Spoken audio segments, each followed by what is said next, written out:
Chapter 1648. Su Fengnian was amused. He smiled and said, "That's not true. It's Qi Yonglong, that old fox, who doesn't respect his elders, who thick-skinned asked me not to be too ruthless. He promised that before autumn next year, there would be at least 1,000,000 dawn of grain to cool down. As for the 500,000 dawn, I suppose the head of the Hall of Secretaries wanted to save some face for the imperial court. In any case, when the time comes, I will definitely bring tens of thousands of Bailiang cavalry to charge into Guangling Road." After thinking about it, I decided not to go too far, so I agreed. Now that I think about it, I have let him down.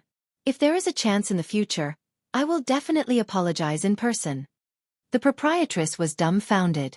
After a long silence, she finally scolded with a smile, "How shameless! But Aunt Hong likes it." Chen Yu's heart trembled. Tens of thousands of Bailiang cavalry charging into Guangling Road? What did this mean? Su Fengnian glanced at Jianghu and Su Ying's unconstrained chess moves and shouted, "Play here, play here." He then took out a chess piece from Jianghu's mink hat and helped to place it. When he saw Su Ying's resentful gaze, he quickly repeated, play here, and also helped to place the chess piece. Chen Yu stared with wide eyes, somewhat dazed. It was clearly two lines of, "You don't care about me, I don't care about you." Could this be considered a chess player? While Su Fengnian was playing chess, he took the time to smile and say, "Aunt Hong, don't be angry about the matter of the imperial astronomer. It's not good to be angry. It's easy to get wrinkles. Aunt Hong is still young. If you go out with me and I call her sister, the passers-by will think that I'm old. They might even beat me up with righteous indignation." Aunt Hong smiled and rubbed the crow's feet at the corner of her eyes. She nodded vigorously. Yes, that is true." Chen Yu quietly took a deep breath. Aunt Hong suddenly laughed softly. "Fengnian, am I your Aunt Hong?" Su Fengnian acted as if he was facing a great enemy. He immediately got up and ran behind the woman, carefully massaging her shoulders. "Aunt Hong, is something the matter?" "Truth be told, don't look at how lively I am right now. I'm just pretending to be fine for the imperial court to see. After all, I'm in the capital, surrounded by enemies on all sides. Once I'm exposed, I'll be in danger. Right now, it's very difficult for me to even walk.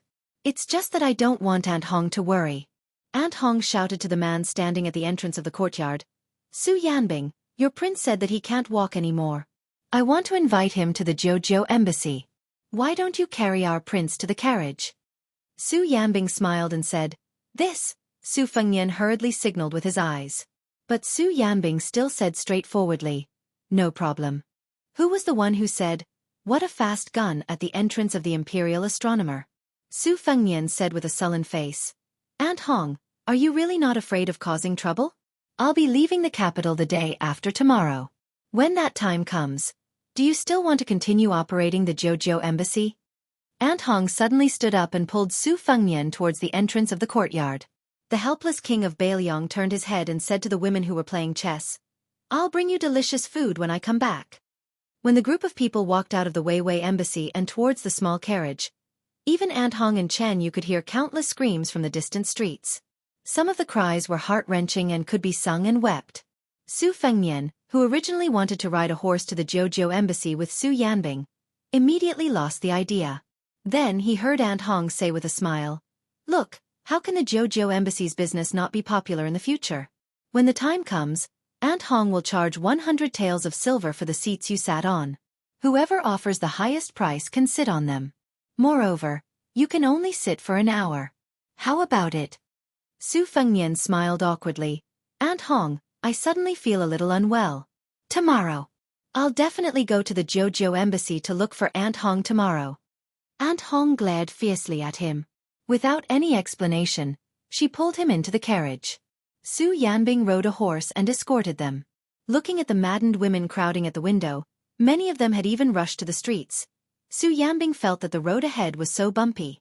Aunt Hong and Chen Yu sat side by side. Su Fengnian sat timidly in the opposite corner. Aunt Hong joked, "Fengnian, have you not thought of picking a few beautiful wives to bring back to Bailiang?"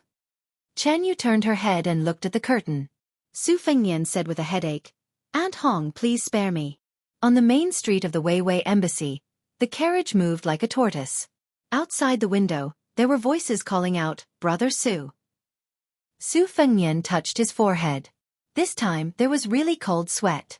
Aunt Hong suddenly asked, "The two large formations of the Imperial Astronomer have been destroyed?" Su Fengnian didn't know how Aunt Hong got to know about this secret. He nodded and said, "More than half of it was destroyed because Duke Yenxing gave me something that preserved the vital qi of Liyang and didn't let Xie Guanyin have his way. However, the one surnamed Xie did not have it easy either. That broken bowl was destroyed by me, and then Dong Tai targeted it. That sword probably made Xie Guanyin run all the way to the south of Guangling River. All in all, the energy of Liyang still exists, but there are changes. If there are no accidents, the leader of the Qi cultivators of the northern lands has already told that young emperor. The strangest thing about me is this. He actually did not denounce me for this. Maybe Xie Guanyin is behind this again. At the time, I did not expect that bull rider to come to Great Peace City. I planned to use the chance that the first-generation ancestral master of Longhu Mountain thought he could return to the Gate of Heaven to charge through the Gate of Heaven and kill more immortals. So I did not chase after Xie Guanyin. If I had known earlier, I would have chased after him for a few hundred li. Aunt Hong sighed and said, "Such a big heart, just like your father." Su Fengnian grinned. Sensing that Chen Yu was staring at him, Su Fengnian joked, "What, Miss Chen does not recognize the beggar who led the horse a few years ago?" Chen Yu said honestly, "I do not recognize him." When they arrived at the Jojo embassy, they found that for the first time, it was deserted. Aunt Hong smiled and said, "We closed at noon, not willing to serve that group of masters. Today, Auntie Hong will make an exception and cook for you personally." After unlocking the door and entering, Aunt Hong quickly closed the door. Su Fengnian suddenly saw a woman with a black hat standing not far away. Su Fengnian stilled and quickly walked in front of her. He said softly, "Aunt, why have you come?" Even though Zhao Guo is in a terrible state and cannot attend to many places, it is inevitable that there will be people watching the Jojo embassy. The woman took off her black hat, her face still covered by armor. She was Wu Su's sword attendant back then, Zhao Yute. Su Fengnian met her at the Qingqing Mountains Qingyang Palace during his second tour of the Jianghu. She had personally handed the red sandalwood sword case that contained the great Liang's dragon sparrow sword to Su Fengnian. Her voice was hoarse as she said, "I shouldn't have let you come, but Aunt just wants to see you." Su Fengnian said with a childish expression, "I can go to the Imperial Astronomer whenever I want to. Even if Aunt wants to see me in the palace, I can still go there." Aunt Hong smiled and said, "All right, aren't you tired? Sit down and talk. I'll go to the kitchen and wait for an hour. You two can have a good chat." Chen Yu wanted to help, but she was pushed back from the curtain by Aunt Hong. Chen Yu could only choose a bench and sit down quietly. Zhao Yute was just about to talk about the puppet Wu Lingsu when Su Fengnian said happily, "Aunt, when are you going back to Beiliang? Now that Huang Man has grown up. Aunt, let me tell you a secret. There's a Beimang woman who really has good taste. She took a liking to Huang Man at first glance and shamelessly wants to be Huang Man-er's wife. She can't be stopped or beaten away. Her status isn't simple either. Of course, I don't have any prejudice against her, but I'm happy for Huang Man-er. As Huang Man-er's older brother, of course I can't be too polite to her when we meet. Otherwise, what if Huang Man-er can't control her in the future, right?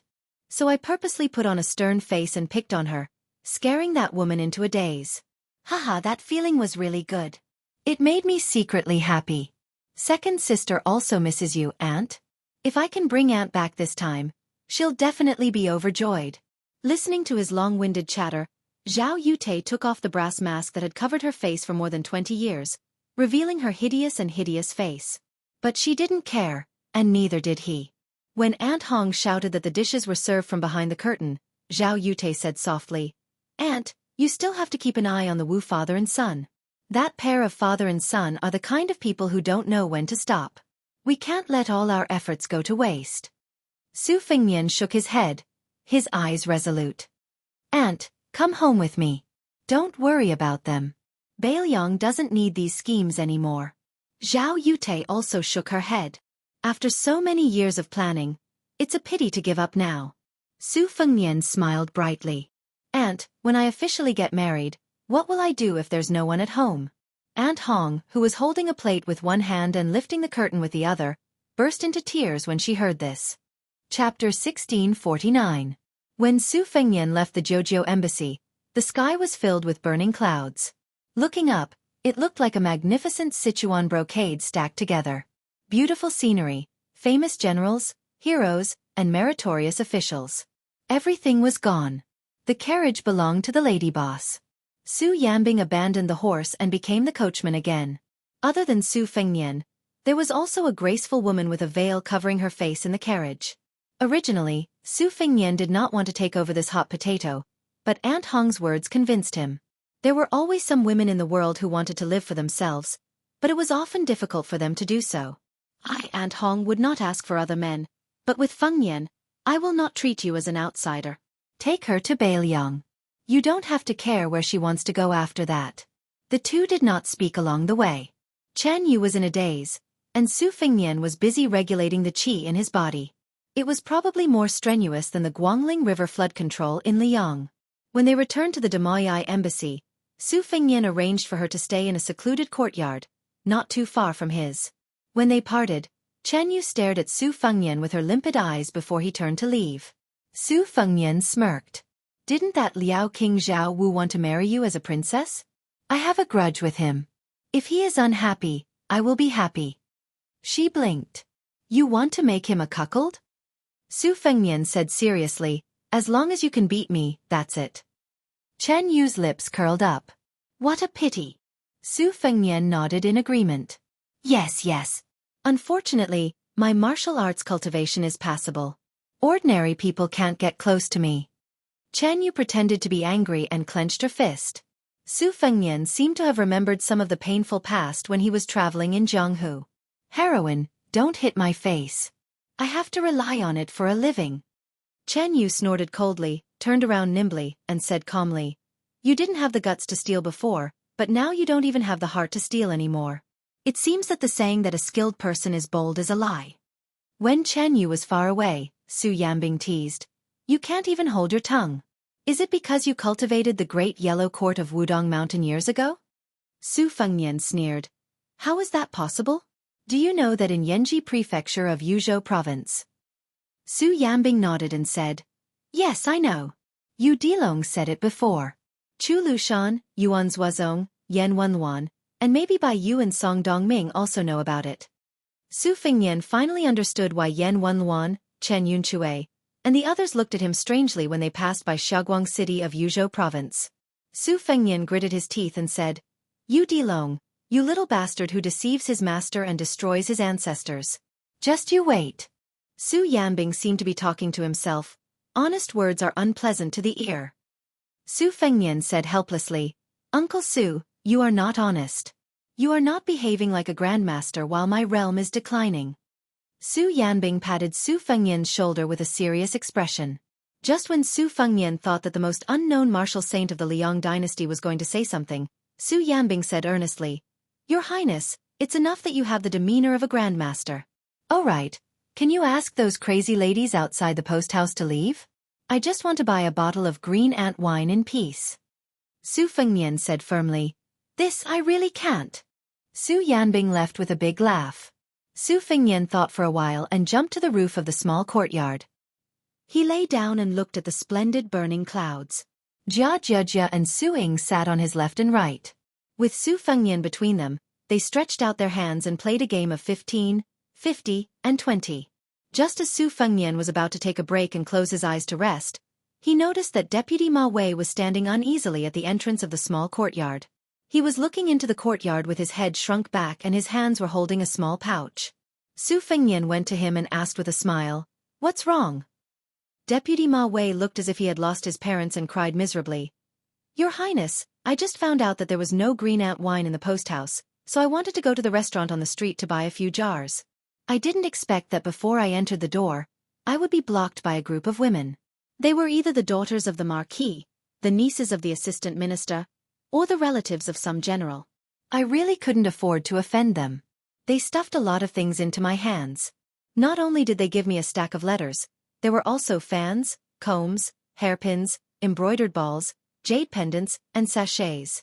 They even said that it was their first time using a rouge box, the first time they read a forbidden book, and even a gold-embroidered knife and haircut with a knife. It's not that this humble one didn't want to refuse, but this group of women, in addition to the golden branches and jade leaves, there were also several heroines and fairies. Looking at their attitude, if this humble one didn't accept, they would break this humble one's hands and feet. This humble one almost didn't make it back to the Dima way alive. There was a young lady from some noble family who almost gave this humble one a zither to the prince. This humble one really escaped death. Su Fengnian sighed and took the heavy pouch from the deputy Ma Wei's hands. This pouch turned out to be a woman's luxurious cloak. When the young king turned around, the deputy Ma Wei carefully said, "Your Highness, it seems that when I was busy, I also took a few things wrapped in a pomegranate skirt or a satin gown. Inside, there should be a woman's embroidered shoes, as well as a close-fitting tee." Without waiting for the king of Bailiang to come back to his senses, the deputy Ma Wei didn't care about etiquette and ran away. Su Fengnian reflexively turned his head. The girl sitting on the roof was laughing non-stop. Su Fengnian calmly threw the pouch, full of feelings, on the ground at the door. He clapped his hands and walked into the courtyard with a hand full of fragrance. He thought to himself that the people of Ma Wei shouldn't be so stupid as to really destroy it all. In fact, it wasn't bad to have some letters and love letters to pass the time. The next moment, Xianxia left the roof and stood near the pouch. He raised his foot and looked like he was going to step on it. Su Fengnian turned his head and turned his head again, not looking. When Su Fengnian returned to the rattan chair to lie down, he saw out of the corner of his eye that his daughter was squatting at the door. Su Ying was also squatting at the side. The two women seemed to have found a treasure trove there, turning it over and over. It was a mess, and for some reason, Chen Yu also came to the door, fanning the flames, giving pointers and teaching. Su Fengnian grimaced and closed his eyes. In fact, the corners of his mouth were full of a warm smile. When they had dinner together, Su Yanbing drank the green ant wine that the deputy Ma Wei went through a lot of trouble to buy. He held back his laughter and used all his strength to stop himself from adding insult to injury. Because other than Chen Yu, who was still considered to be a proper decoration, Jia and Su Ying's heads were full of hairpins. The jewelry was so dazzling that it could blind people's eyes. There was also a lot of makeup on their faces. It was even better than the burning clouds in the evening sky today. Chen Yu threw a charming and provocative look at the young king whose mouth was twitching. The latter nodded and praised against his conscience. Beautiful. Chapter 1650. They finally made it through this dinner. The small courtyard in the night was quiet and serene. Chen Yu lay on a rattan chair. Su Fengnian and Su Yanbing sat on a small stool at the top of the steps, each holding a jug of wine. Su Ying was spinning and dancing, and Jia was spinning in circles around her. Su Yanbing said emotionally, "If there is a day when the people of Bailiang can live as peacefully as the people of Great Peace City, it would be good." Su Fengnian drank a mouthful of the green ant wine that was not as authentic as the one in Bailiang. "It is not easy, but since we won this year, we have something to think about." Su Yanbing, who rarely spoke heartfelt words, took a big gulp of wine. "I am an ordinary man who only cares about the martial path. Even though I was a retainer of the great general in the past because of my sect, I never cared about the country or the world. I always felt that if I had a pair of fists and a body of martial arts, I would either break through the heavenly gate and ascend one day when I was bored, or I would die by someone's hand. Death is death no matter where it is. Even if there is no one to bury this body of mine, it does not matter." Later on, I took a walk behind Qingliang Mountain. At the time, there were not many names on the stone steels. I looked at those stone steels that were not tall and suddenly felt that I should leave my name here in the future. I did not read much, but I knew that no matter if it was official or unofficial history, no matter how many millions of words were left for later generations, no matter how many poems were written by scholars, the common people did not have a share. To leave one's name is as difficult as ascending to the heavens. It is even harder than ordinary Jianghu martial artists becoming great grandmasters. But we of Bailiang are different. We have 300,000 stone steels, and that record of heroic spirits. Su Yanbing exhaled heavily. We of Bailiang are different. Su Fengnian had unknowingly finished his wine. He placed the flagon on his knees and folded his hands into his sleeves. He said softly, "Uncle Su, no matter how heroic it is to die in battle, it can't compare to living well."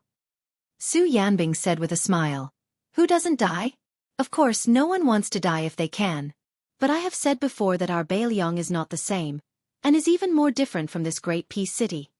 Su Fengnian remained silent. Su Yanbing turned his head and asked, "What's wrong? Do you think those 100,000+ border soldiers died in battle for you, Su Fengnian?" Su Yanbing spat fiercely. "Don't be cocky, you brat. Do you really think that just because there are hundreds of women outside the Bailiang who are willing to die for you, that the 300,000 heavy cavalry of Bailiang are also in love with you, Su Fengnian? Mother asterisk asterisk asterisk 300,000 border soldiers. Those are all men who can run naked for a dozen li in the snow in the middle of winter." Su Fengnian laughed involuntarily. Chen Yu couldn't help but laugh, but then some fragmented sadness appeared in her eyes. This was probably a conversation unique to Bailiang men. It was like a Bailiang knife. It was not heavy, but it could cut off the heads of the 300,000 Baimang soldiers. There were not many Bailiang cavalry, but they were able to build an unprecedentedly large spectacle at the mouth of the gourd. Su Yanbing raised his head and drank a mouthful of wine. "Liang only has Bailiang. If we don't fight to the death, how can we live? As long as you, Su Fengnian, don't let them die in vain, and don't retreat from the battle alone, then you are worthy of the 300,000 heavy cavalry." Su Fengnian laughed. "Uncle Su, these words are too hurtful. Let's not talk about other things, just the fight with Tuoba Bodhisattva. I myself think it was quite earth-shattering. If that bastard Tuoba Bodhisattva didn't have someone to help him, his head would have been lost before Yang Yuanzhan's." Jia, who was still accompanying Su Ying, let out a he. Su Fengnian quickly laughed. "Next time when we fight, I'll definitely call you and let you clean up the mess." Su Yanbing poured the wine pot with all his might, but there was no more wine. Su Yanbing casually threw the wine pot high over the wall, then slowly got up and said, "Su Yanbing has a presumptuous request." Su Fengnian said, "Uncle Su, go ahead." Su Yanbing said calmly, "Don't be the king of Bailiang just because you're the son of Grand General Su Shao. Don't stand outside the pass just because you're the king of Bailiang." After saying this, Su Yanbing strode down the steps. When Su Yanbing reached the gate of the courtyard, Su Fengnian picked up the wine pot and gently tossed it to him. Su Yanbing caught the wine pot without even raising his head. Su Fengnian laughed. "No problem. But just think of it as you owe me a pot of wine. How about it?" Su Yanbing laughed. "You owe me." Su Yanbing had been gone for a long time. Su Fengnian was all smiles as he rested his chin on his hand, watching the two women spinning in circles in the courtyard. Chen Yu broke the silence. "I originally left Jiuzhou Embassy with you only because Aunt Hong wanted me to go to Bailiang. To me, it doesn't matter where I go. I'm not lying to you about this." Su Fengnian grunted. "I believe you." Chen Yu smiled sweetly. Her smile was so beautiful that it could bring disaster to the country and its people. Unfortunately, Su Fengnian did not turn around. She laughed. "I heard that the snow in Bailiang is very heavy in winter, so heavy that it can even blow people away. Is that true?" Su Fengnian shook his head. "It's not that exaggerated, but the snow in Bailiang is really heavy." Chen Yu continued to laugh. "Then I've really made up my mind to go to Bailiang?" Su Fengnian nodded. "Bailiang is not big and very poor, but it can definitely accommodate a woman who wants to see the snow." Chen Yu tilted her head and asked, "That's all?" Su Fengnian still nodded. "That's all." Chen Yu's smile did not change. "You really are different from before." Su Fengnian still nodded and added, "I forgot to remind you that Bailiang is really poor. If you have money or dowry, don't forget to bring it because it's too heavy. When the time comes, I'll help you carry it. I'm not afraid of being tired. If it's not possible, I still have 800 white horses. This time, I came to Great Peace City and did not have to fight. Isn't this the style of the Bailiang cavalry?" Chen Yu's chest trembled slightly. She gritted her teeth and said, "It hasn't changed." Su Fengnian turned around and laughed as he clasped his fists. There was another period of silence. Chen Yu spoke again, "The person in your heart, she's very beautiful, right?" Su Fengnian did not nod this time. He seemed to be in a daze. After a long time he said softly, "Of course she's beautiful.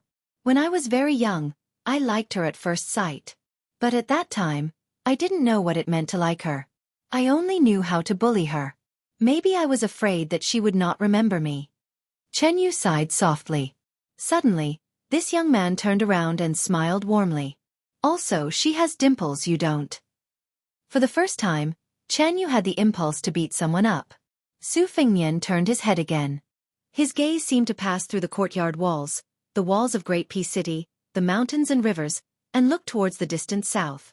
Chen Yu made a sound of acknowledgement. So it's her. No wonder you want to take the Bailiang cavalry to the Guangling Road. Su Fengnian said gently, I told her that I can bully her, and no one can bully her. She may not believe me, so I will prove it to her. Chen Yu felt slightly sad for no reason. So between men and women, the calm words that were said without much effort, had such weight. Actually, there was something that Su Fengnian did not say. In the future, he would not bully her. My little mud figure. Chapter 1651. Due to the misfortune of having 3 unusually diligent emperors, the morning court session in Liang continued year after year, day after day, without end. Due to the disappointment of too many of the top nobility of Great Peace City yesterday, today's court session was not as grand as yesterday's. However, compared to the cold autumn of the second year of Xianghu, it was much livelier. At the same time, because of the addition of Wu Zhongshuan, Gao Shi, and Song Downing, as well as Changshan Commandery Prince Zhao Yang, who rose from the west, this morning's court session caused the eyes of many officials who had lost hope to light up. It felt like there was a light at the end of the tunnel. The sky had not brightened, and the gates had not opened.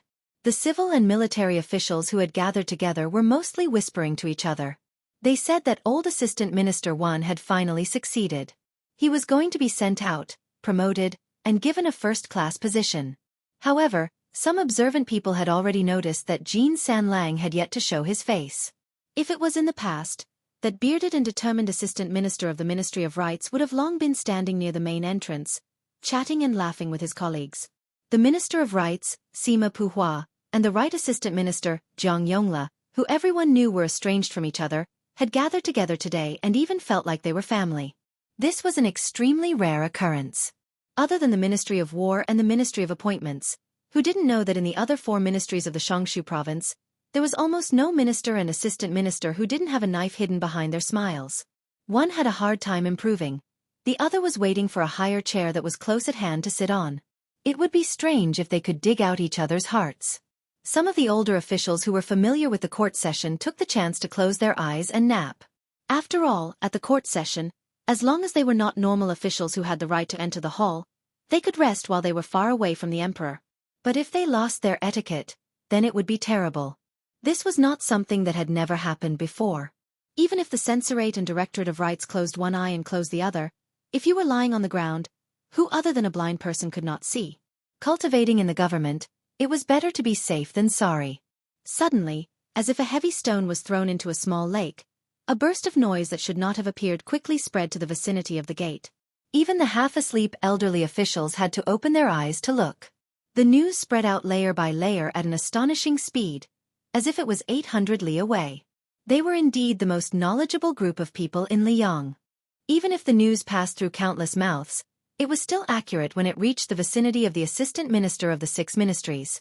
However, a large number of women had appeared at this solemn place at the end of the Imperial Road. And most of them were young women in their prime. In different yamens, on different mountains, and in different positions, many high-ranking officials who had originally stayed out of the commotion suddenly had extremely ugly expressions on their faces. A few old officials with white hair were so angry that their lips turned purple.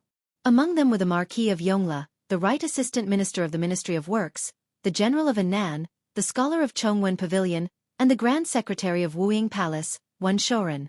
Apparently, among those women who wished for the world to be in chaos, there happened to be this illustrious and influential junior.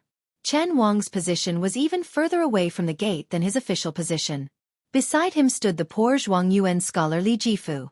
The imperial uncle, Yan Qiji, even ran over to the Ministry of War's Kong Zhenrong, a military ruffian who was not liked by other departments. Without Jean Lanting, this leader who had the potential to become the new leader of the literary world, Gao Tingshu, Wu Congxian, and the others no longer gathered together.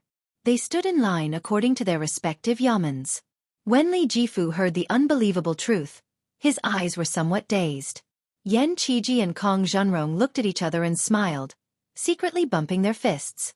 Gao Tingshu and the other handsome and elegant scholars of the capital who clung closely to the towering tree that was Jean Lanting mostly had gloomy expressions. Tang Huang walked in front of the head of the secretariat and Tantanon and asked softly, "Two sirs, do you want me to have people drive those women away?" Tantanon hurriedly waved his hand and said with a smile, "Drive them away? Assistant Minister Tang, I advise you to forget about it. The Ministry of War is already struggling to make progress. Don't make trouble for yourself. Be careful not to be hated. Once there's a slip-up, you'll be criticized behind your back." Xianxia also smiled and said, "If the palace doesn't care, then Sir Tang shouldn't get involved. To tell the truth, even Tantanon and I can't afford to offend the powerful Rouge army." The head of the secretariat raised the corner of his eye slightly and said with undisguised schadenfreude, "Look at our grand scholar Wen, who is recognized by the court as writing moral articles with moral principles. As a person in the situation, isn't he still as unmoved as a mountain?" Tantanon grunted and added fuel to the fire. "Assistant Minister Tang, you should learn a bit. This is called letting you cause trouble in the officialdom. I'll meditate as an old monk."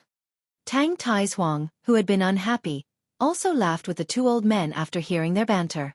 His anger immediately dissipated and he felt like he was trying to find joy in the midst of bitterness. Tang Huang had mixed feelings.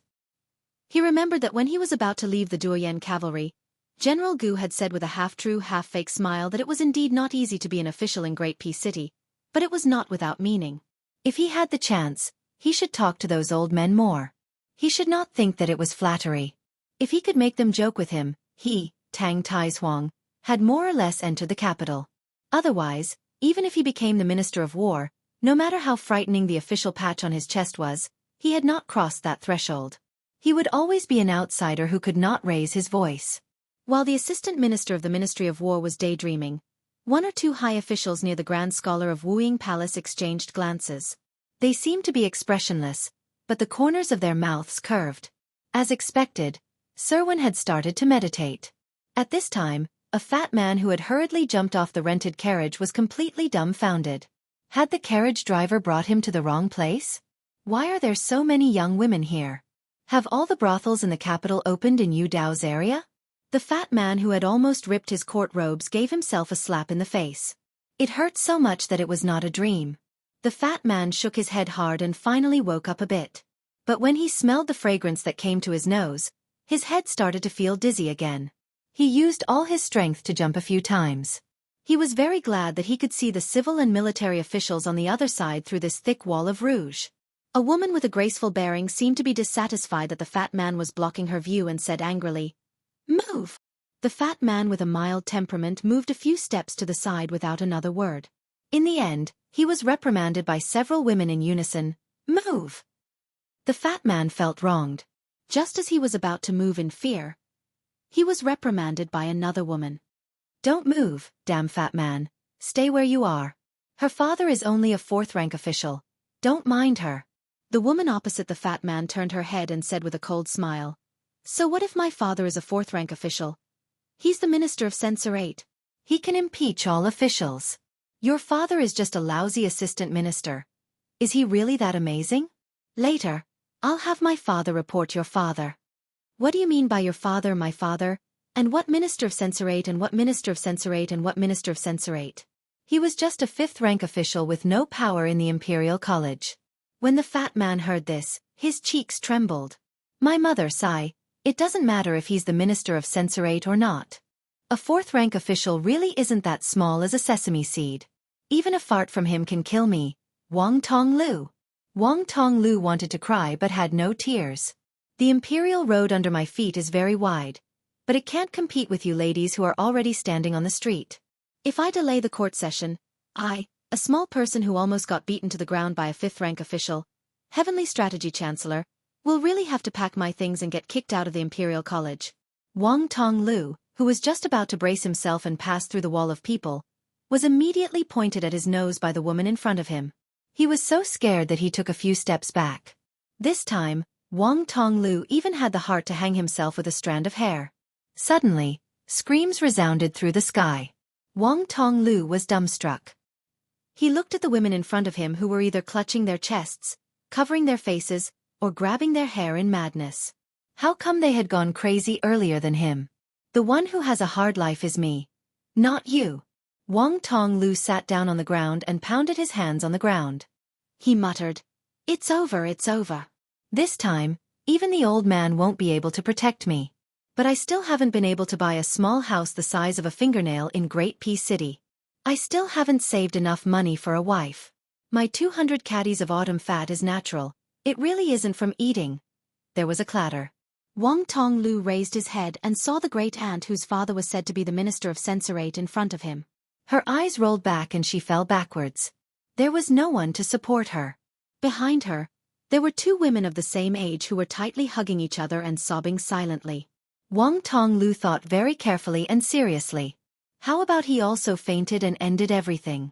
Just as Wang Tonglu was weighing the pros and cons, a hand suddenly supported him and pulled him up. Wang Tonglu, who seemed to be riding the clouds, turned his head in confusion. That was a handsome face that he dreamed of every day when he looked in the mirror. It was smiling, the kind that was very good at tricking women. It was the kind that could rely on his face to beat half of the world. That person said with a smile, Mr. Chancellor, what a coincidence. To be able to meet you at morning court twice, it is fate. Wang Tonglu was still confused. And? What did you say? That face was filled with a warm smile. Last time, wasn't it you who reminded this king to be more careful and not overstep the rules of etiquette? The censors of the censorate and the 6 departments, as well as the eunuchs of the ceremony directorate will all be watching. Wang Tonglu, who had seen a ghost in broad daylight, took several steps back in fright. It's you. When it rains, it pours. He really couldn't live like this. Last time, when the vassal kings gathered for the morning court session, it was because he acted like a good person and accompanied this young man to the gate. It was only a distance of 200 to 300 steps, and then he became a street rat that everyone in the Imperial College wanted to beat up. If it wasn't for the old man Tantanon who helped to say a few words of justice in front of the left chancellor at that time, Wang Tonglu's 200 pounds of autumn fat would have been reduced to 100 pounds. Chapter 1652. Wang Tonglu sat on the ground and suddenly burst into tears. Your Highness, I beg you, please be magnanimous, just think of me as a stuffy fart, and leave with your noble feet. Without your Highness in the court meeting, it can't be regarded as a bright light to my humble dwelling. Please spare me. I really can't stand the torment. The sages in the books have warned us that if you are condemned by thousands of people, you will die without any illness. It's true. A young man wearing a purple and gold robe stood in front of the fat man and smiled. Mr. Chancellor, do you still have the strength of a scholar? Wang Tonglu cried heartbreakingly and choked with sobs. Your Highness, I want to have one, but I have dozens of family members, I have to support my family.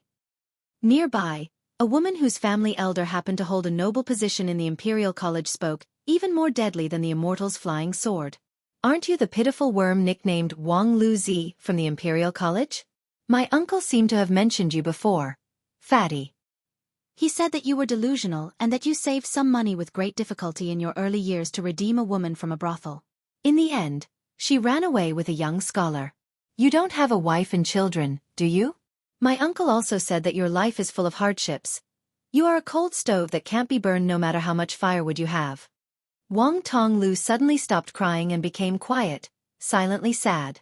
As Wang Tonglu wisely stopped making noise, perhaps there was such an excellent contrast of a bloated green leaf, which made the handsome and young Northwest vassal king look more like a banished immortal than a banished immortal. One of the braver girls took a step forward. Her cheeks were flushed red, and her hands were twisting the corners of her clothes. She bit her lips and finally gathered her courage to say, Your Highness, I am Song Yulin. You as in sweet rain, Lin as in verdant and lush. In fact, none of the young girls around her laughed at her slip of the tongue, because no one was listening to her. However, when she realized how stupid she was, tears already welled up in her eyes, and she couldn't say another word. Then everyone looked at the young vassal king, who they had only heard about 100 times, and laughed softly. Song Yulin, you as in lush, Lin as in sweet rain and dew. Song Yulin, nice to meet you. I'm Su Fengmian. This action of the young Wang caused an unprecedented uproar. This time, no matter how reserved the woman was, she was about to go crazy. The girl named Song Yulin was swaying as she took a few shaky steps forward. When she reached out her hand, she had already closed her eyes. Su Fengmian didn't know whether to laugh or cry. He hesitated for a moment, then stretched out his arm to let her hold his wrist. He joked, men and women shouldn't touch each other. In the future, If Miss Song can't get married because of this, you might as well come to Bailiang. I'll introduce you to Bailiang's great men. They kill the Baimang barbarians ruthlessly, but they treat the women they like well for the rest of their lives. After the commotion, there was a strange silence. Song Yulin, who was only 16, finally opened her eyes. She sobbed and said innocently, "But I only want to marry you." Su Fengnian gently pulled back his arm but rubbed her head. "Actually, when you grow up, you will naturally marry a scholar. At that time, the world will be peaceful, and you will have a truly peaceful life with him. Of course, don't forget, at that time, our Bailiang will also have scholars." Everyone present could not imagine at this time that when it was no longer the auspicious era, the world would be very peaceful. It was so peaceful that going from Great Peace City to Bailiang's Qingsong City, and even to Baimang's southern dynasty, there would be no obstructions. There was a woman called Song Yulin who really did find a scholar in Bailiang. That scholar did not pass the imperial exam, and in the end, he was just a poor private tutor. But the husband and wife treated each other with respect, from the bride to the groom, to the old hares to the old hares.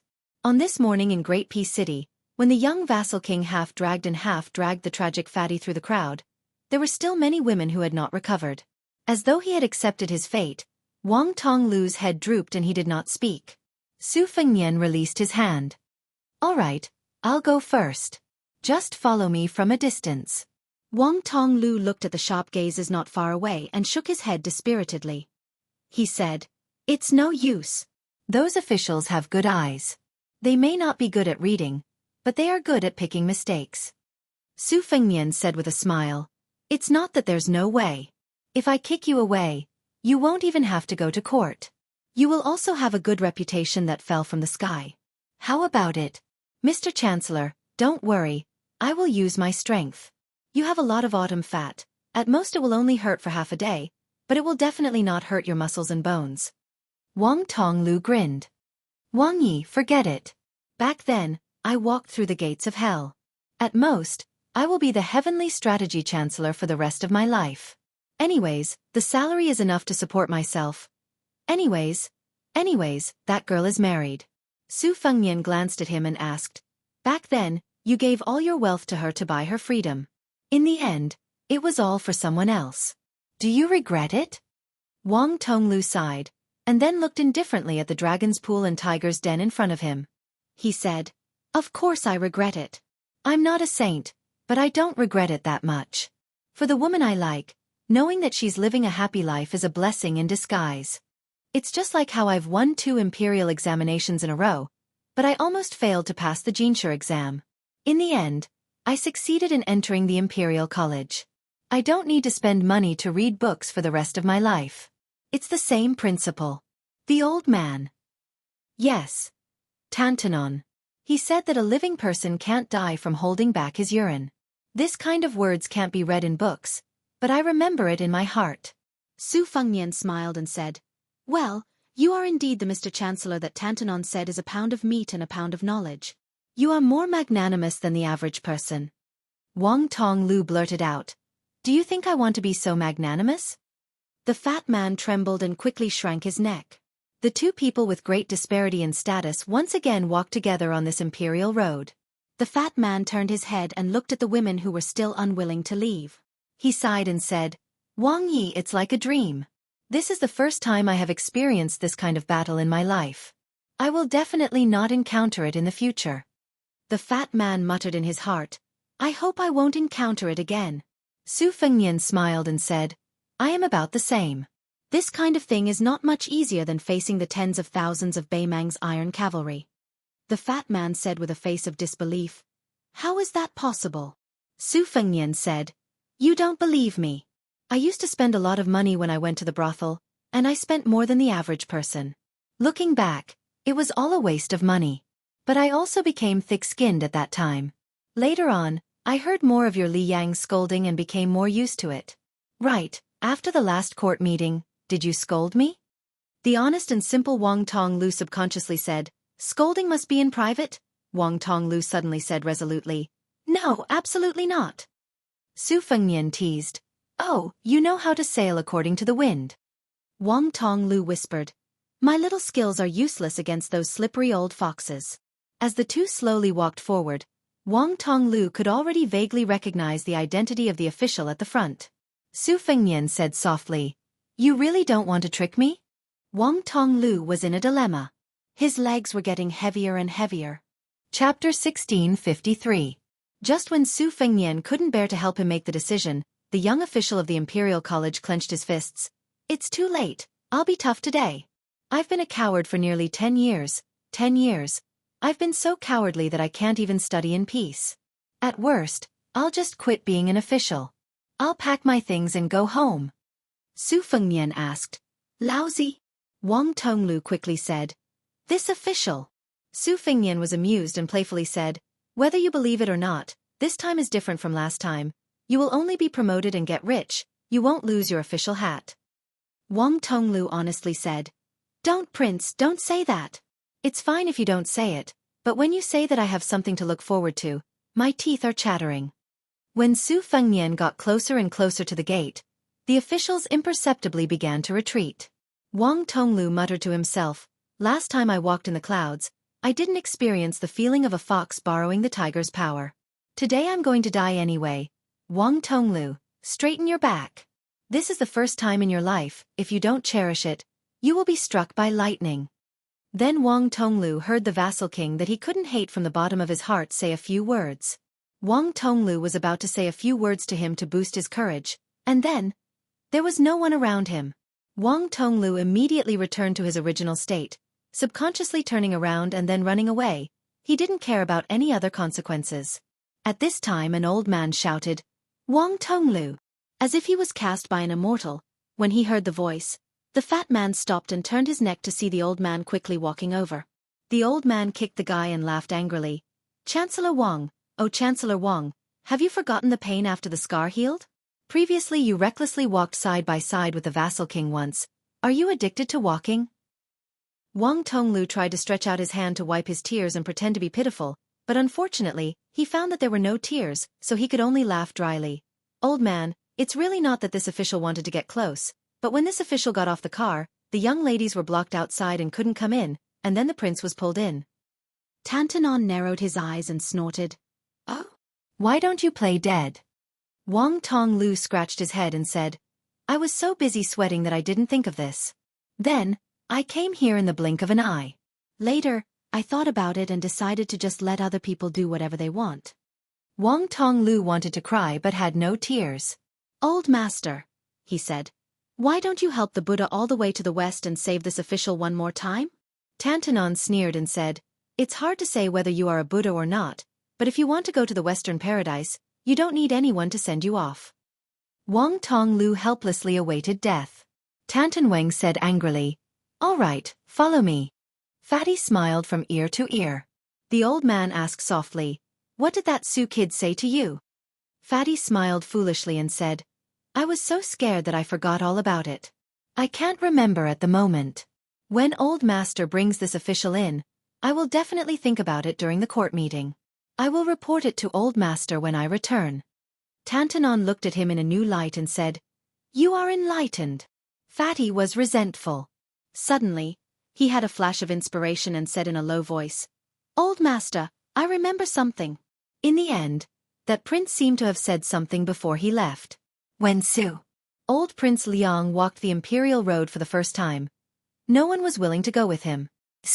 Prince Liang didn't count the first time, but the second time, if there was someone who was not afraid of death following him, then he would be too lazy to say something like, "Not kneeling in the court, carrying a sword into the palace." Tantanon's eyes shone and he laughed loudly. He pulled Wang Tonglu's hand and walked quickly to Qi Yanglong's side. Then, Tantanon whispered a few words to the head of the secretariat. His expression was strange, as if he couldn't win against Wang Tonglu, but someone could suppress him. Wang Tonglu saw the unreachable Grand Secretary of the dynasty staring at him and laughed. He patted his shoulder and said, "Wang Tonglu, Grand Chancellor Wang, right? You are good." Wang Tonglu's shoulder tilted and he swallowed his saliva. With a pale face he said, "Little Chancellor, I am little Chancellor, a very little Chancellor." Qi Yanglong smiled and said, "I heard that the guy with the surname Su didn't even bother to participate in the court assembly because of you?" Wang Tonglu's eyes turned rapidly and he patted his chest loudly. Absolutely not. I am so damn quick-witted, so quick-witted. Wang Tonglu admired himself a little. If he angered old Master Tantanon, he would at most be scolded and kicked a few times. But if he angered this former Grand Chancellor Qi, not to mention 200 caddies of meat, even if he had 2,000 caddies of autumn fat, it wouldn't be enough to shave him. Tantanon was stunned at first, then he stomped his feet and scolded, "Damn you, Wang Tonglu! Ungrateful brat who can't be tamed. Get the hell out of my province today. See if I can't take care of you." Wang Tonglu opened his mouth wide. Qi Yonglong smiled amiably and patted the young fatty's shoulder lightly. "Don't listen to Tantanon's nonsense, it's useless even if he has a loud voice. In the small court assembly, I will personally greet His Majesty and ask you to come to my secretariat. It's not a high position, but it's still standard 4th rank. As for whether you can climb up, it will depend on your own ability." The fatty looked left and right, then lowered his head and said softly, "Lord Head of the Secretariat, after thinking about it carefully, I still think it's better to go to the Secretariat." The fatty who had his head lowered didn't see the two elders looking at each other and smiling knowingly, nodding their heads secretly. Huanwen kicked the fatty again. "Get the hell back to your colleagues in the Imperial College, don't be an eyesore here." With Wang Tonglu's size, when he jogged, it was really no different from getting the hell out of here. Huanwen turned to look at the door. "Mr. Qi, after the Guangling Road War is over, I will resign and return to my hometown in the future." Qi Yonglong interrupted Tantanon's words and said in a low voice, "It's okay, I will try my best to hold on for a few more years." Huanwen suddenly said sadly, "Green eyes, oh green eyes, you still lost." Qi Yonglong shook his head. "Huanwen, you are wrong, it seems that one person lost and the world won, but in fact, the world lost and one person won. I believe that in the hundreds and thousands of years later, many people have flipped through the pages of books about us, but it's fine if they have. Only Jianghu, this green eyes, will make people slowly flip through those pages in the dead of night and carefully read them a few times, and maybe they will even say regretfully, 'Why is there no wine to drink at the table?'" Huanwen murmured, "It would be even better if there was a plate of peanuts at hand." Many years later, at the end of the winter when firecrackers were used to celebrate the old year, Tantanon on his sickbed, no one would be able to hear his last words. "Old friend, do you have wine? Do you have peanuts?" In the second year after Huanwen's death, the new emperor of Liang rehabilitated Zhang Julu, the first person in Yonghui's reign, and posthumously conferred the title of Duke of Anghua. There was a gentlewoman, who was not very beautiful, with her child, who could already recite many Confucian classics, looking at the row of tombs and asking her son to kowtow to them one by one. In the end, the mother and son sat side by side in front of a tombstone engraved with the name Zhang Bian Guan. The child, as in previous years, read loudly for his father, his grandfather, the mother and son, and the other Zhang family except for a woman. Further away, the emperor and empress of Liang stood without any retinue, but they did not dare to disturb them. There was an old man who lived in seclusion in the countryside. In the snowy twilight, he walked unsteadily. He did not go to the Anghua cemetery where only the mother and son were there to sweep the tombs, but there was no shortage of wine, but to a small tomb that was far from being extremely glorious. In front of the tombstone, he poured a glass of wine and put a plate of peanuts. Just after the old man left, there was another provincial official who resolutely resigned from his position. For the old man that he often talked about, he poured more wine and peanuts. He sat alone in the wind and snow all night. Perhaps some people, even when they were on the verge of death, had never left in such a carefree manner. But in the end, these scholars of Liang were still worthy of Liang. Chapter 1654. There is an event at 8 p.m. on the Shuzhong Tieba. You are welcome to ask questions. It is time to start spoilers. Qi Yonglong really did go to the Demoyai post house, personally urging the young king to leave the capital with his troops. However, as soon as the elder got off the carriage, the post house officer ran up to him with a small cloth bag in his hands. Because he didn't dare confirm the elder's identity, he carefully asked, "May I ask if elder is from the secretariat?" The post house officer didn't directly ask if it was the head of the secretariat, instead bringing up the yamen instead of his official position. Even if he made a mistake, he could still make up for it. The elder nodded and made an N sound. He asked, "Could it be that the king of Beiliang has already left the capital?" The post house officer's knees went weak. Fortunately, the elder had already grabbed the cloth bag and weighed it in his hand. He said in confusion, "Seal? The post-house officer who had almost knelt on the ground forcibly straightened his back. He didn't know what to do and his face flushed red. The Damayai post house had always been a place of plague that ordinary officials avoided like the plague. Last year, he had also accidentally angered a manager of the department for purging officials in the Ministry of War, which was why he was thrown here to fend for himself. How could he have thought that there would be a day when he would speak face-to-face with the head of the Secretariat? When the post-house officer heard the prince say that Xianxia of the Secretariat would be coming to Damayai this morning, he didn't take it seriously. He felt that at most, a third or fourth rank official would be enough for his ancestors to come. The post-house officer gritted his teeth. He didn't have the time to worry about being rude. His mind was filled with the thought that every extra word he said to Grand Secretary Qi would add a bit more glory to his family. He asked in a trembling voice, "Head of the Secretariat, do you want to enter the post-house to rest for a bit?" Xianxia smiled. Just as he was about to tactfully refuse, he suddenly thought of something and asked, "Does Damayai have green ant wine this time?" The post-house officer said like a chicken pecking at rice, "Yes, yes, yes." When the post-house officer led the head of the Secretariat into the inner courtyard of the post-house, he purposely made the many minor officials of the post-house busy. Xianxia didn't expose his shallow intentions, allowing the post-house officer to lead the way into that secluded small courtyard. The post-house officer quickly brought out a rattan chair for the old man, and explained that Wang Yi liked to rest on the rattan chair whenever he had nothing to do. He had heard from the previous post-house officer that Wang Yi did the same when he came to the capital last time. He had a special liking for this rattan chair. Xianxia lay on the rattan chair and looked like he was resting with his eyes closed. The post-house officer took 2 pots of wine from his subordinate and did not dare to disturb him. He stood under the eaves with his back bent and waited quietly. Xianxia rested for about half an hour. After opening his eyes, he asked softly, "What did the young prince say when he gave you the item?" The post-house officer slapped his head and quickly said, "I almost forgot. His Highness had indeed warned me that if the head of the Hall of Secretaries graced us with his presence, I should tell him that this little plaything was temporarily lent to him by a scholar surnamed Zhang. Now, it is returning it to the scholars of the world. If it weren't for the head of the Secretariat, since my lord has personally dismounted, then there is no need to say anything." Xianxia was taken aback. A scholar with the surname Zhang? Green eyes? Definitely not. Zhang Julu would definitely not have any personal relationship with Bailiang. Even if he did leave behind this relic, it should have been given to Huan Wen. Oh, then it should be the saint of the Zhang family, Yan Xinggong. Xianxia slowly stood up and put away the small cloth bag.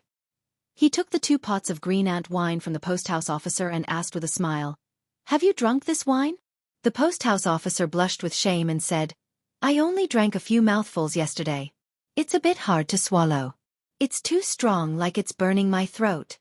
The post-house officer paused and flattered, "Head of the Hall of Secretaries, even if you want to drink, you should drink it slowly." Xianxia dismissed it with a smile and took the wine and left. Give silver? The old man did not have this thought. If he really gave silver, how would this unknown official dare to brag to his colleagues about his title as head of the Hall of Secretaries? How would he be able to use this title to seek a future with a clear conscience? Great Peace City. Great Peace City. It was a very peaceful city, but there were not many people who were truly at ease here. In today's court assembly, the young king who came to the door but turned back finally did not appear again. This greatly disappointed the Rouge Army that was even more powerful than yesterday. The Assistant Minister of Rights, Jean Lanting, had not attended the morning court assembly for 2 consecutive days. He had asked for leave from the old Minister of Rights, Sima Puhua. He did not even go to the court assembly for the next few days. He closed the door and refused to see any guests. It was said that he did not even receive people like Gao Tingshu and Wu Zongxian.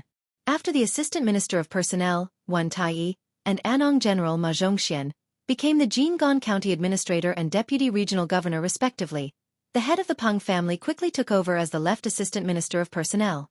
The Imperial Army's high-ranking general, Li Chang'en, replaced Ma Zhongxian as the new Andong general. Just as the morning court assembly in the capital was bustling with activity, 800 light cavalry under the careful escort of the Jingji West camp were already on their way to Jidong's border. Everyone in the Jingji West cavalry saw that there wasn't going to be any trouble and felt a sense of relief. It was said that it was easier to invite the devil than to send it away. This northwest vassal king and his 800 white horses were truly difficult to invite and send away. It was said that the northern general Ma Lulong had been scared to death. One of his troops had also suffered a great calamity the day before yesterday. The bloodstains on the street outside the Imperial Astronomer's Gate had not been wiped off yet. The private army that the Minister of War, Wu Zhongshuan, brought to the Jingji South camp had also suffered a great loss for no reason. The cause seemed to be a conflict with the young king at the Ministry of War's Yamen. A valiant general from the southern border was beaten half to death on the spot. The Anqi general, Jianghu, who was born in a noble family, seemed to be seriously ill. It was difficult for him to even get out of bed, let alone wear armor and ride a horse. Therefore, only Qi Changgong, the captain of the Western Cavalry, was left as the backbone of the Western Cavalry.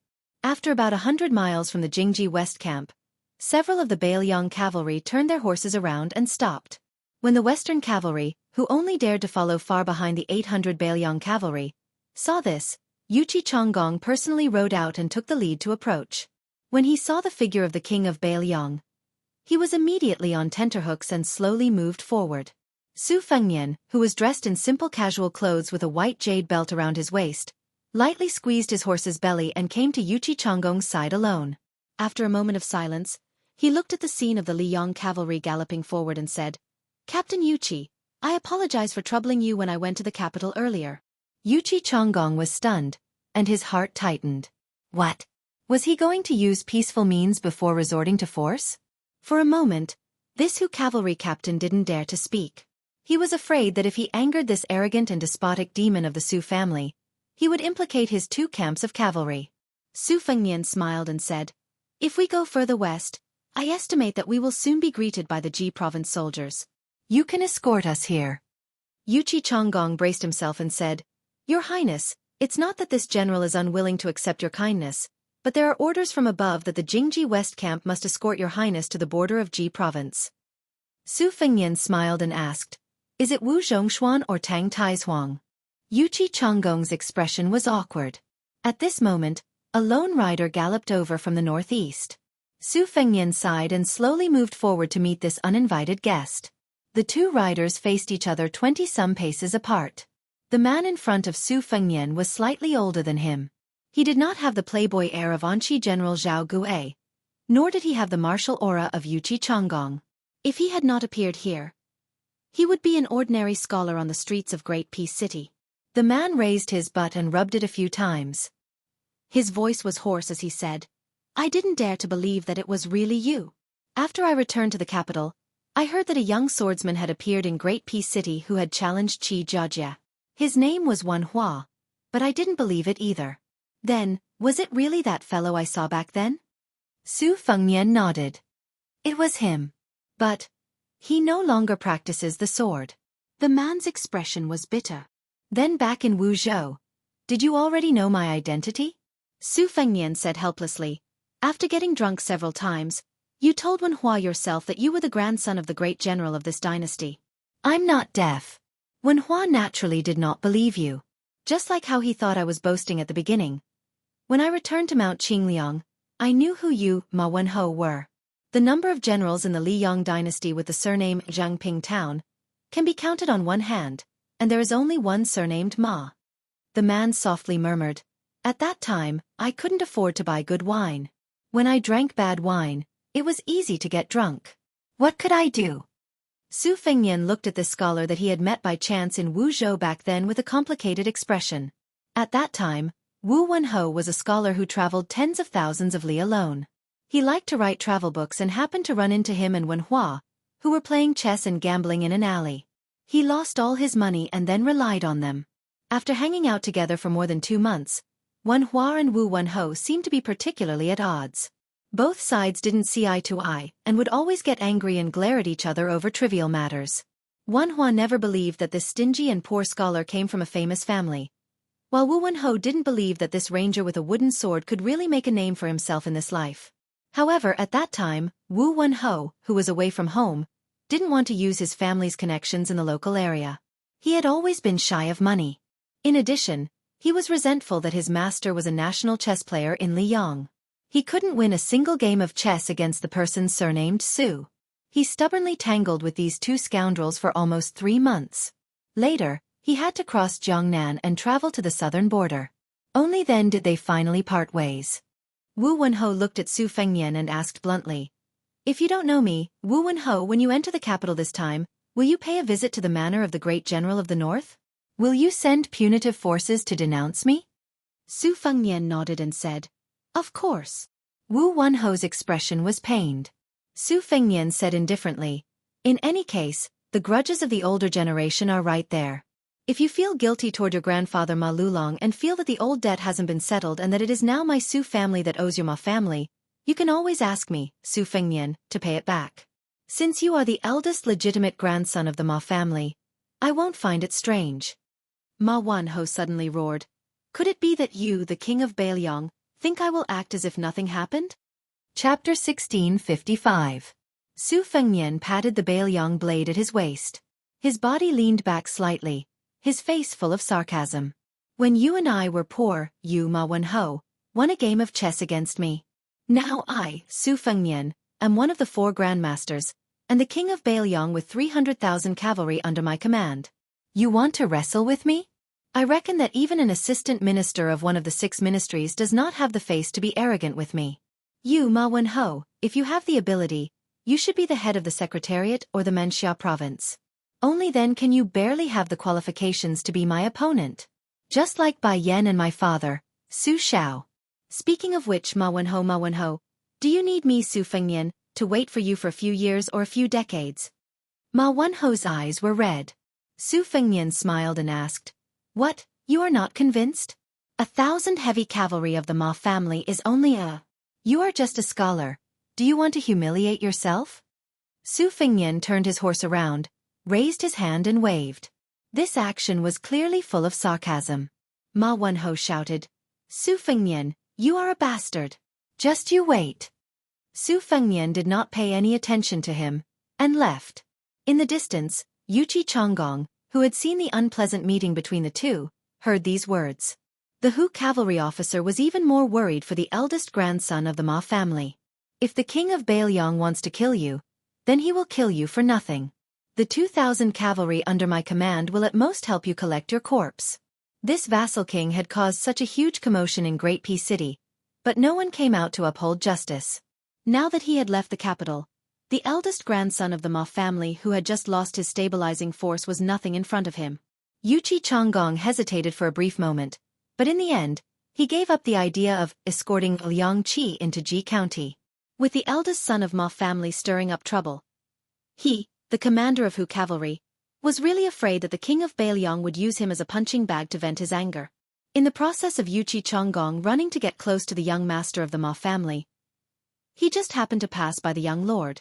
The latter smiled and cupped his fist to bid farewell. Yuchi Chonggong, who was flattered, hurriedly returned the greeting. After returning to the group, Jia sat on his horse and looked at Su Fengnian with a puzzled expression. Su Fengnian picked up the mink hat from her head and put it on his own head. He laughed softly and said, "Only I am allowed to be Su Zhao's son, and Ma Wenho is not allowed to be Ma Lulong's grandson? There was no such logic in this world. As long as a person is alive, having something to think about is definitely better than not having anything to think about." Su Fengnian glanced at the lifted curtain of the carriage and saw half of the beautiful face. He joked, "That's enough. You don't have to hide anymore. Even if you, Chen Yu, get out of the carriage and ride away, no one will stop you." The white horse, or to be exact, the commander of the Phoenix Battalion, Yuan Meng, rode his horse over. This burly man, who had followed His Royal Highness to travel Jianghu, laughed and said, "Your Highness, that group of capital cavalry is really cowardly. They are so boring." Su Fengnian glared at him and said, "Don't be so sarcastic here. Do you think you are a hero just because you are a traitor?" Yuan Meng's face was filled with hidden bitterness. "Your Highness, I am reluctant to give up my position as the commander of the Phoenix Battalion. If your Highness allows me to join the battle at the border as a commander, I will go straight to Huta City." Su Fengnian said grumpily, "Right now, the Yuzhou cavalry lacks a general. Are you willing to give up your position as the commander of the Phoenix Battalion and become a 4th-rank cavalry general?" Yuan Meng smiled mischievously and said, "Damn it. I am not stupid. I will not do it. I will not do it even if you beat me to death. Even the cavalry generals in Yuzhou can't compare to the captains of our Liangzhou border army. Only a fool would go and lose face. Su Fengnian smiled and said, Commander Yuan, your words are quite firm. All right, when we pass by Yuzhou, this king will definitely have a good talk with Yan Wenluan, Chen Yunque, Yul Wandao, and the others. It will also let the Yuzhou side know that Liangzhou has a hero like you, Yuan Meng. Yuan Meng smiled apologetically and said, Your Highness, it doesn't matter to Commander Yan and Deputy Commander Chen. After all, they are only the head of the infantry and can't control my official status. However, please don't say this to General Yu. If he becomes the deputy commander of our Bailiang cavalry in the future, what will I do? Su Fengnian laughed and scolded, Get out of here. Yuan Meng left with his tail between his legs. Next, Chen Yu indeed left the carriage. However, her horsemanship was mediocre. Afraid that she would delay the march, she rode on the same horse as Su Ying, who wore a red robe and a hat. Su Fengnian and Miss Hehe rode side by side with them. Chen Yu asked curiously, May I ask who that son of an aristocratic family is? Su Fengnian sighed and said, He is a friend I met during my earliest travels. At that time, apart from the two of them, this guy was the one I hit it off with the most. Of course, I had good karma with him, but I had bad karma with Shenyuan Qingfeng on the Great Snow Plateau. Actually, during those 3 years I met a lot of people and a lot of things, but most of them were passed with a smile. For example, I once met a female hero who hadn't become famous yet. I think her surname was Qi, and she had a good temper. Her martial arts skills were ordinary, but her chest was really big. Every time she competed with others, she would be restrained because she felt embarrassed. She was the only female hero I met in those 3 years who didn't speak ill of us. It's a pity that there's no news about her in Liang Lake. Maybe she's married. That guy just now also fell for a fairy's skirt. As a result, there was one time when that fairy in white fought with another fairy. At that time, in our eyes, their fight was full of fairy aura. However, the fairy in his eyes had her underarm clothes cut by her opponent's long sword during the fight. After that, there was no more after that. Chen Yu was confused. Why is that? Su Fengnian narrowed his eyes and looked into the distance with a smile. Because we all saw that fairy's underarm hair. Chen Yu was dumbfounded and didn't know whether to laugh or cry. Su Fengnian smiled and said, Actually, there are a lot of interesting things. For example, there was a guy who went to a martial arts competition to find a spouse. The only time he won was because his opponent suddenly had a stomachache during the competition. Then, he had a rare moment of glory, so he chased after his opponent and beat him up. He grabbed his opponent's belt and refused to let go. In the end, you can probably imagine the scene, it was unbearable to look at. Another example, there was a young and handsome hero who was very admirable when he saw injustice on the road. He was also born with a dignified appearance, but the moment he opened his mouth to speak, he was done for. His speech was a complete mess, and no one knew where he came from. It was really a pity. It can be seen that it's really not easy to be a young hero who is loved by everyone outside the martial arts world, right? Chen Yu was speechless. Su Fengnian saw a horse appear on a hillside in the distance. He laughed and spurred the horse forward. Jia Jia and Su Ying also followed. Chen Yu looked at the back of the figure in front of her. She suddenly understood the change in the young man's state of mind. Jianghu was a place where it was difficult for people to die if they didn't want to. On the battlefield, people wanted to live but might not be able to. There was no difference between the two, but there was a difference of life and death. This man named Su Fengnian might not be purely into the Jianghu in green robes with swords. He might not really dislike the battlefield, right? Su Fengnian seemed to have guessed Chen Yu's thoughts. He suddenly turned his head and said with a smile, The battlefield is actually the most magnificent Jianghu. Really, one day, I will have a good fight there. 10,000 enemies are 10,000 enemies. If in Jianghu, where can you find 10,000 people to be your green leaves? Chen Yu finally had a good impression of him, but it suddenly disappeared. Su Fengnian turned his head and saw the horse. He shouted with a smile, Aunt! Then, in the distance behind the armored woman, 2 people suddenly appeared on horseback. Wu Chengqing Yu groom was holding a little girl in a green robe. Su Fengnian reined in his horse and stopped beside Aunt Zhao Yute. Yu groom rode closer and said with a smile, If your highness doesn't mind, let me go with you? Su Fengnian frowned and said, Lu Huang is not in Beiliang.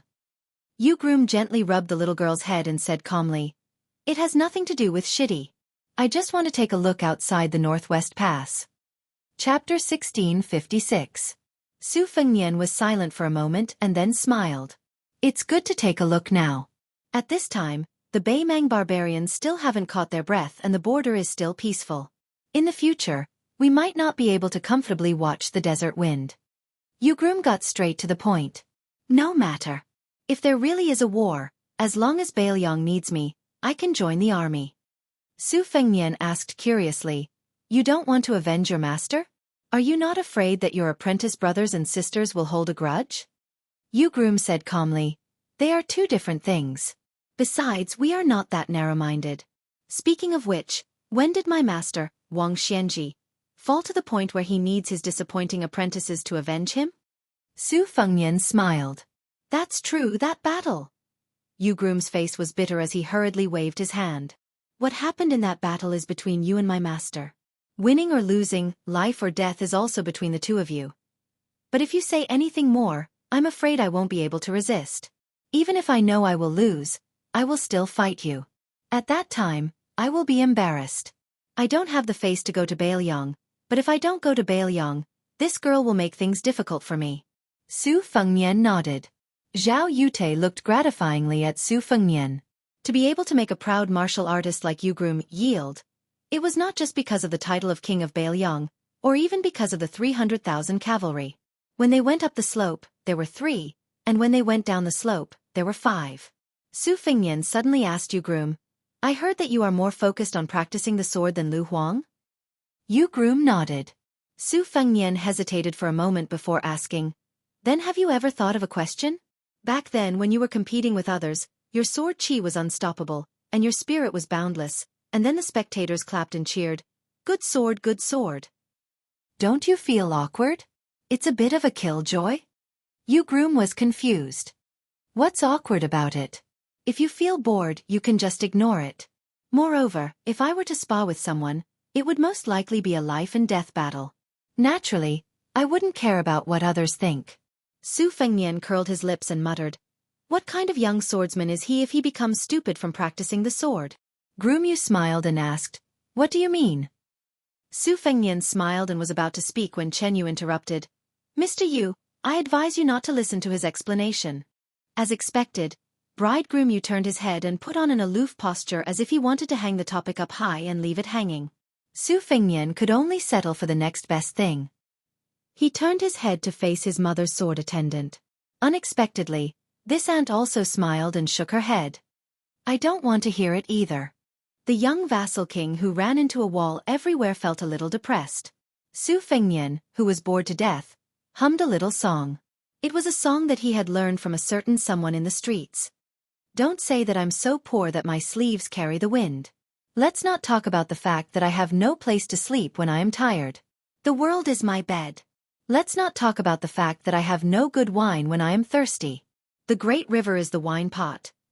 There is no one as lucky as me in the world, no one as lucky as me. The green-robed child listened to the song and felt it was very funny. But when she looked around, why was no one laughing?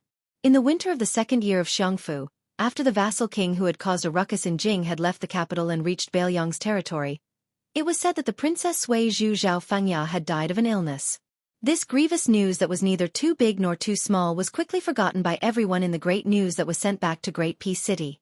Under the personal leadership of Gu Jiantang, the king of Jiaodong Zhao Sui, the crown prince Zhao Yi, and the king of Liao Zhao Xiong, the 3 royal relatives, worked together to assist Gu Jiantang. With the Duoyan elite cavalry and the Blackwater cavalry as the main force, a total of 160,000 cavalry, they went north to conquer the desert.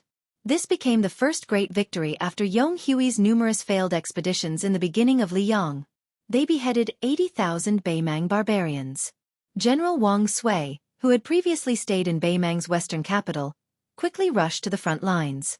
Only then did they stop the collapse of the Eastern Front. He gave power to the 2 young generals, Qiu and Dong, and once again pushed the border forward to the old border between the 2 dynasties. The right assistant minister of the Ministry of War, Su Gong, who was originally only patrolling the border on behalf of the heavens, led 10,000 light cavalry and advanced 1,000 li Jizhou General Yuan Tingshan, Deputy General Han Feng, and Yang Huchen sent out all of their elite troops to work with Gu Jiantang, who was responsible for restraining the main force of Beimang. They fought fiercely against the two flanks of Beimang, Shiwei, and Wang Jingchong for half a day. If not for Liao King Zhao Xiong's greed for merit and the defeat of Zhong Tan, who had been demoted to the Eastern Front as generals, the two Liao cavalry troops from Liang would have been able to enter the hinterland of Beimang. After Guangling Road's West Chu achieved a short-lived victory, the weakness of their scattered forces started to show. On the Eastern Front, Ko Jianghuai could not hold the fort alone. Although he had defeated Song Li and vassal King Zhao Yi's counterattacks several times, the Western Front, under the reckless attacks of Wu Zhongshuan's 100,000 Nanjiang troops and numerous Central Plains troops, the defensive line was in danger. As the commander of the southern expedition, Lu Xianxiang, who was supposed to be in the middle of the command, also left his post and advanced prematurely. However, compared to Liao King Zhao Yi, he was much luckier. He was able to successfully rush to the back of the Eastern Front and settle the battle there. At the same time, Shu King Chen Jibao's 10,000 Shu soldiers mysteriously appeared in the north of the Eastern Front. They appeared near a portion of West Chu's reinforcements to the Western Front and finally defeated the young West Chu soldier Xianxia. West Chu had no choice but to retreat on all fronts. Apart from Chao Chongqing's navy that temporarily held the advantage, all of West Chu's previous achievements were returned to Liang. During this time, there were rumors that the king of Beiliang, Su Fengnian, was about to marry a woman from the Lu family as Beiliang's official consort. Li Yang was mostly speculating about which generals and officials would appear in the northern Liang prince's manor during the festivities on Mount Qingliang this time. The Li Yang court naturally hoped to know clearly which people were the true trusted aides of the new Prince Liang. What was even more important was that of the new generation of Beiliang nobles who had the qualifications to enter Qingliang Mountain. Were there more who were hostile towards the Liang Zhao family, or were there more who maintained a neutral stance? As for when the young king passed through Jizhou and entered Hezhou, Deputy General Han Feng and Yang Huchen led their troops to demonstrate. This became a story that the people of Jingdou loved to talk about. In comparison, King of Han Zhao Xiong, Administrator Han Lin, and Jidushi Kai Nan were silent. It was inevitable that people would criticize them.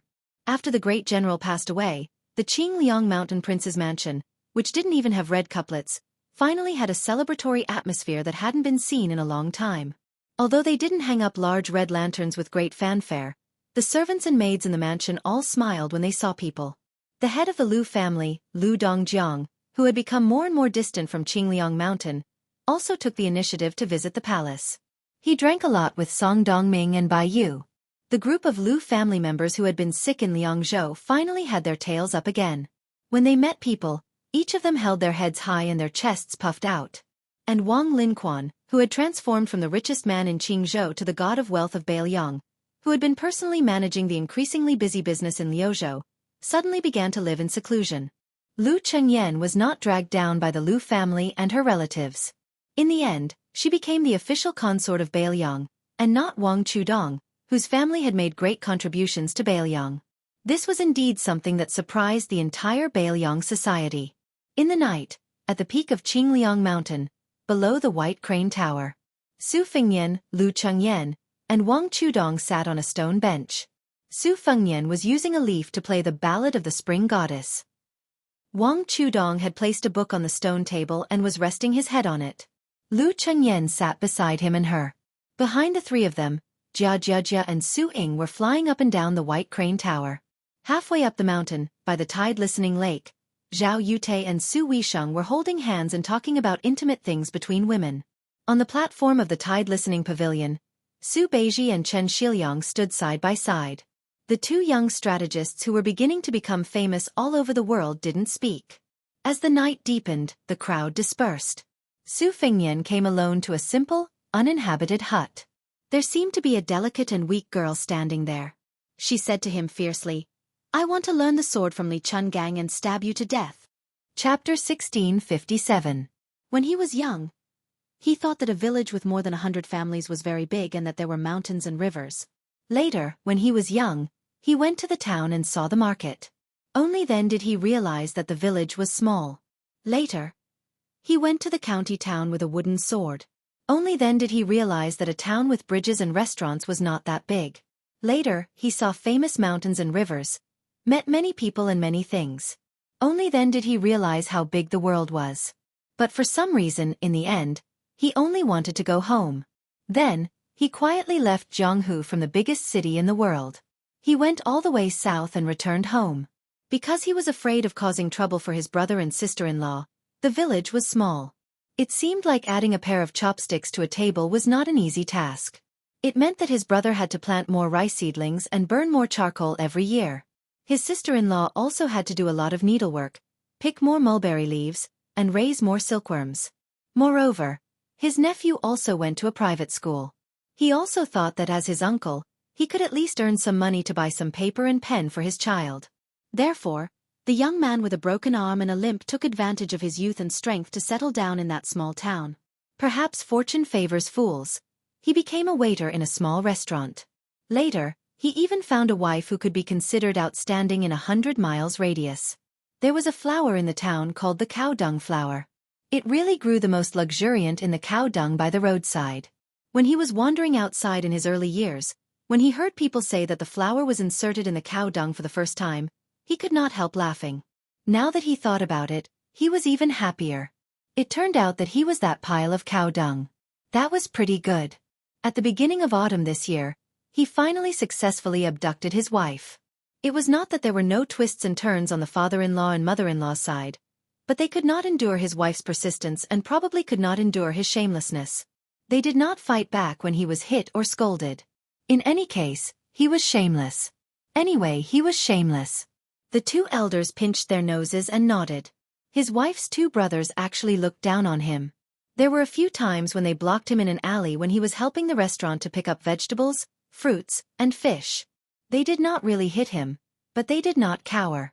Of course, he did not have stage fright. Although he did not make a name for himself in the outside world, after all, he had seen the world. From the beginning to the end, he clung to his stance and did not relax. He only smiled at them. After a few times, the two brothers-in-law were tormented until they lost their temper. Although they did not look good on the day of their sister's wedding, in the end, they did not stop him. They just treated him as a married woman's spilled water. Otherwise, how could they really beat this guy until his nose was black and his face was swollen? Although their sister had a gentle personality and had always been amenable to discussion, sometimes when she was stubborn, she was even more unyielding than a young and vigorous man. They really could not change her mind. During the Mid-Autumn Festival this year, she wanted to go back to the village to spend it with her brother and sister-in-law. This was in accordance with the rules. However, he wanted to go to her mother's house to celebrate the reunion festival this year. He had already told his brother and sister-in-law that at most, they could spend the Mid-Autumn Festival together next year. They also agreed with him and felt that she had been wronged by marrying into the one family. She still wanted to say something, but he waved his arm heroically and said, "You have to listen to me, the head of the family, on this matter." The corners of her mouth curled up as she smiled and nodded. However, when the young couple brought a box of mooncakes to the door, they were stopped by his brother-in-law. He said that his sister could enter the family, but he could forget about it if his surname was one. As he spoke, the boorish man became angry. He took the box of mooncakes that the waiter had spent 2 taels of silver to buy and fiercely smashed it against the wall of the alley opposite the door, telling the man with the surname one to quickly scram. His wife was angry at that time and did not say a word to her brother. She grabbed her husband's arm and turned to leave. However, he stood there and was unwilling to leave. He smiled and said that his wife must go home to see her parents today. Otherwise, he would not leave. Looking at his unusually serious expression, she did not cry out loud, but her eyes turned red. He softly told her that in this world, a family was a family. It was a matter of life and there was no threshold that could not be crossed. She hummed in agreement and lowered her head to push her brother's shoulder away. She quickly walked into the courtyard.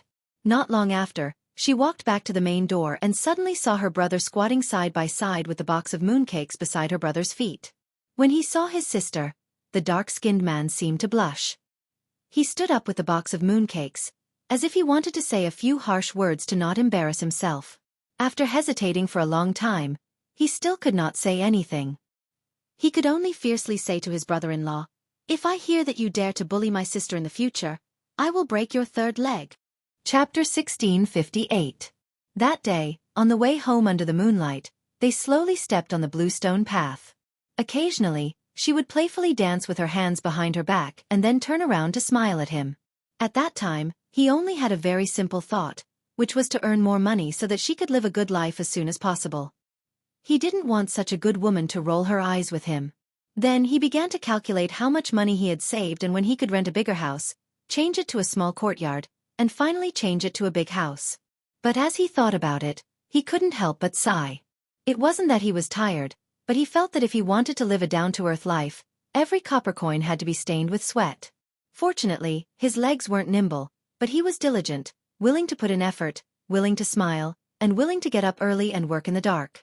After the early days when he was often treated as a joke and entertainment, the men who had a sword around the town and considered themselves as young heroes were not too willing to compete with a young waiter like him. In their words, it was meaningless to step on dog shit. Other than dirty shoes, it was useless.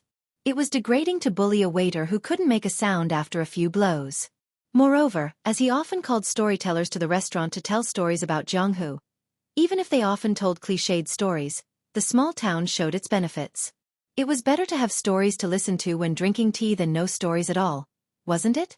Moreover, whenever other storytellers competed with each other in the small restaurant, there would always be a few new tricks. The restaurant's business was generally getting better and better.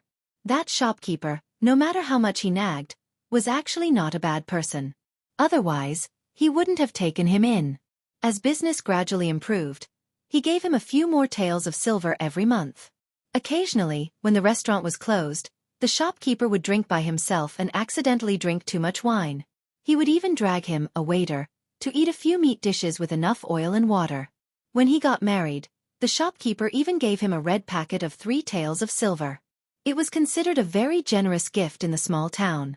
After that, he worked harder and harder. It was not an exaggeration to say that he could replace 3 waiters, but it was certainly not an exaggeration to say that he could replace 2 waiters. After this year's Mid-Autumn Festival, the shopkeeper gritted his teeth. He felt that no matter how easy the waiter was to order around, he would not be able to cope with the increasingly flourishing business. Therefore, he hired a delicate young lady from a neighboring village to be the wine seller. She was 17 or 18 years old and had good potential. It was just that her family was too poor and she appeared thin and tanned. After she started working in the restaurant, she had been stained with meat, fish and oil several times and her figure immediately became slim. Very soon, she gained a bit of a fresh and lively appearance. As a result, the restaurant's daily income increased again. This made the shopkeeper extremely happy. Especially with his discerning eyes. He could see that the young lady was a bit interested in the young man with the surname Wen. He was both angry and amused. He thought that his daughter was really obsessed with him. Even if the waiter's temperament was not bad, he still had a family. Why did she blindly bump into him like a moth bumping into a lamp? In the future, it would not be difficult to find a young man of equal social status. Could it be that she would have to become the one man's concubine? That was a blessing that only those rich old men in town could enjoy. However, what was even more interesting was that the young man with the surname Wen was usually quite smart. If it were any other ordinary man, it would be reasonable for him to touch the little girl's hand or pinch her waist when she took the initiative to throw herself into his arms. It was a small matter after all. It did not cost him a single cent. But the man surnamed Wen was still not enlightened. He was even more serious than the few scholars in the town who had achieved scholarly honors. This made the shopkeeper, who was watching the fun with a smile on his face, anxious for him. It was going to be winter soon. The rich old men were probably counting their fingers and waiting for the day of snow. They had prepared enough charcoal at home and were eagerly waiting to wear those mink furs bought from the county town. But it was much more difficult for the poor. It was cold when it snowed and even colder when the snow melted. Buying new clothes and thick boots cost money. Using charcoal to light the stove also burned money. It was said that in the north, especially after the Guangling River that divided the Liang dynasty into the north and the south, many people died. The war was very fierce. Hundreds of thousands of soldiers from the imperial court were fighting there. There were even some well-informed town officials who came from the county town, saying that in the south, there was a great general under the command of a great lord. He led an army of 100,000 from the southernmost side to the Guangling River, and killed until blood flowed like a river. It was said that the dead almost blocked the entire river. They also vaguely heard that the place called Bailiang in the northwest of Liang suffered even more. The army of 1 million Beimang barbarians had arrived at their doorstep. Some of the older people in the town could not help sighing when talking about these important imperial matters. Many of the younger people were heartless and would talk back to the old people from time to time. Most of them thought that the war was not a big deal and that if they joined the army, they might be destined to be a general. When they came back from the battlefield, they would lead hundreds of armored soldiers and sit high on their horses. That was what they called awe-inspiring. It had already been 4 or 5 days since the storyteller showed up in the restaurant. Not only were the regular customers unable to hold themselves back, some of the more impatient ones even stepped on the bench and cursed. Even the innkeeper was so anxious that he grabbed the waiter surnamed One and gave him a good scolding. The waiter smiled and explained that the storyteller had gone to the county town to learn from the old storyteller. Now, not only were there old storytellers in the few larger restaurants in town, even young and beautiful women were playing the pipa to liven things up. If they wanted to attract more business, they had to show some of their real skills. The innkeeper rolled his eyes. That was the logic, but you should at least let that old man come back and show us a few things. If you drag on any longer, the regular customers of the restaurant will all run away. The innkeeper finally patted the waiter's shoulder. Probably because he found his conscience, he glared at the waiter and said, "In the future, if you let that old freeloader go on a long trip, don't secretly pay for it. The restaurant will pay for it." Without waiting for the waiter to flatter him, the innkeeper had already turned around and left with a hand on his chest. He muttered that his heart ached. "You can't be a good person. You can't be a good person." The waiter, who was crippled at a young age, looked at the side street and grinned. That day, the old storyteller who had been fixed in this restaurant all year round finally came back. Moreover, word spread like wildfire, and the restaurant was full on that day. Especially when the old man talked about one thing with joy, the entire restaurant roared with laughter. Even the innkeeper and the waitress were overjoyed. Everyone looked at the waiter surnamed One. Some of the rough men even held their stomachs and laughed so hard that they almost cried. The storyteller who had rushed back from the county town said that the #1 expert in the world was no longer Xianxia of the martial emperor city of the Eastern Sea, but a young vassal king, the king of Beiliang, who had 300,000 Beiliang cavalry. This #1 expert in the world and Beimang's military god, a guy called Tuoba Bodhisattva, had a fierce fight in the western regions. The two top immortals in the world fought for thousands of miles. It was a fight that turned the sky and the earth upside down, and the sun and the moon lost their light. Among them, our Li Yang's king of Beiliang had once beaten the most powerful guy of the Beimang dynasty out of the city with a single sword strike. If it wasn't thousands of steps, it should have been at least hundreds of steps. The city walls were like paper. Then that young vassal king who had ascended to the top of the Jianghu personally said that he had learned that sword strike from a swordsman from the central plains called Wanhua. Therefore, amidst the laughter, there were nosy people who kept shouting at the top of their lungs, "Hey, hey, hey, One, when did you get close to the king of Beiliang? Otherwise, when will you take us to the northwest to see the power of the Beiliang cavalry?" Yes, yes, yes, that's a prince. He should have a prince's mansion, right? Waiter, we'll take advantage of you. How about you take us to Beiliang tomorrow? It shouldn't be difficult to eat and drink well, right? Flying sword. Give me a flying sword. Waiter One, since you can make that great prince admire you, you must have the flying sword skills from the romance novels. Why don't I break a stool leg for you, and you can take me flying? The lame young man who was standing in the restaurant's lobby was holding a jug of wine. For a moment, he forgot to pour wine for the guests. He didn't say anything and didn't answer, but he couldn't stop laughing. However, he really laughed until tears came to his eyes. At this moment, a guest who had finally realized that he hadn't received any wine after waiting for a long time slammed the table and roared, "One, where's the wine? Do you really think you're the swordsman from the Central Plains that the prince talked about? Damn you!" The waiter suddenly lowered his head and lifted his crippled shoulder. He carelessly wiped away the tears on his face and laughed loudly. "Ah, sir, here's the wine." Chapter 1659. Su Fengnian stopped at Mount Qingliang for a short rest. Then, he led the light cavalry of the Phoenix Battalion toward the new city that had broken ground at the beginning of the year. Traveling with him were Su Beiji, who had just left his post as the provincial governor of Lingzhou, and Chen Shiliang, whose official rank in Liuzhou had always been neither high nor low. The woman who had previously died with him, the king of Beiliang, was his aunt, Zhao Yute, accompanying Su Weisheng. Chen Yu and the green-robed little girl hit it off very well and also stayed at Mount Qingliang. The two of them liked to throw copper coins of wishes at the wishing lotuses in Tide Hark Lake. Jia and Su Ying, who had become playmates in Great Peace City, also began to go their separate ways when they arrived at Bailiang Palace. Haha, the girl liked to run with the two tiger kuei from the top of the mountain to the bottom of the mountain, and then from the front of the mountain to the back of the mountain. Only when she occasionally saw the woman called Lu Chengyan would she stop and laugh happily. Su Ying, on the other hand, liked to listen to the stories of Wang Chudong, a great literary figure in Liang. In short, Mount Qingliang seemed to become lively all of a sudden. In particular, Chen Yu, who had competed with a certain Nangong for the top spot in the Rouge evaluation. Only a few glimpses of her arrival were enough to shock people. Every time she stopped by Tide Hark Lake for a stroll, if the Bailiang subordinates of Song Dongming and Baiyu noticed her with their sharp eyes, they would quickly spread the news. No matter how busy they were, they could shamelessly find some lame excuses to swarm to the railings of the small square outside the yamen to enjoy the scenery.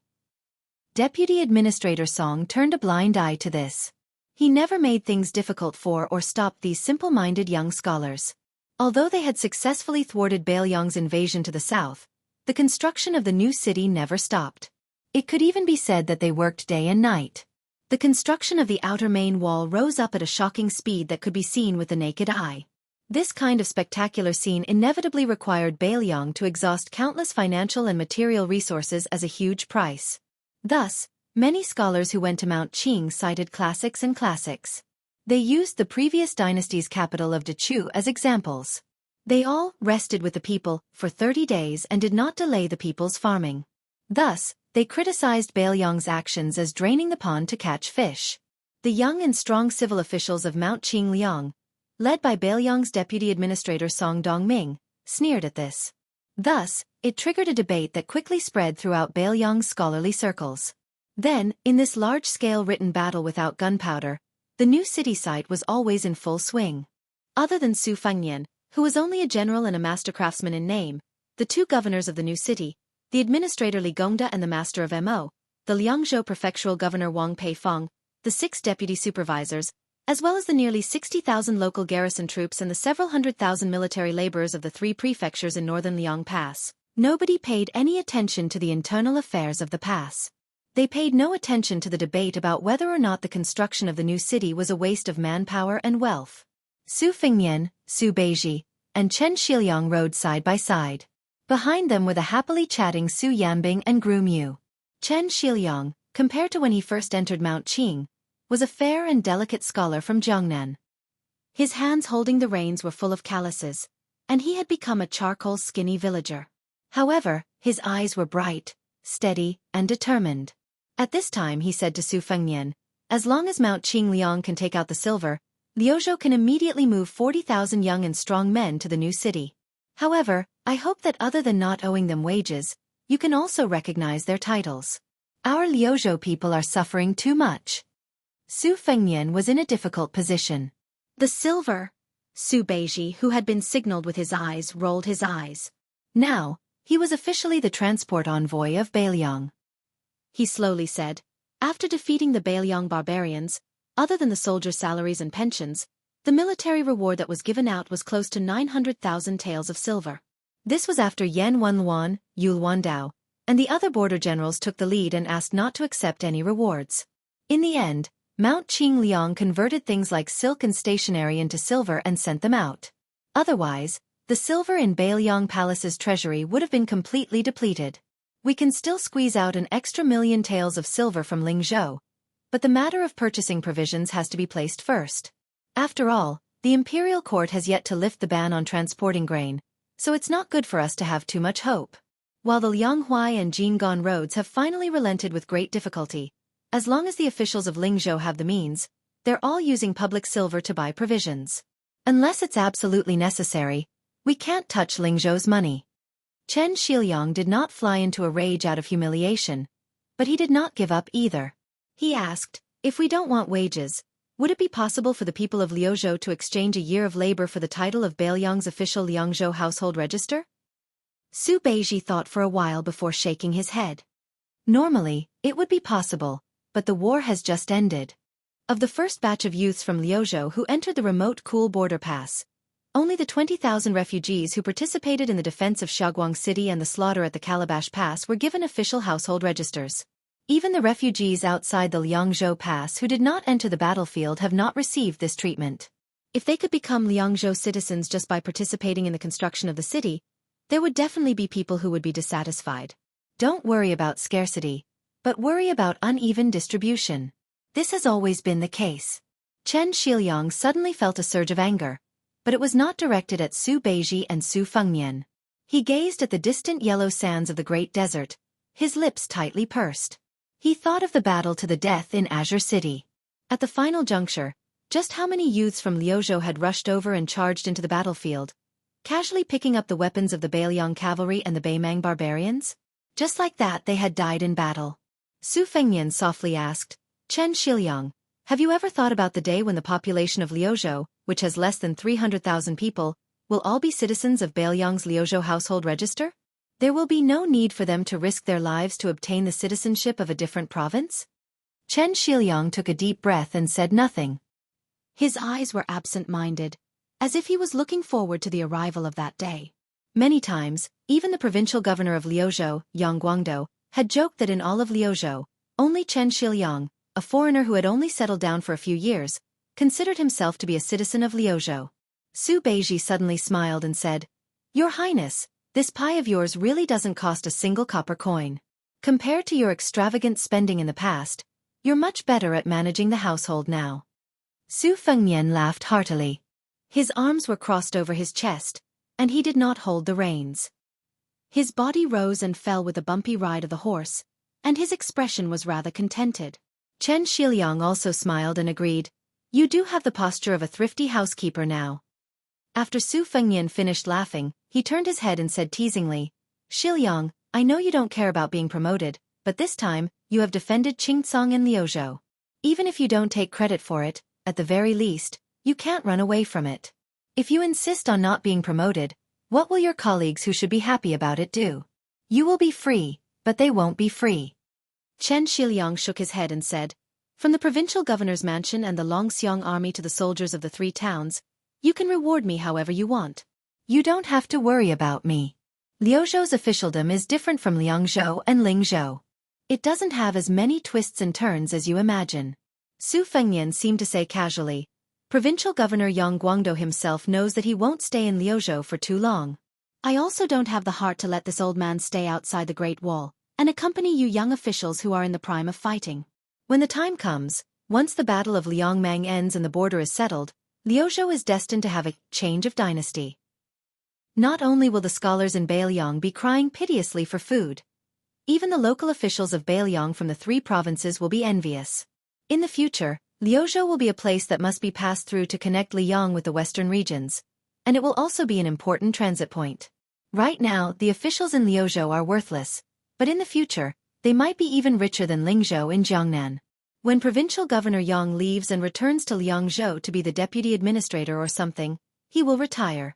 When that time comes, you old men in Liuzhou's officialdom and the 200,000 to 300,000 refugees will be like a group of dragons without a leader. Aren't you worried? Chen Shiliang fell into silence. Su Beiji changed the topic and said with schadenfreude, Our Bailiang's god of fortune is said to have traveled to every inch of land in Liangzhou and Liuzhou in just 2 short years. He also holds the position of the deputy administrator of the new city. This time, he suddenly caught a cold and is recuperating at home. Chapter 1660. Su Fengnian felt a headache coming on. Su Beiji said carelessly, all right, whoever started the trouble should end it. This saying doesn't make sense when it comes to family matters, so I acted on my own initiative and went to the Wang Fu of your future father-in-law. I found Wang Linquan and had a good drink.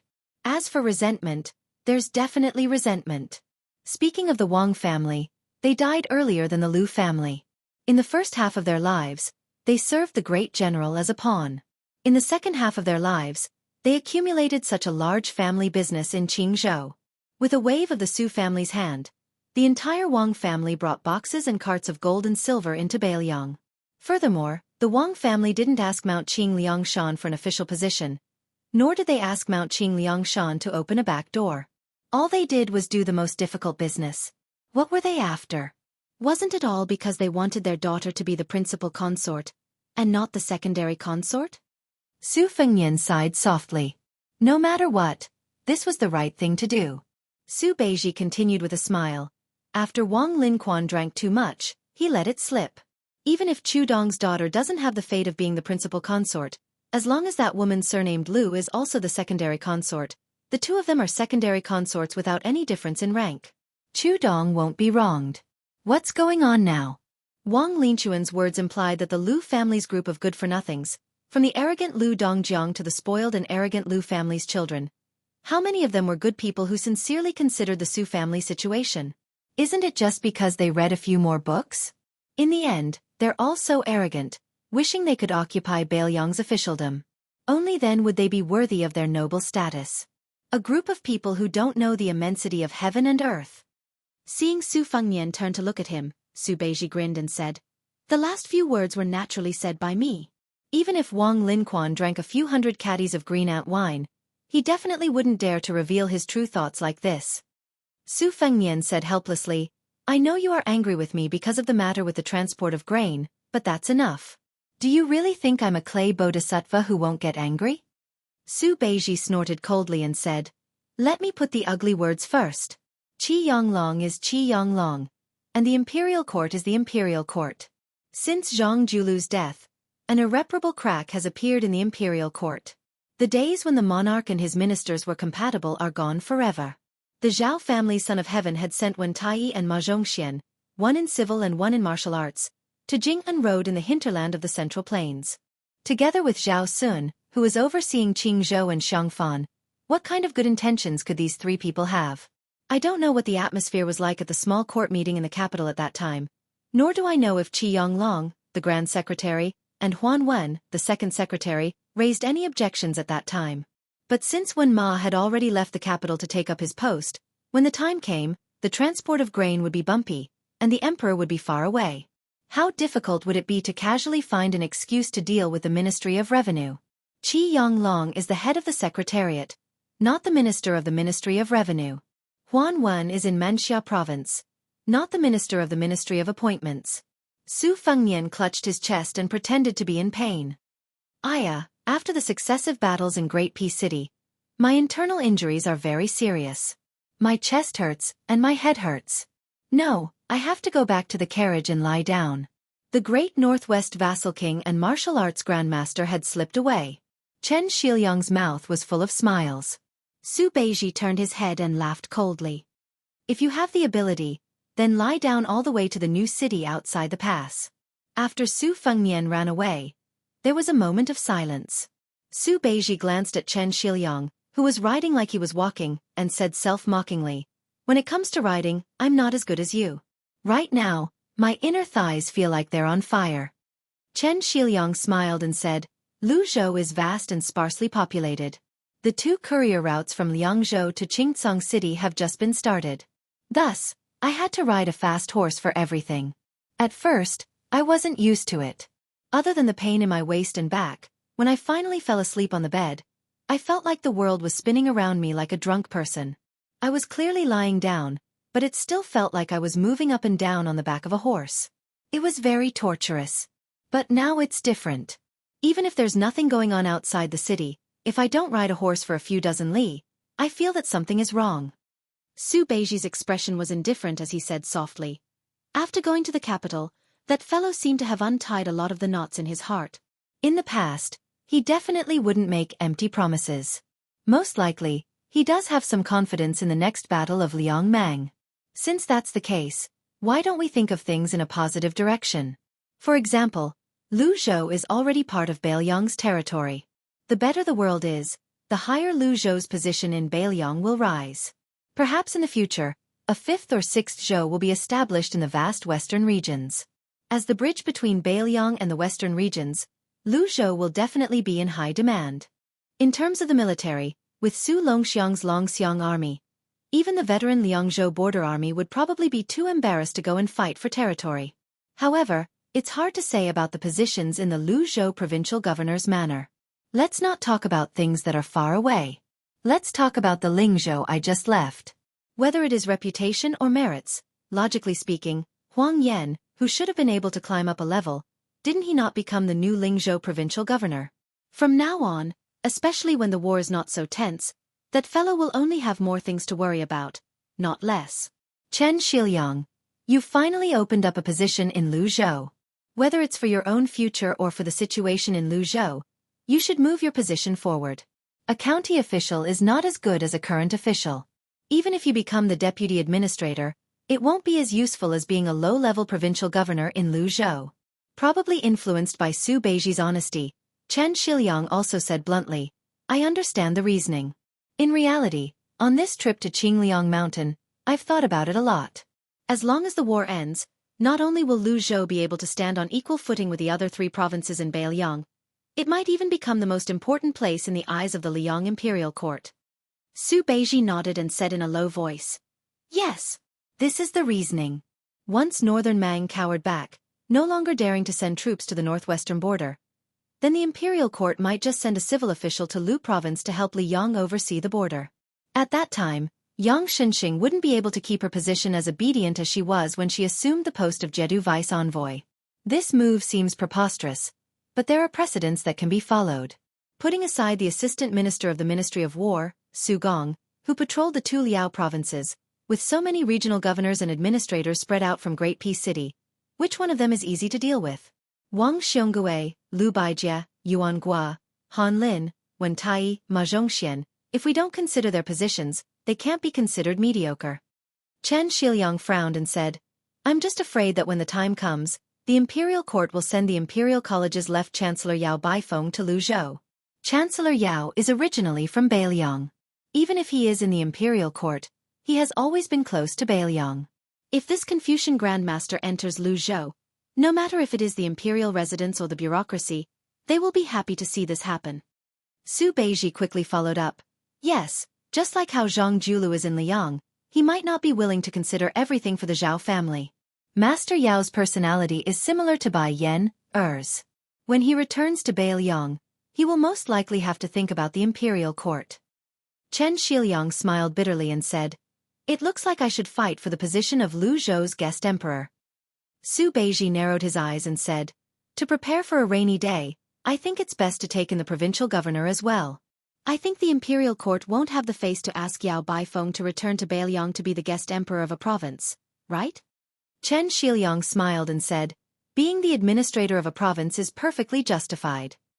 Su Beiji curled his lips and said, Being the administrator of Mount Qingliang? Wouldn't he be eaten up by Song Dongming and the others? Besides, if he didn't go to Luzhou, how many Liang officials would dare to follow Yao Baifeng to Beiliang Palace to be an official? Wouldn't they have to wake up early every morning and rub their necks, thankful that their heads are still on their shoulders? Chen Shiliang held back his laughter and nodded. That's true. Suddenly, someone shouted from behind them, Ju Zi, Shiliang, I suddenly feel better. Why don't you take the carriage and I'll be your coachman? The white horses near the carriage all smiled knowingly. Su Beiji turned to look at his peers and asked, What do you say? Chen Shiliang said in all seriousness, Sure. The 2 riders turned their horses around at the same time. The king of Beiliang, Su Fengnian, who was sitting in the coachman's seat, watched the 2 Beiliang strategists slowly approach. He suddenly raised his eyes and gazed into the distance. There was a withered scholar from the Tide Listening Pavilion. After his death, he didn't have a grave, so his ashes were scattered outside Beiliang Pass. Jiangnan, Jiangbei, south of Nanshan, north of Beiliang. Jiangnan was in the south, 3,000 miles long. Beiliang had a gravestone, 300,000. Chapter 1661.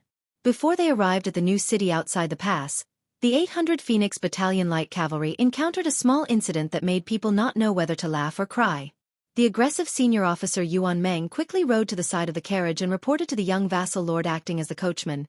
Your Highness, the scouts have reported that there are more than 60 Jianghu martial artists with swords and sabers 1 li northwest of here. They are divided into 2 groups and are rushing this way. Do you need me to bring people to stop them? Su Fengnian was stunned for a moment and asked with a smile, Is it a Jianghu feud between the gangs, or is there an ulterior motive? Yuan Meng opened his bloody mouth and said with a murderous look, Who cares? Anyway, my brothers have been holding back for too long. Let's use them as an appetizer to go with wine. Su Fengnian waved his hand and said, "Forget it, let's just continue on our way. As long as they don't come close, don't pay them any attention." Seeing that this senior officer who was born in the prime of his life seemed to be unwilling, Su Fengnian used his horsewhip to point at the bridegroom Yu, who was not far in front of them, and said with a smile, "You're itching for a beating, right? This is Wang Xinji's eldest disciple. Is he enough for you to sweat?" Yuan Meng said resentfully, "Then forget it. Harmony breeds wealth. Harmony breeds wealth." However, the development of the situation made the sullen senior officer Yuan feel very gratified. The two groups of Jianghu fish dragons crashed into the long snake formation of the 800 White Horse Cavalry. Yuan Meng could obviously see that the people in the lead wanted to lead the trouble and wanted to muddy the water so that they could escape. One of the young swordsmen who was covered in blood flew over the heads of the White Horse Cavalry and landed on the right side of the slowly advancing cavalry. With him taking the lead, the others behind him all stepped on the tips of their toes and nimbly flipped over the wall of people. If that was all, it would have been fine. However, there were some whose lightness skills were slightly inferior. They couldn't possibly circle around to the back of the light cavalry and escape. After a moment of hesitation, it was unknown who was the one who summoned the courage to shout, "Gentlemen, please make way, please make way, please make way." Then, 5 or 6 reckless fellows attempted to pass through the cavalry formation. Yuan Meng, who was already hot-tempered to begin with, was already burning with rage when someone dared to provoke him. However, when he turned around and saw that his prince was as still as a mountain, he forced himself to endure. In the end, this group of bastards wanted to take an inch and want a mile, wanting to interfere with the marching of the troops. Yuan Meng tilted his head and spat fiercely. He cursed in a low voice and roared at the top of his lungs, "Raise the crossbows. Anyone who dares to come within 10 steps of me will be killed without mercy." The cavalry didn't stop and continued forward, but almost immediately, all the light cavalry raised their light crossbows. The crossbow bolts shone brightly under the sunlight, sending chills down the spines of the Jianghu people. The Jianghu people charging at the very front were so frightened that they stopped in their tracks. They didn't move at all and didn't even dare to breathe loudly. Other than the 5 people on the right who had used their lightness skills to leap over the wall of light cavalry, the rest were blocked on the left side of the cavalry. A middle-aged man wearing a green robe and holding a sword clearly had more experience in the Jianghu. Not only did he indicate to the people around him not to act rashly, he also turned his arm behind his back at the first instant and adopted the posture of carrying a sword on his back to express goodwill to the cavalry. He looked at Yuan Meng, who looked the most like a general, and said in a clear voice, "General, I am Zhang Rongqian of Nanzhao's Tai-Bai Sword Grandmaster. I am currently pursuing 12 unscrupulous criminals with my Jianghu companions. If I have offended your carriage, please forgive me." The Feng Battalion Commandant, who had respectfully called someone general in front of the king of Beiliang, immediately blushed. This flattery had completely hit the horse's hoof. Yuan Meng angrily rebuked, "F***CK your general. I'm only a 6th-level commandant. You put oil on your mouth. With one look, I can tell that you're not a good person." The middle-aged scholarly swordsman who called himself Zhang Rongqian of the Tai-Bai Sword Grandmaster was somewhat embarrassed. In the end, the Jianghu was all about face. More than 60 Jianghu people had perked up their ears to listen, but in the end, he was scolded by the cavalry commandant who didn't know how to appreciate his kindness. As a Jianghu leader who could rank among the top 10 in the Jianghu world of Nanzhao, no matter how good he was at cultivating his body and mind, he didn't have the willpower to stick his hot face to a cold butt. However, facing a cavalry army of nearly 1,000 people, and one that looked like the elite and valiant Beiliang frontier army, Zhang Rongqian, as a person who had crossed the river, didn't have the guts to compete with a local tyrant, especially in Beiliang's territory. No matter how good Zhang Rongqian's martial arts were, even if he had 3 heads and 6 arms, he wouldn't be able to cut vegetables. Therefore, Zhang Rongqian only kept a cold face and didn't retort. An old man in embroidered clothes who had been bitten by Zhang Rongqian and hadn't been able to jump over the light cavalry wall was still fiercely arrogant even though he was seriously injured and had a bloody hole in his waist. Right now, with his back to the cavalry, he was facing more than 50 Jianghu enemies and said gloomily, "Zhang Rongqian, you're the #1 hypocrite in Nanzhao who pretends to be righteous and deceives the world. You have the nerve to call us bad people. Our young master has only exposed your old history of killing your brothers and stealing secret manuals to get to the top. If you really have the ability, then come and kill us." A graceful woman in snow-white clothes holding a bright red pipa said softly, "Evil and crooked ways. No matter how glib your tongue is, everyone has the right to punish you."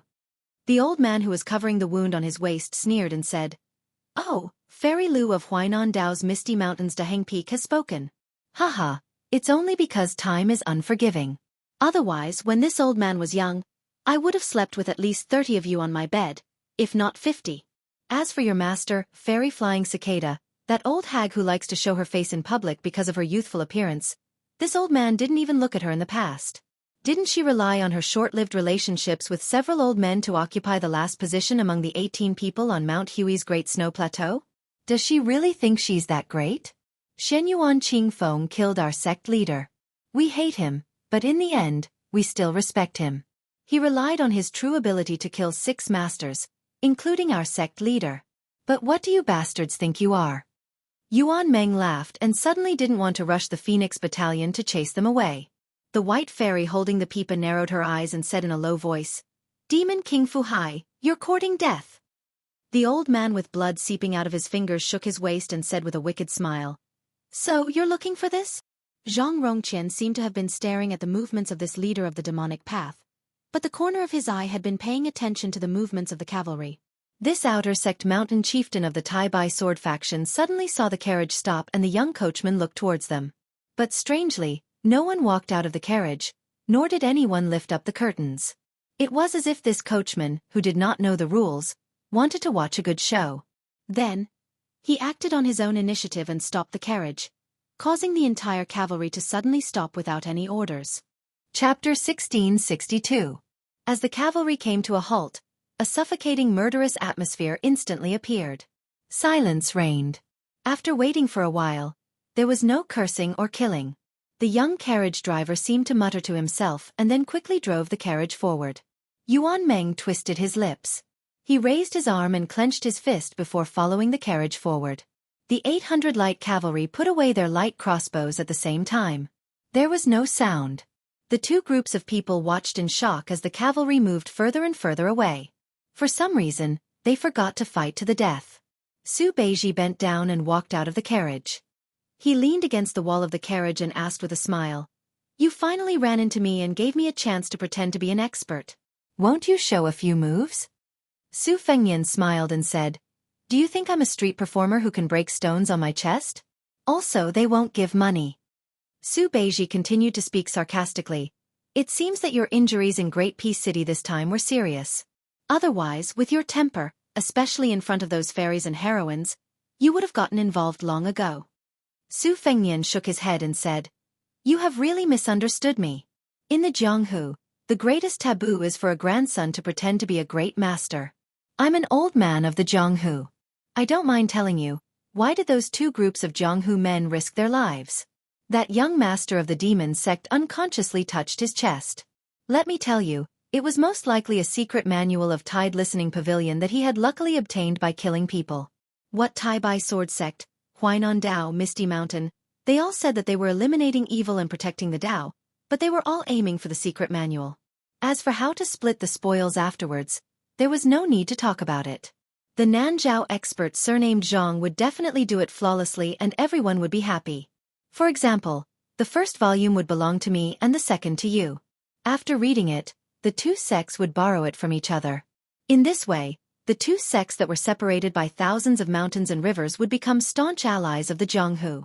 You said in Nanzhao that the flying cicada fairy was a legendary Jianghu figure that everyone had high hopes for. I said in Misty Mountain that your Tai Bai sword sect was actually not inferior to the Dongyue sword pool. Everyone would gain face. Maybe a few elders will sit down and make peace, and then let the two young talents of their respective sects become immortal companions. It will be another great story, and they will boast about it for several years." Su Beiji gave him a thumbs up and clicked his tongue. "Your Highness, you're really good. You're really good at this." Su Fengnian was silent for a moment before he smiled. "That's how the Jianghu is. I can't say whether it's good or bad, but it's a pity that it's too similar to Jianghu." Su Beiji sighed. "According to what you said, there is no place in this world where there is no Jianghu." Su Fengnian, whose back was facing Ju Zi, nodded and said, "I guess so." As they approached the new city, there were more and more groups of Jianghu people. Her background was somewhat similar to Zhang Rongqian's. They were both the first to follow Xianyuan Qingfeng to the western region to kill demons. In the end, after the purple-clothed woman killed so that there was no one left to kill, she instigated the righteous Jianghu people to join the army at the Beiliang border. After that, she disappeared without a trace. Most of the older Jianghu heroes did not really come to the border. Most of them were in Liangzhou or Lingzhou, traveling the mountains and rivers while practicing martial arts. Otherwise, they would try to get in touch with the Fish Dragon Gang, which was one of the top 10 gangs in the world. When traveling the Jianghu, they always looked at the Buddha's face. There was a world of difference between whether they had made a name for themselves or not. Even when Su Fengnian was at the bottom of the Jianghu in his early years, he had seen a few street fights because the helpers each side knew each other. In the end, the fight did not end, but they drank wine. The knife did not move, but the chopsticks did. The travel permits issued by the local government in Liang were not enough for these Jianghu people to go to the dangerous military towns like Huta City and Huaiyang Pass. Most of them stopped near the new city. Only a few people who were led by the high-ranking members of the Fish Dragon Gang could get a little closer to the border. However, enlisting in the army to kill Beimang barbarians was out of the question. They could just take it as a trip to the desert beyond the Great Wall.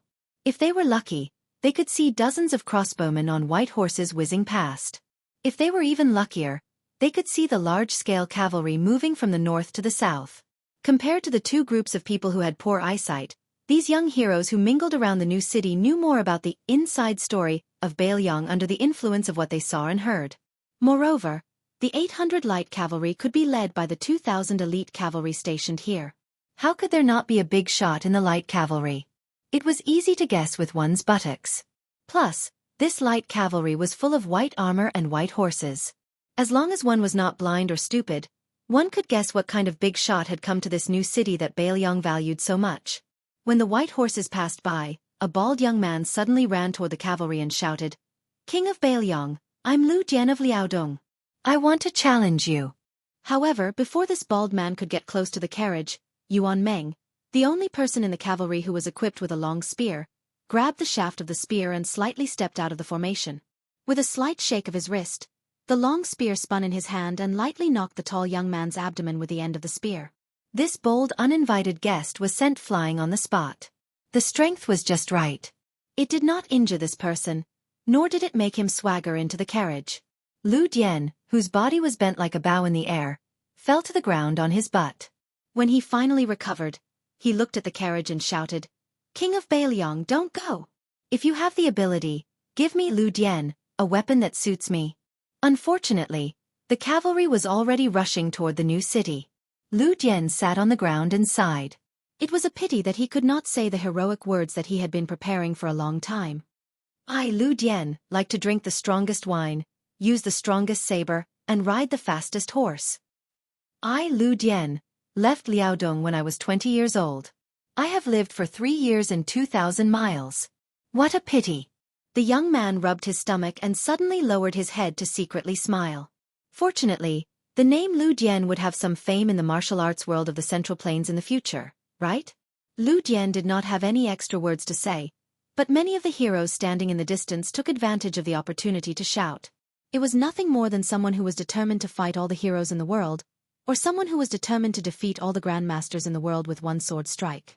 There was even someone who shouted, "My life is in my own hands, not in the hands of the heavens. If the heavens want to kill me, I will kill the heavens."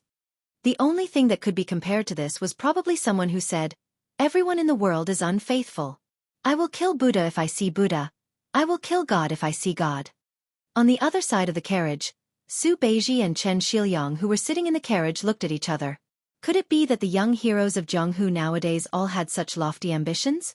However, it was a pity that the young king, who was one of the grandmasters of martial arts evaluation, was not here. There was someone that Su Fengnian wanted to meet. Chapter 1663. Su Fengnian and Su Yanbing quietly left the team early. Under the guidance of a spy from the whisk room, they came to a slope 7 or 8 miles northwest of the new city. Occasionally, a group of crossbowmen would pass by in the distance. Compared to the past, there were 1 or 2 more cavalrymen in light armor who did not carry a cold saber or light crossbow. These people were the Jianghu people who had been selected by the border army of Liangzhou and the Whispering Room. According to the confidential military files of the Huaiyang Pass Protectorate, more than 200 Jianghu experts from the Central Plains had been secretly recruited into the border army. This was undoubtedly a timely supplement for the crossbowmen in the border army, who often died in a battle on a narrow path. After all, in the first battle of Liangmong, the northern Liang scouts had suffered a great loss.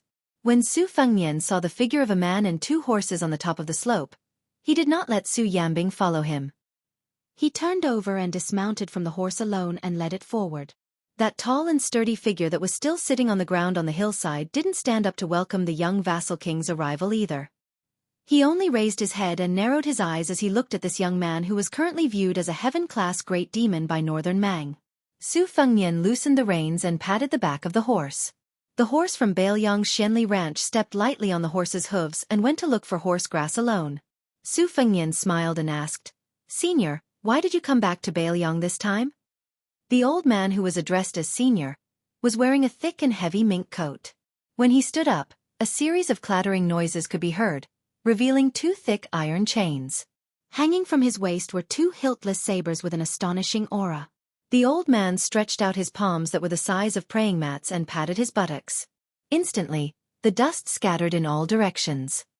He grinned and said, "Little Su, I heard that after you ran back from the northern Mang, your martial cultivation improved by leaps and bounds. You even killed Wang Xianji?" After that, Tuoba Bodhisattva, Dong Tai, Chao Chongqing, and the other 3 great grandmasters, you also defeated them all? You are in the limelight now. I am not convinced, so I came from Beimang and Hushi to fight with you. What do you think? Su Fengnian looked around and then suddenly ran to the tall old man's side in a flattering manner. He rubbed the old man's shoulders and said, "Senior Chu, old immortal Chu, Master Chu. Are you tired after such a long journey? Do you want to drink wine and eat meat?" The old man surnamed Chu calmly accepted the king of Bailiang's flattery. He did not have the domineering attitude he had when he came to cause trouble. He smiled and looked at the guy he had watched grow up with his own eyes. "It looks like you were really injured in Great Peace City. Otherwise, with your arrogance, you would have already turned against me and fought with me for hundreds of rounds." Su Fengnian said angrily, "A starving camel is still bigger than a horse. Senior, don't be so shameless. If I accidentally beat you down and you ran back to Beimang in a fit of pique and delayed Helian Wuwei's important task, who would I cry to?" The old man blew his beard and glared. He pressed his hands on his saber and was about to fight. Unfortunately, the young man was shameless and allowed him to beat and scold him. The old man with snow-white hair sighed and shook his shoulders. He refused the young man's insincere kneading. "You are so cunning." "That's right, it was Helian Wuwei who asked me to come to Bailiang. There are 2 things, one good news and one bad news. Which one do you want to hear first?" Su Fengnian said with a smile, "Let's hear the bad news first. It's only sweet when you eat sugar cane." The old man, who had been trapped at the bottom of Tide Hark Lake for many years, said in a deep voice, "Helian Wuwei and I are both guests of the Big Idea branch of Beimang's Princess Tomb. I didn't hide it from you last time. However, so many years have passed, and we no longer care about the Princess Tomb. Even Luo Yang has gone to Mount Zhulu. It's said that little idea with half-face makeup was slapped to death by Huyen Duguan. Therefore, whether it's me or Helian Wuwei, we are both here to pay our debts. Once this matter is settled, we will go our separate ways in the future." Su Fengnian rolled his eyes and said, all right. Let's get down to business. This king has a myriad of affairs to attend to every day. What he worries about is the general trend of the world." In the end, Su Fengnian didn't fight back after being slapped by the old man. It was as if he didn't have such thoughts at all. He only touched his head, which didn't make him look very handsome. Instead, he touched a lot of fine sand. It was a bleak scene to ride a horse in the northwest Great Desert. After the old man scolded him jokingly, he stopped smiling and said with a rare solemn tone, "This bad news isn't small at all. Have you heard of the Beimang Princess Qingwan? Her public identity is Fan Bainu. When you were still Bailiang's His Royal Highness, this woman had been flirting with Chen Jibao for a long time. In fact, to be precise, she should be called Yelu Bainu. She's a true member of the Beimang royal family. She has a feud with the old woman surnamed Murong for killing her father. In the past, she could only endure the humiliation to survive. Now, it's different. After such a big defeat, the old woman's two trusted subordinates, the Taiping Commandant and Dong Zhuo, are respectively in Norland and Southern dynasties. They're not having a good time. Su Fengnian nodded and said, "This is reasonable." At that time, whether to attack Bailiang or Liao first was because they wanted to attack Gu Jiantang first. Otherwise, the old woman wouldn't have let Tuoba Bodhisattva lead hundreds of thousands of elite cavalry to patrol the grasslands of Norland before the Battle of Liangmang. In the end, it was to suppress those Yellow princes and the grassland tyrants. If this time they successfully took down Bailiang, it would be fine. They would be able to conquer the Central Plains soon. Even if it was painful, they could still bear it. But since they didn't even enter Bailiang, it's a different matter. No one would be willing to die without any gains, especially those Baimang barbarians who have been used to plundering the borders and returning with great gains for hundreds of years. The old man glanced at the calm young man and wanted to say something but stopped. He curled his lips and gave up on the digression. Instead, the old man continued the previous topic and said, "The ambitious Yelu Dongchuang returned to Baimang. This kid couldn't have caused any trouble, but he had a good grandfather, Yelu Hongkai, who had followed Baimang for 3 dynasties. This old man could really be called an old man." When the holy sect Yelu Wan Shu burped, Yelu Hongkai, as one of the 6 people in front of the emperor's bed, was ranked last. He wasn't a big shot. When Shenzong died, there were 5 people, and he was ranked 3rd. When the former emperor of Baimang was tortured to death by the old woman, there were 5 people in Baimang who were important ministers. "Su boy, do you know who they were?" Su Fengnian smiled and said, "General Yelu Shulai, a remnant of the Central Plains, Su Huainan, Tuoba Bodhisattva, and Murong Baoding." It was clear that Yelu Shulai was already quite old at the time, only able to barely obtain a seat as the leader of the Northern Mang Army's older generation. Meanwhile, Su Huainan and Tuoba Bodhisattva, one civil, one military, were both trusted aides personally promoted by the old woman. As for Murong Baoding, there was even less of a need to talk about it. One could tell just by looking at the surname. In that case, Yelu Hongkai, the only trusted aide of the Northern Mang old emperor, had to use his own strength to shelter the entire Yelu family. However, in the past 10 years or so, other than quarreling with Dong Zhuo when he was drawing ashes to discuss official business, the old man had almost never made a sound out of the Norland. Without a backbone, the Yelu princes and the prairie warden were naturally greatly disappointed with this old man. The old man sighed and said, "Helian Wuwei privately told me that this time, the Yelu of Baimang had finally banded together and allowed that Princess Qinghuan to quietly enter the Central Plains of Liang. They must have drawn a big pie for Chen Jibao, a big pie as big as the sky." Su Fengnian frowned and said, "Will Chen Jibao agree?" Chapter 1664. The old man sneered, "I don't know about the schemes of the imperial court, but old man Helian said that during the Guangling War, Li Yang treated Chen Jibao as the king of Shu with an attitude of using him but not putting him in an important position. It's obvious that they were suspicious of him. After West Chu was conquered, Wu Zhongshuan and Lu Xianxia would most likely fight for first place, followed by Song Li and the other young generals. Chen Jibao would at most be ranked ahead of Guangling Prince Zhao Yi and Yanqi Prince Zhao Bing. Perhaps even King of Jing and Zhao Sun wouldn't compare to him. Do you think that someone as proud and arrogant as Chen Jibao, someone who even Li Yang's previous emperor, Zhao Dun, regarded as the white-clothed war saint, wouldn't have any grievances? In any case, even I, a layman, feel that Chen Jibao would be sullen. The war of Liangmang had nothing to do with him, and the war of the Tu Liao had nothing to do with him. He finally got out of Western Shu, but in the end, he could only eat leftovers in Guangling Circuit. The so-called war saint title? Isn't it just a joke? Su Fengnian muttered to himself, if Xie Guaniying hadn't suffered a crushing defeat in the capital, this assumption wouldn't have been possible. But now, Fan Bainu, Yelu Dongchuang, Yelu Hongkai, are they the same Su Shao who promised Chen Jibao to be the new Baimang dynasty? Each of us is asking a tiger for its skin. Will Chen Jibao agree to Northern Mang because he thinks that one day, he will have the opportunity to rule the north and south and accomplish what Su Shao didn't do back then? The old man didn't disturb Su Fengnian's contemplation. Su Fengnian suddenly turned his head and asked, "What about Gu Jiantang?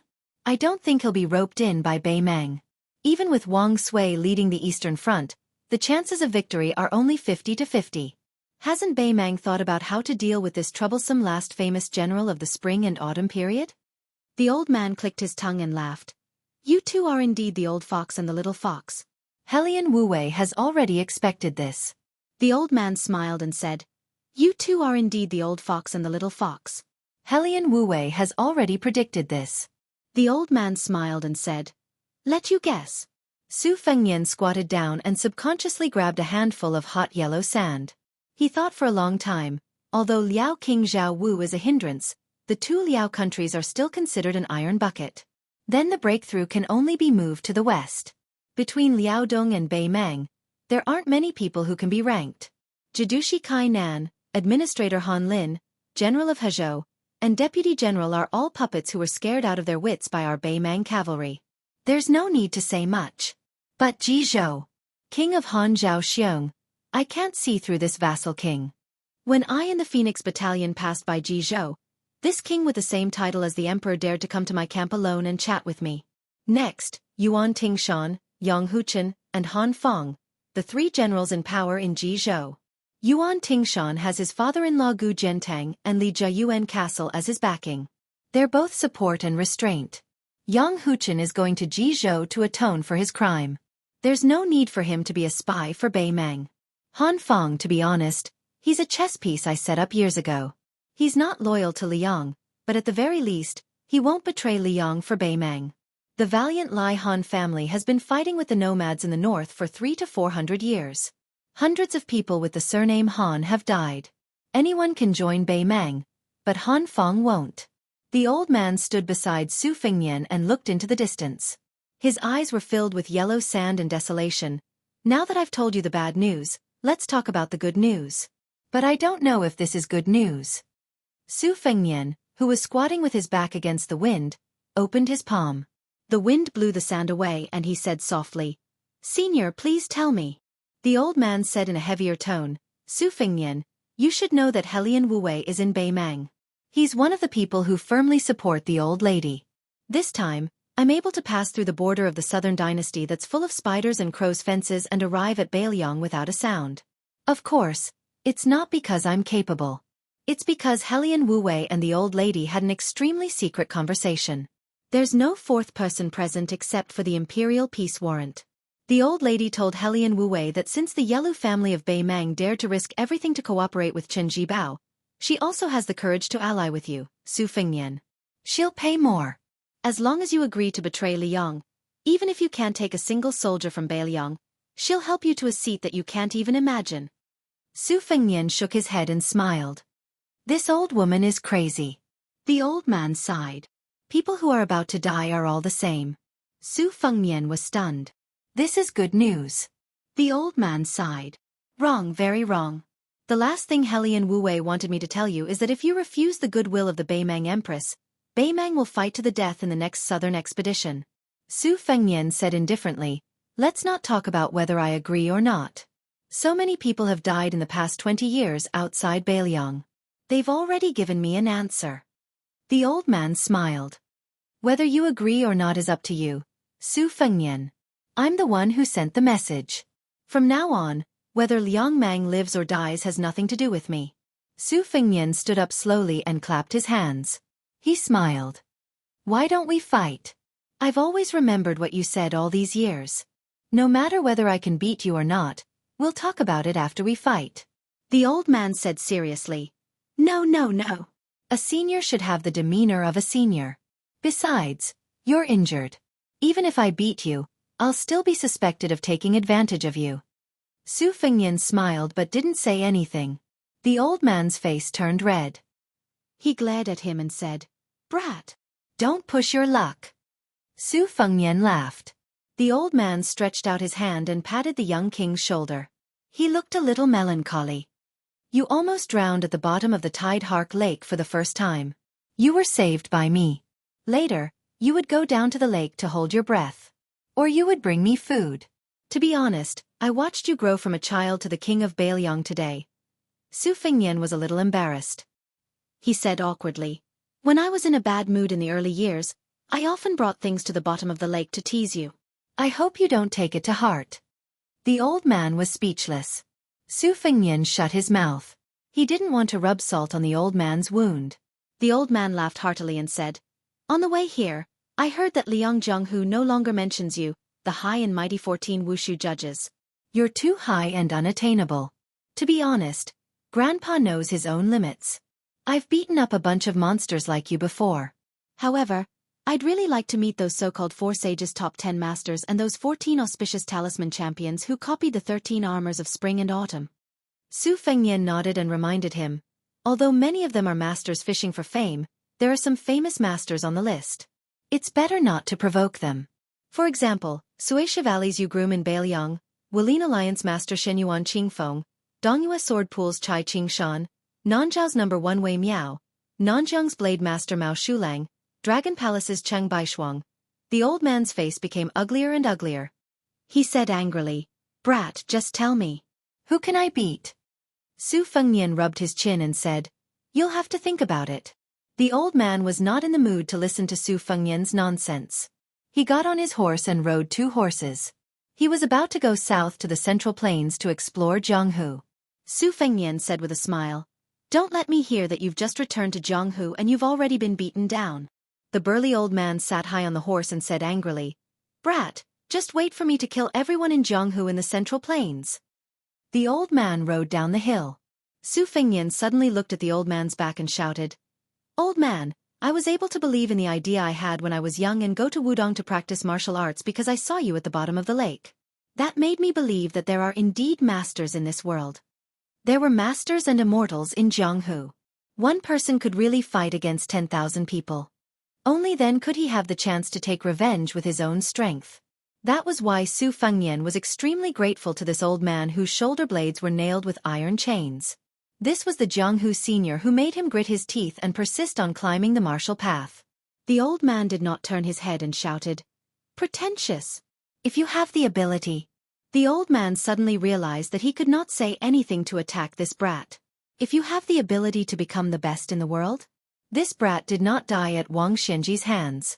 He fought thousands of miles with Tuoba Bodhisattva and even fought against 2 people in Great Peace City. Jianghu was like this. When had he ever lost in court? In the end, the old man who was almost at the foot of the hill roared, "Su Fengnian, if you have the ability, then die after me. Brat, remember when the time comes, don't forget to get me some good wine and meat." Chapter 1665. Su Fengnian waited until the old man and his 2 horses disappeared from sight. He whistled, and the cold horse galloped over. Su Fengnian mounted the horse. On the way to the new city, Su Yanbing saw that Su Fengnian was worried. He could not help but ask, "Is there a big problem?" Su Fengnian smiled bitterly. "Not really. It's just that there are some unexpected things. There might be new variables on the side of Gu Jiantang and Chen Jibao." Su Yanbing said somewhat guiltily. At that time in Great Peace City, firstly, Chen Jibao was not willing to fight to the death. Secondly, I did not dare to force him to fight to the death with all my heart. If I had known earlier, I would have decided victory and defeat with him there. Su Yanbing's so-called victory and defeat was, of course, life and death. Su Fengnian turned his head and said helplessly, "Uncle Su, if you say it like that, you are really pretentious." Su Yanbing was silent. Su Fengnian said softly, "I've thought about it for a long time. There is only one possibility that can change the situation between the 2 Liao countries, and that is Yuan Tingshan's betrayal from Ji province. If it's true, this mad dog is too obsessed. He doesn't even care about the life and death, honor and disgrace of his 2 wives and 2 fathers-in-law." Su Yanbing did not have any expression of disbelief. He said calmly, "It is not strange for this kind of fence-sitter to do anything." Su Fengnian nodded. "It is true that there are all kinds of strange things in the boundless universe. There will always be some people who can do things that you cannot imagine." Su Yanbing asked, "Should I go to Ji province and kill him?" Su Fengnian shook his head and said with a smile, "No need. If he does not seek death, Han Feng and Yang Huchen, as his deputies, will not be able to take the position easily. When he is defeated and escapes, perhaps I will personally send him on his way." When the 2 riders were still a few miles away from the new city, several riders arrived. Among them, there was Shangyin Academy's Lu Wenbao, a loser. This scholar had been used for most of his life. After joining Su Fengnian, he went to Great Peace City and then Mount Qingliang. Finally, he was placed in a city in the western regions. With Fu Shui House as his backer, he quickly stood out among the entangled forces. At the beginning, Lu Wenbao was only used as a cover for Chao Wei's 10,000 cavalry, as well as to make it easier for him to secretly contact the 6 jewels bodhisattva of Mount Lantua. No one would have thought that in the Battle of Qingcang City, Liang Mang and Lu Wenbao's trump cards would be used. Lu Wenbao's contributions could not go unnoticed. Now, this old scholar was the newly established governor of Linyao County in Liuzhou. Chao Wei, who wasn't able to lead the 10,000 cavalry directly into northern Mang's southern dynasty's hinterland as expected, had a much worse expression on his face. Moreover, these 10,000 elite cavalry had suffered quite a bit of losses outside of Azure City. Not long ago, they had been fighting with Flo Province General Ko Jianghu and the Dragon Elephant Army over the source of troops, causing quite a bit of unhappiness. There was also a beautiful woman full of heroic spirit. She was the famous widow in the western regions, Madame Chai of the Sima family, Chai Dongdi. At that time, Su Fengnian had helped her and her family during the turmoil against the Sima family, and then rushed to the Battle of Qingcang City. Other than the monk soldiers of Mount Lantua, which was the main reinforcement, she and Lu Wenbao had roped in nearly 3,000 cavalry troops that could not be underestimated. Half of them were the forces that the Sima family had urgently gathered, and the other half were the strong horse gang that Madame Chai had enticed with real money. Of course, this troop was not worth mentioning in a frontal battle, but in the aftermath of the battle, they performed outstandingly. Furthermore, this Madame Chai had taken all the rewards for this troop in the name of her family. She did not let the Bailiang Frontier Army and Lu Zhou pay a single copper coin. At that time, Su Fengnian and Tuoba Bodhisattva were about to fight in the city. She had promised that as long as Su Fengnian helped the Sima family stabilize the situation, she and her family would do their best to fight to the death for Bailiang. Su Fengnian and Chai Dongdi probably did not expect that she would fulfill her promise so quickly. Su Fengnian also did not expect that this woman would personally lead her troops into battle. A promise was worth 1,000 gold. These 4 words were not exaggerated at all. Women could also be chivalrous. There were also many women who were chivalrous. Now that they had reunited, without waiting for Su Fengnian to speak, Chao Wei asked with a straight face, "Your Highness, if you want me to return to Luzhou to fight in that battle, I, Chao Wei, will not object. However, out of the 10,000 elite troops under my command, less than half of them are left. Can you give me a definite answer? When will you be able to replenish them?" Su Fengnian smiled and asked, "Less than half? Why don't I go and take a look? If there are a few people missing, I will personally ask the Liangzhou Frontier Army to replenish them for you." Chao Wei suddenly smiled and said, "How can I trouble your Highness? I can't. Absolutely can't. Right now, several cavalry units in the border army are scattered. I, Chao Wei, am not the kind of person who can't see the big picture. Just give me 4,000 cavalry units. Just 4,000. Su Fengnian said in a bad mood, "From now on, the military town of Linyao of the 3 towns in Luzhou will be under your command. At the same time, the left cavalry outside the pass can only be transferred to you for 2,000 cavalry units. I can also give you 2,000 soldier monks from the western regions to be responsible for defending Linyao.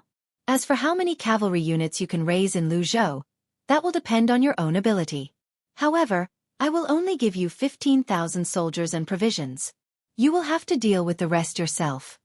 Seeing that Chao Wei still wanted to bargain, Su Fengnian sneered and said, "Do you still want the 2,000 left cavalry?" Chao Wei was already grinning from ear to ear. He quickly wiped his mouth with his hand, trying to hide his ecstasy. 2,000 left cavalry and 2,000 soldier monks, a total of 4,000 people. Especially with the unlimited right to recruit soldiers in Luzhou, this was too tempting. Su Fengnian nodded to Lu Wenbao and then looked at Madame Chai. This time, the Sima family has lent a helping hand to the defense of Qingcang City. I, Bailiang, am extremely grateful." Madame Chai smiled sweetly and reached out to tidy up her hair. She said in a soft voice, "It cannot be compared to your Highness Bailiang cavalry. No matter how much money you have, it cannot be bought. Everyone in the western regions is a fugitive. As long as the price is fair, we can sell and afford it. It just so happens that the Sima family has roots in the western regions for several generations and the amount of money you have is considerable. However, this time, we have contributed money to repay your Highness' help.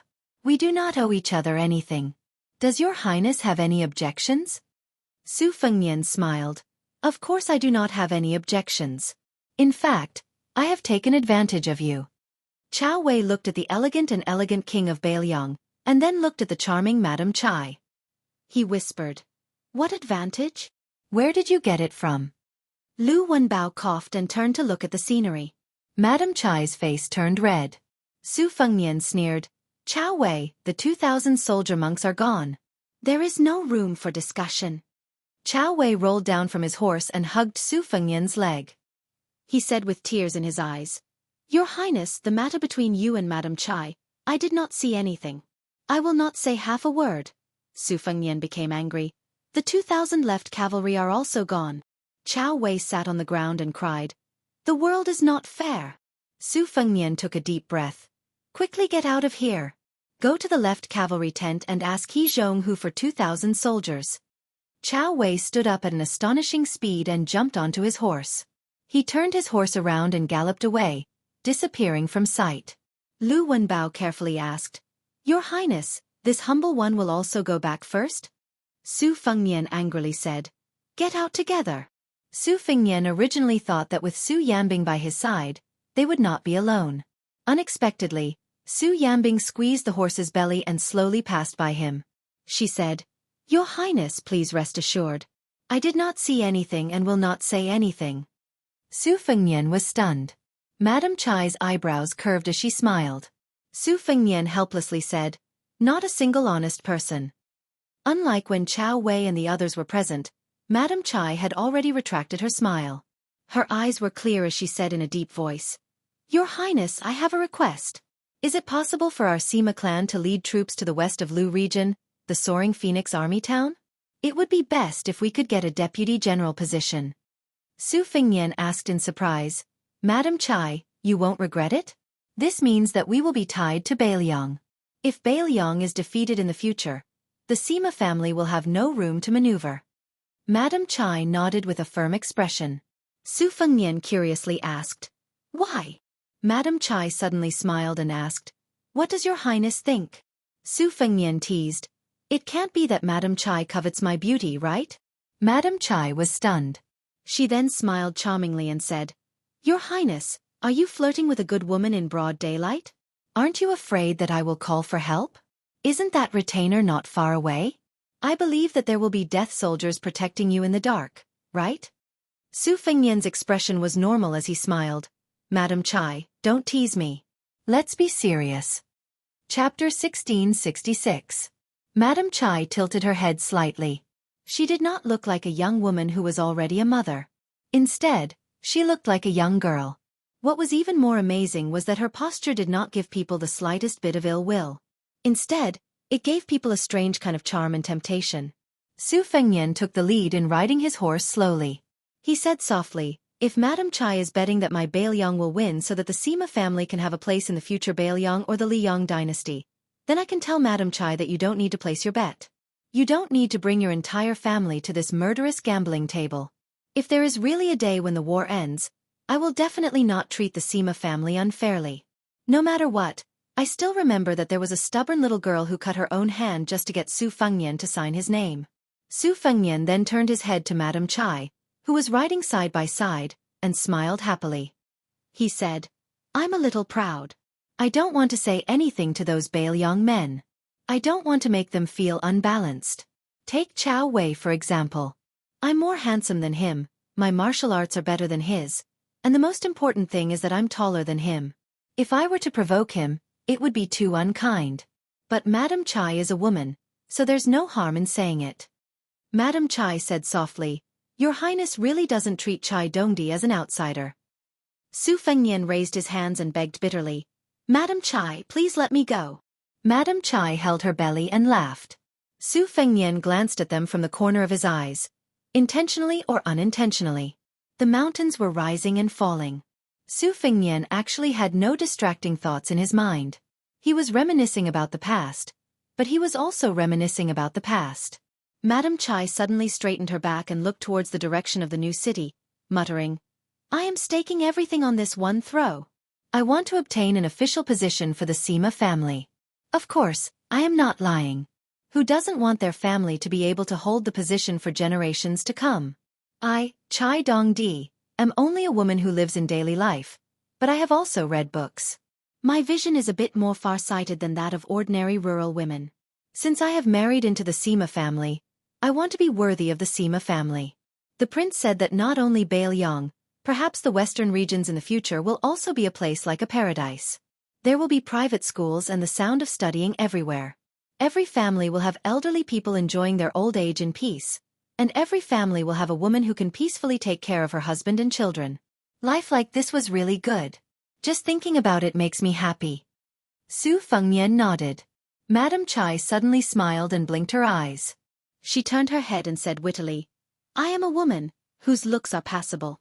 No matter what I think of the prince, I still want to be liked by men. Especially those men who don't want to pounce on me the moment they see me. If he is always a gentleman, he will feel disappointed in his heart. Just like how the prince said that he is proud of himself, he can only say these things to some women. I can only say these things to the prince. Su Fengnian was speechless. When he was young, when he was drunk and whipped a famous horse, he only thought about how to pretend to be heroic.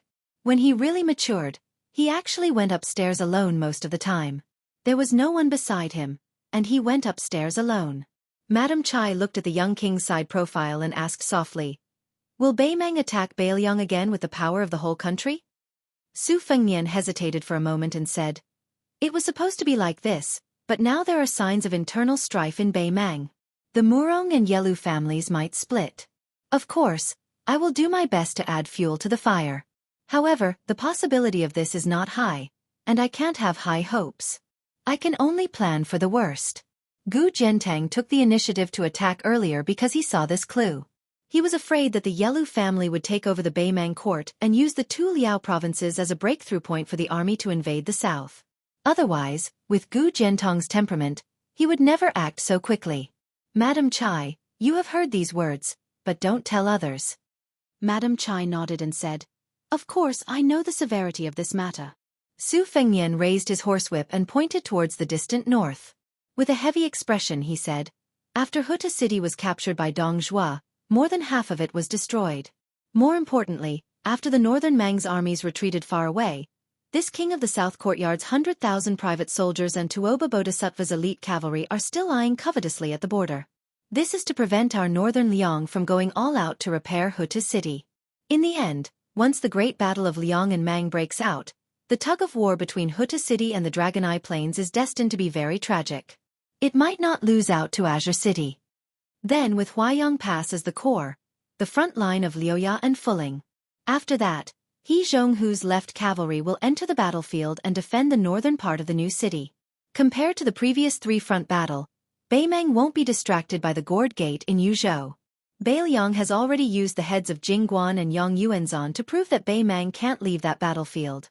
In this way, not only will the smoke outside Liangzhou Pass rise, but the entire defense line in Liuzhou will also bear a heavy burden. Of course, Yozhou's General Yan Wenluan and the new commander of the cavalry, Yul Wandao, will also move to Liangzhou. This will make Beimang's army unhappy and many people will die. Su Fengnian tightened his grip on his horsewhip. Compared to my previous anger, I feel much better now. Because of this trip to the capital, I know that not everyone thinks that Bailiang's death in battle is a matter of course. There are still many people who feel injustice for Bailiang. Madame Chai said softly, Is Bailiang content with just this? Su Fengnian shook his head. It's not content. It's just that when Bailiang's people face the north and die, they realize that there are not only people who are mocking and ridiculing them, but also people who are filled with grief, indignation, and guilt. It's not that. For some reason, Su Fengnian didn't continue. Su Fengnian said softly, I, Su Fengnian, am Su Zhao's son. In this life, I don't have the right to feel sorry for myself. These are my heartfelt words. I'm not lying. But I hope. Su Fengnian paused for a moment. His eyes were resolute. Before the battle with Tuoba Bodhisattva, the six-pearl Bodhisattva of Mount Lantua gave me a blade and a sword. The name of the sword is really good. The name of the sword is loud. Therefore, I hope that the people of the Central Plains don't expect them to be grateful. I also don't expect them to fight in the cold. I only hope that the entire Central Plains can hear the sound of Bailiang's 300,000 cavalry marching north from the northwest border.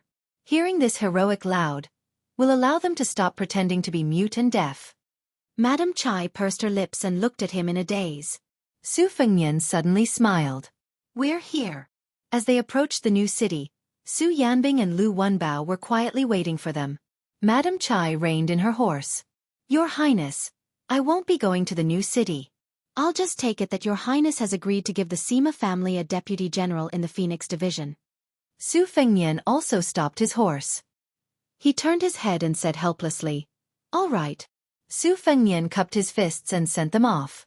Then, he slowly moved forward. Suddenly, Madame Chai called out softly from behind him. Su Fengnian. Su Fengnian didn't turn his head at all. He continued to speed up. Madame Chai laughed loudly. I, Chai Dongdi, will be waiting for you in the western region. I want to give birth to your child. Su Fengnian fled in panic. Su Yanbing looked at the young king who seemed to be sweating profusely. He held back his laughter and gave him a thumbs up. Lu Wenbao also gave him a thumbs up. But when the prince stared at him with a murderous look, the Linyuan County governor resentfully retracted his thumb. But Lu Wenbao, who seemed to be ready to die, suddenly gave him a thumbs up again. He didn't want to put it down. Many years later, in the western region's Feng province, after the snow stopped, a woman's hair had turned white. She sat in a wheelchair with a warm and heavy blanket on her knees. She smiled and looked into the distance. She closed her eyes and fell asleep. In a trance, she seemed to have waited for many years. The old woman's eyes were filled with tears as she whispered. When she was about to die, she suddenly tried to open her eyes. She finally smiled. Her vision was blurry. She looked at the person squatting beside her and said in a hoarse voice, It's a little late. The person nodded and said, I made you wait for a long time.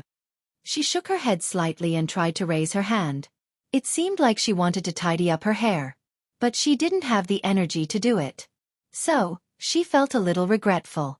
The person helped her gather the blanket and said softly, Don't worry. You are still very beautiful. She lowered her head and moved her lips. He nodded and said, Okay. She said, Next life. She closed her eyes. The first time they met, he was so gentle. The last time they met, he was still like this. Whether there was a next life or not, it didn't matter. On the city wall, the sun was setting. The old woman was called Chai Dongdi. The old man was called Su Fengnian. Chapter 1667. Beiliang Province's Lingzhou was worthy of being called the Jiangnan beyond the Great Wall. Other than being rich, it also had a rare scholarly atmosphere in the northwest. Therefore, in the past few years, Lingzhou was a bit arrogant when facing Liangyu and Yuzhou. The military strength of the garrison was far from being as valiant as Liangyu province, but we have a lot of scholars here. It was a pity that after a young scholar called Chen Wang appeared in Yuzhou, the scholars in Lingzhou became a bit sickly.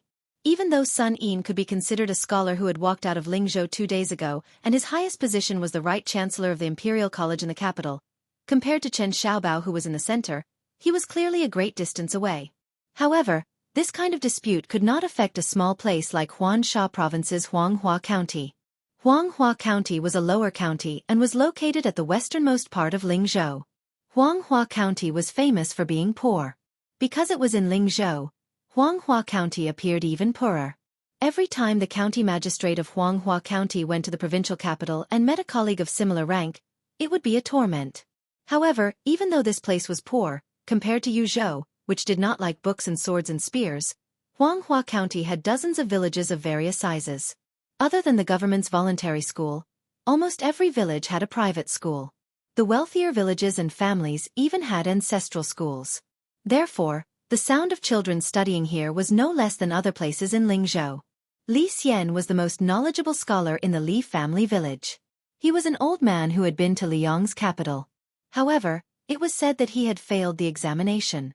He had traveled thousands of miles and returned thousands of miles. Logically speaking, if he had passed the examination, it would not be difficult for him to get a job in Huangsha Province's government. Unfortunately, the scholars from the Central Plains had flooded into Lingzhou, and someone had taken his position as a lecturer. Li Xian was originally from a poor family and could not make any connections. It was unknown whether it was because he was angry or not, but he simply returned to his village and opened a private school. There were 7 or 8 children from his village who were studying there and could barely make ends meet. It was impossible for him to save money to buy books. Moreover, Li Xian took the initiative to recruit a few children who did not have a surname to enter the private school. Not only did he have to pay for books, but he also took care of their meals and drinks. As a result, many girls of the age in the nearby villages who originally admired Li Xian backed off under the pressure of their parents.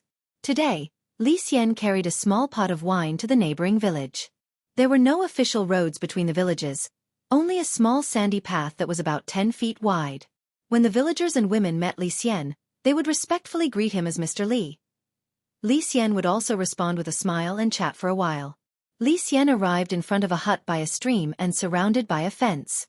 An old hen and a group of chicks were looking for food, pecking and pecking. When Li Xian pushed open the wooden door, he saw a familiar figure walking in the distance. He smiled knowingly and stood at the door, waiting. The old man walked slowly with a hunched back, but he was hale and hearty. In his hand, besides carrying a pot of yellow wine sealed in mud, there were also some food wrapped in oil paper. The old man was the same as Li Xian, a teacher at the village's private school. However, compared to Li Xian, he had been teaching for more than 20 years. The old people in the surrounding villages all said that this guy surnamed Lu was an outsider whose ancestral home was from the Central Plains. His ancestors were very noble. When he first came here, he was very extravagant and was very imposing at that time. However, after so many years, no matter how rich his family's wealth was, it was likely that he had spent it all. Or perhaps he was really old and could not straighten his back. Compared to the villagers, Li Xian knew more.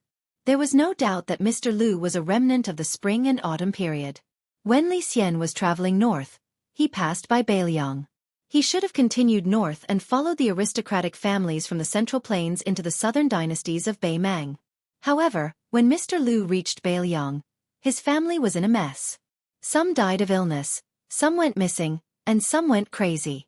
In the end, it seemed that Mr. Lu was the only one left. He survived muddle-headedly. Li Xian did not know the truth, and Mr. Lu was not willing to talk about such trivial matters. In short, he took root in Beiliang and set up a private school.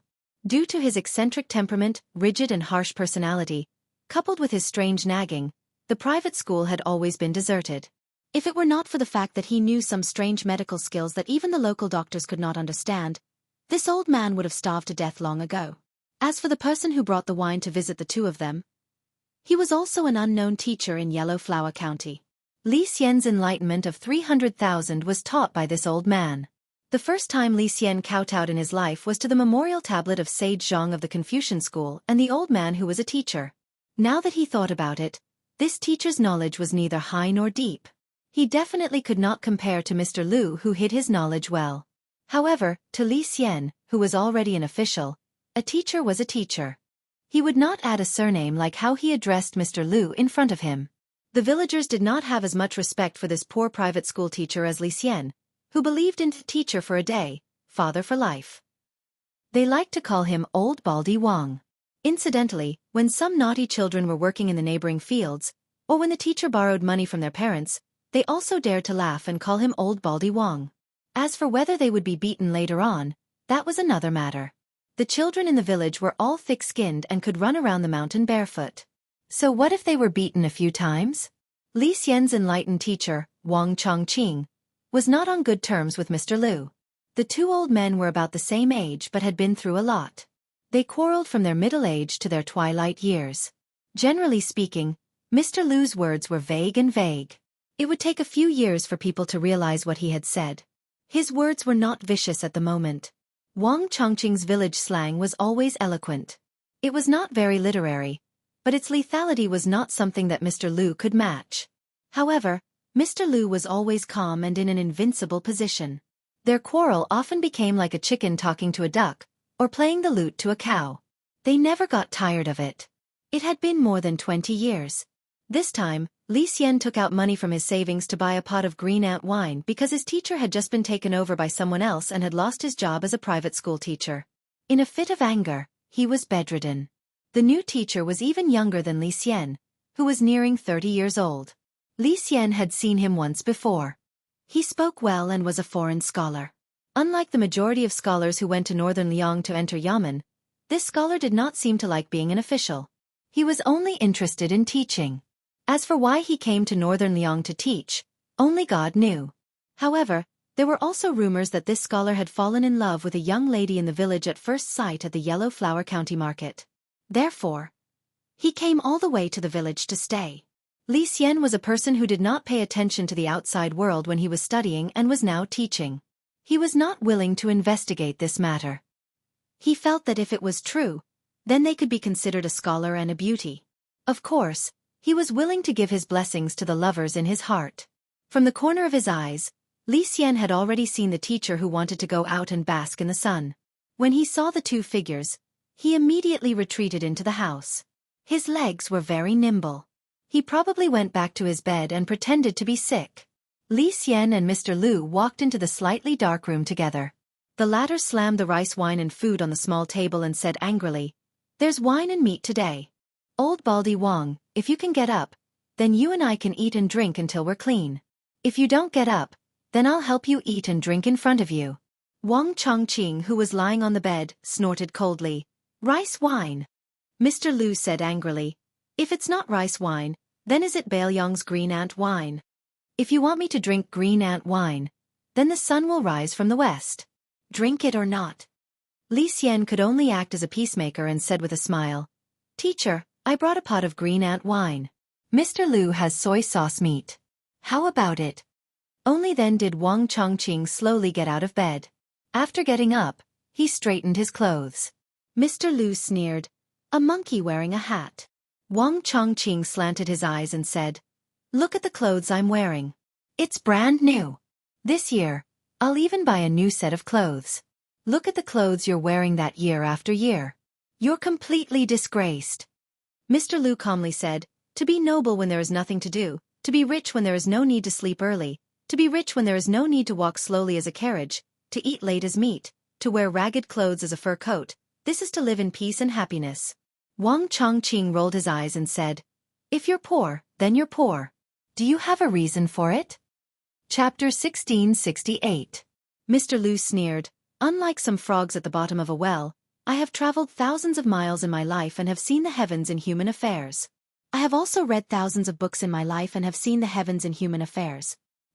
In this poor and remote Baoyang, I often see old scholars obsessing over old piles of paper for decades. Once they step out of the door, they lose their sense of direction. How laughable, how laughable.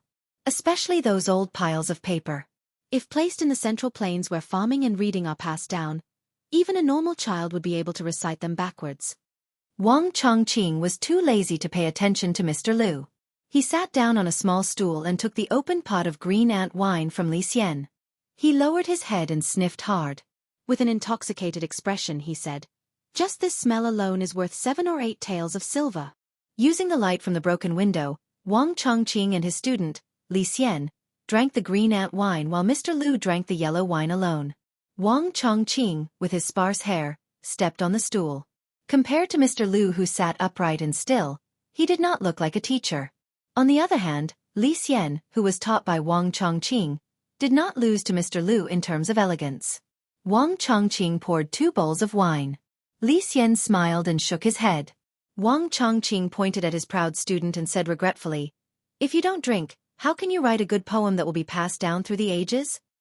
Mr. Lu said sarcastically, "Wang Chongqing, you have drunk at least a few 100 pounds of wine in your life. Have you ever written a good poem?" Although Li Xian can be considered half a student of yours, he is a true Juren. In my opinion, it is only because of his status in Baoyang that he could not pass the Jianxia examination. Is he someone you, Wang Chongqing, can teach? Wang Chongqing drank a mouthful of green ant wine and wiped his mouth. He retorted, "I can't teach? You Lu Shumai can teach? Just because your family background is better, you can memorize a few more books. What's so great about that?" Mr. Lu wanted to say something but stopped. In the end, he did not say something. He only said angrily, "Unreasonable." Wang Chongqing drank another mouthful of wine and then burped. He picked up a piece of meat with 2 fingers and threw it into his mouth. Instantly, his whole body felt comfortable. Li Xian could not resist his teacher's persuasion to drink. After drinking half a bowl, his face turned red. The two old men drank and ate meat in silence, but one used his hands while the other used chopsticks. It was rare for Mr. Lu to get drunk. He was a little embarrassed, but also a little proud. His absent-minded eyes were filled with nostalgia. He muttered to himself, "I wish I could marry 10 women, I wish I could be a Dechu." Old Baldy Wong used his elbow to lightly poke the slightly tipsy student and asked in a low voice, "What's so special about 10 girls?" Li Xian smiled and said, "In the spring and autumn period of the past, there were 10 great clans. It's probably from a classic story." Old Baldy Wong was amused. "Didn't our great general teach him a lesson?" Wang Chongqing's voice wasn't small. Mr. Lu immediately glared at him. Wang Chongqing drank more than half of the green ant wine and was already 70 to 80% drunk. He stretched his neck and said, "What? You're not convinced? Don't think that you can look down on Bailiang just because you're a remnant of the spring and autumn period. Do you really think that you're better than others? Humph, I've tolerated you for many years. In the past, you always said that His Royal Highness was a hedonistic son of a rich family. At that time, I was also blind to think that His Royal Highness wasn't as good as the great general, and might not be able to shoulder the burden of Bailiang. That's why I followed you and scolded you. Today, if you continue to be sarcastic with me, I'll teach you a lesson. Even if I can't teach you a lesson, there's still Li Xian, my student." Mr. Lu's eyes were bloodshot. He said softly, "You think you're amazing just because you can kill people? How can there be such a logic in this world? The history books recorded that a general's success is built on thousands of dead bodies? That's not the logic of a scholar." Wang Chongqing suddenly slammed his wine bowl heavily. A small portion of the green ant wine spilled out of the large white bowl. Wang Baldy, who usually went to the market to drink a bowl of wine, could drink until there wasn't a drop left. This time, he didn't care about his heartache. He said angrily to Mr. Lu, "The great general killed people like scything flax. I don't know if it's reasonable for him to let your central plains sink or not. I only know that from the great general to the Prince of New Liang, 2 generations of the Su family led the soldiers outside the Northwest Pass and blocked the 1 million-strong cavalry of Bei Mang for your central plains. Taking a step back, even if the great general owes your remnant of the spring and autumn period, the Prince of New Liang and the Bailiang Frontier Army will repay this debt on behalf of the Su family this year. Zhao Shunzi from our village, Li Xian's Li Erwa from Li Xian's village, and 2 young men from your Lu Mao's village. For people outside the Bailiang Pass, but only one survived. One died in Huta City, and the other 2 died at the mouth of the gourd. Zhao Shunzi was in his early 20s. He was the same as me, Wang Chongqing. In your eyes, he was someone who wouldn't be able to achieve anything even if he studied for his entire life. But in the end, I, Wang Chongqing, and you, this old bastard Lu Mao, are leisurely drinking wine here." Wang Chongqing slammed his fist on the table. "The 2 of us who deserve to die didn't die. The ones who didn't deserve to die are dead. What are you after? Yes, Zhao Shunzi and the others didn't die for you, Lu Mao, nor did they die for me, Baldy Wang. But can't we remember their kindness? Can't you, Lu Mao, remember the kindness of the 300,000 soldiers of Bailiang?" Mr. Lu raised his head and drank a mouthful of wine. His expression was calm, but his lips were livid. He slowly said, "What's so difficult about remembering the kindness of those who died at the border? But why should I remember the kindness of the Su family? The Lu family of Dechu had more than 300 people. After Hongjia fled to the north, only I, Lu Mao, was left. You were right about one thing. Those who deserved to die didn't die, but those who didn't deserve to die are all dead." Wang Chongqing roared, "Get out of here! Lu Mao, I don't care how many of your people died back then." Mr. Lu suddenly stood up, smashed the jar of yellow wine, and strode away. Li Xian hesitated and then ran out after him. Mr. Lu's steps staggered. Li Xian wanted to support him but was waved away. Li Xian's voice was raspy as he said, "Mr. Lu, other than the elders of this village, perhaps no one knows that my teacher's 2 sons died in battle early on outside Liangzhou Pass. Teacher's wife also died because of this." Lu Mao stopped by the stream. Li Xian gazed at the little stream. "When I went to Jing for the exam, my teacher gave me all of his savings. He said that Mr. Lu liked a set of Words of the Window LV Song, and told me to bring a set back for you from Great P City.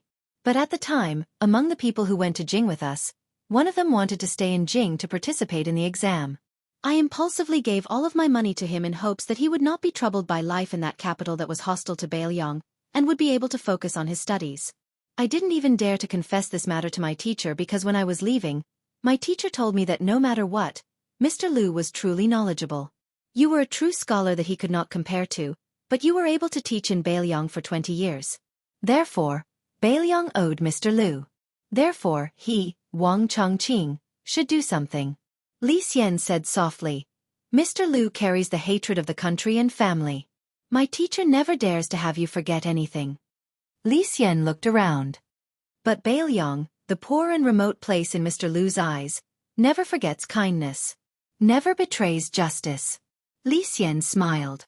I've never met the great general, nor have I met the new Prince Liang, but I've met my teacher, Wang Chongqing. I've met Li Erwa, who went into the river with me in the early years to catch fish. I've met Zhao Shunzi, who scolded me as a bookworm when I was young and beat me up. I've also met my teacher's 2 sons, and I've met my teacher's wife. Then I think, since we were born in Beiliang, it's only right that we die in Beiliang. For the people of Beiliang who have to face the Beimang Iron Cavalry head-on, as long as the war at the border doesn't stop, it's normal for people to die every day and every year.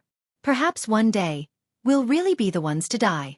We'll still be unwilling, but we'll still be afraid. Death is one thing.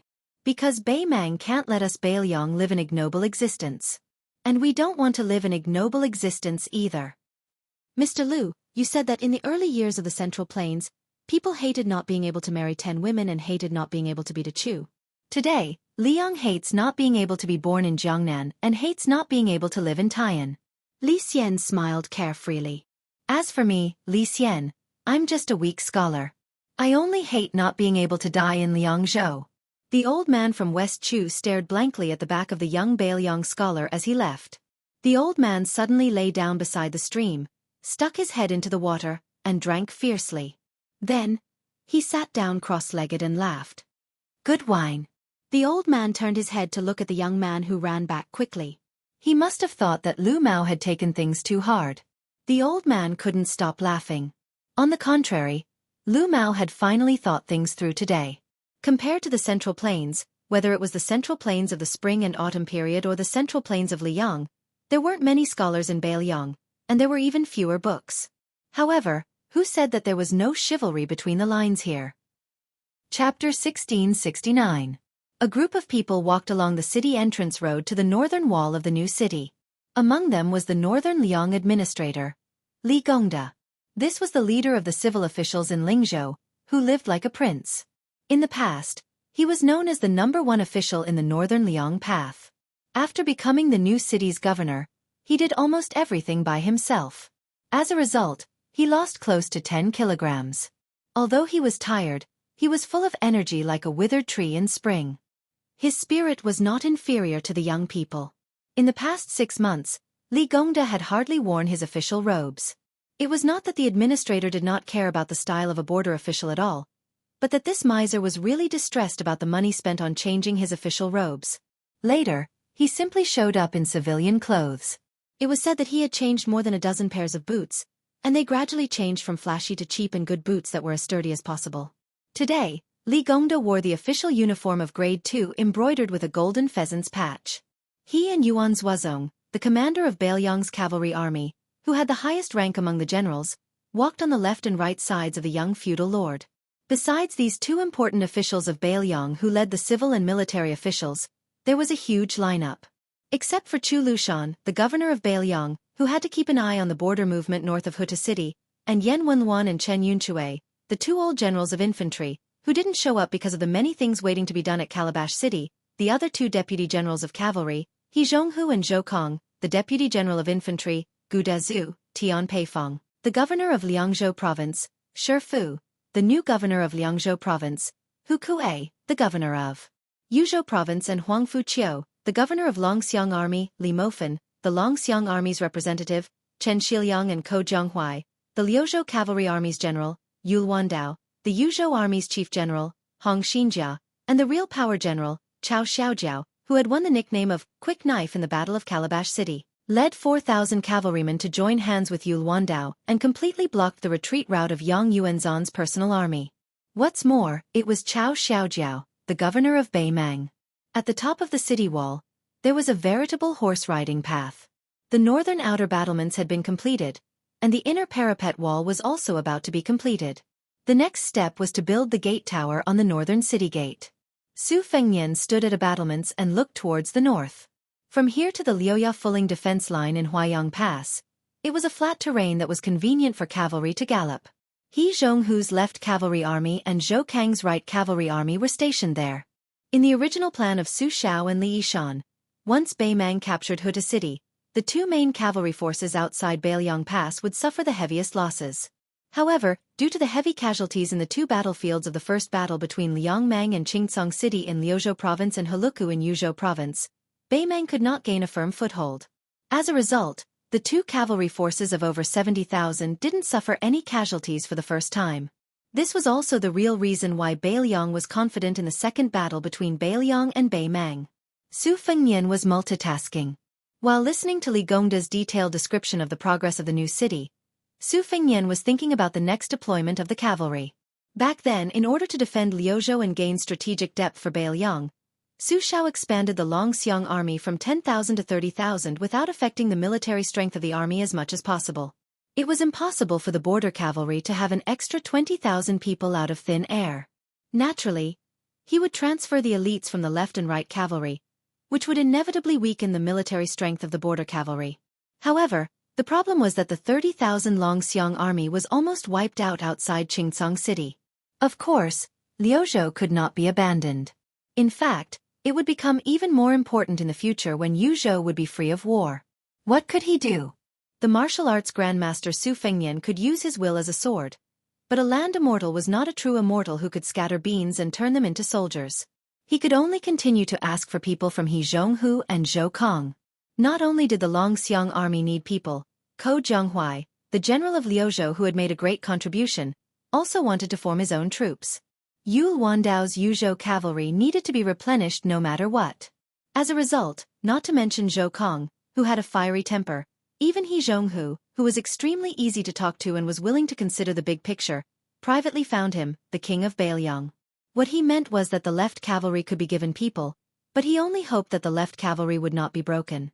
Chao Wei asking for 2,000 people was fine, but Ko Jianghuai and Li Mofen, the two big shots of Liuzhou army, were really asking for an exorbitant price. One wanted 8,000, the other wanted 15,000. And it had to be elite old soldiers.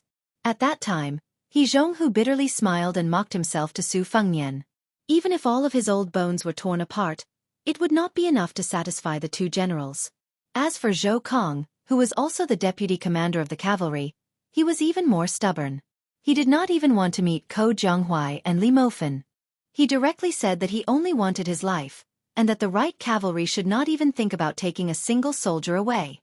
On this matter, in all of Bailiang, there were only 3 people who could speak. Chu Lushan of the Governor-General Manor, Su Weisheng of Wutong'an, and Su Fengnian. As for the others, even the old General Yan Wenluan of the spring and autumn period, as the commander of the infantry, would definitely not get involved in the military affairs of the cavalry, especially such a sensitive large-scale change. As the founder of the world situation theory, although great ancestor Gu was in the infantry, it was good that he did not have a deep foundation. He could give some advice. However, in the turmoil of whether to fight or to defend, after the fall of Huta City, he became hostile with the pro-war faction of the entire border army.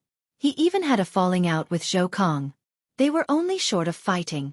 Yuan Zuozong, whether it was the identity of the Su family or the position and prestige in the Bailiang army, was one of the few people who could speak. Unfortunately, Yuan Zuozong kept silent about this matter.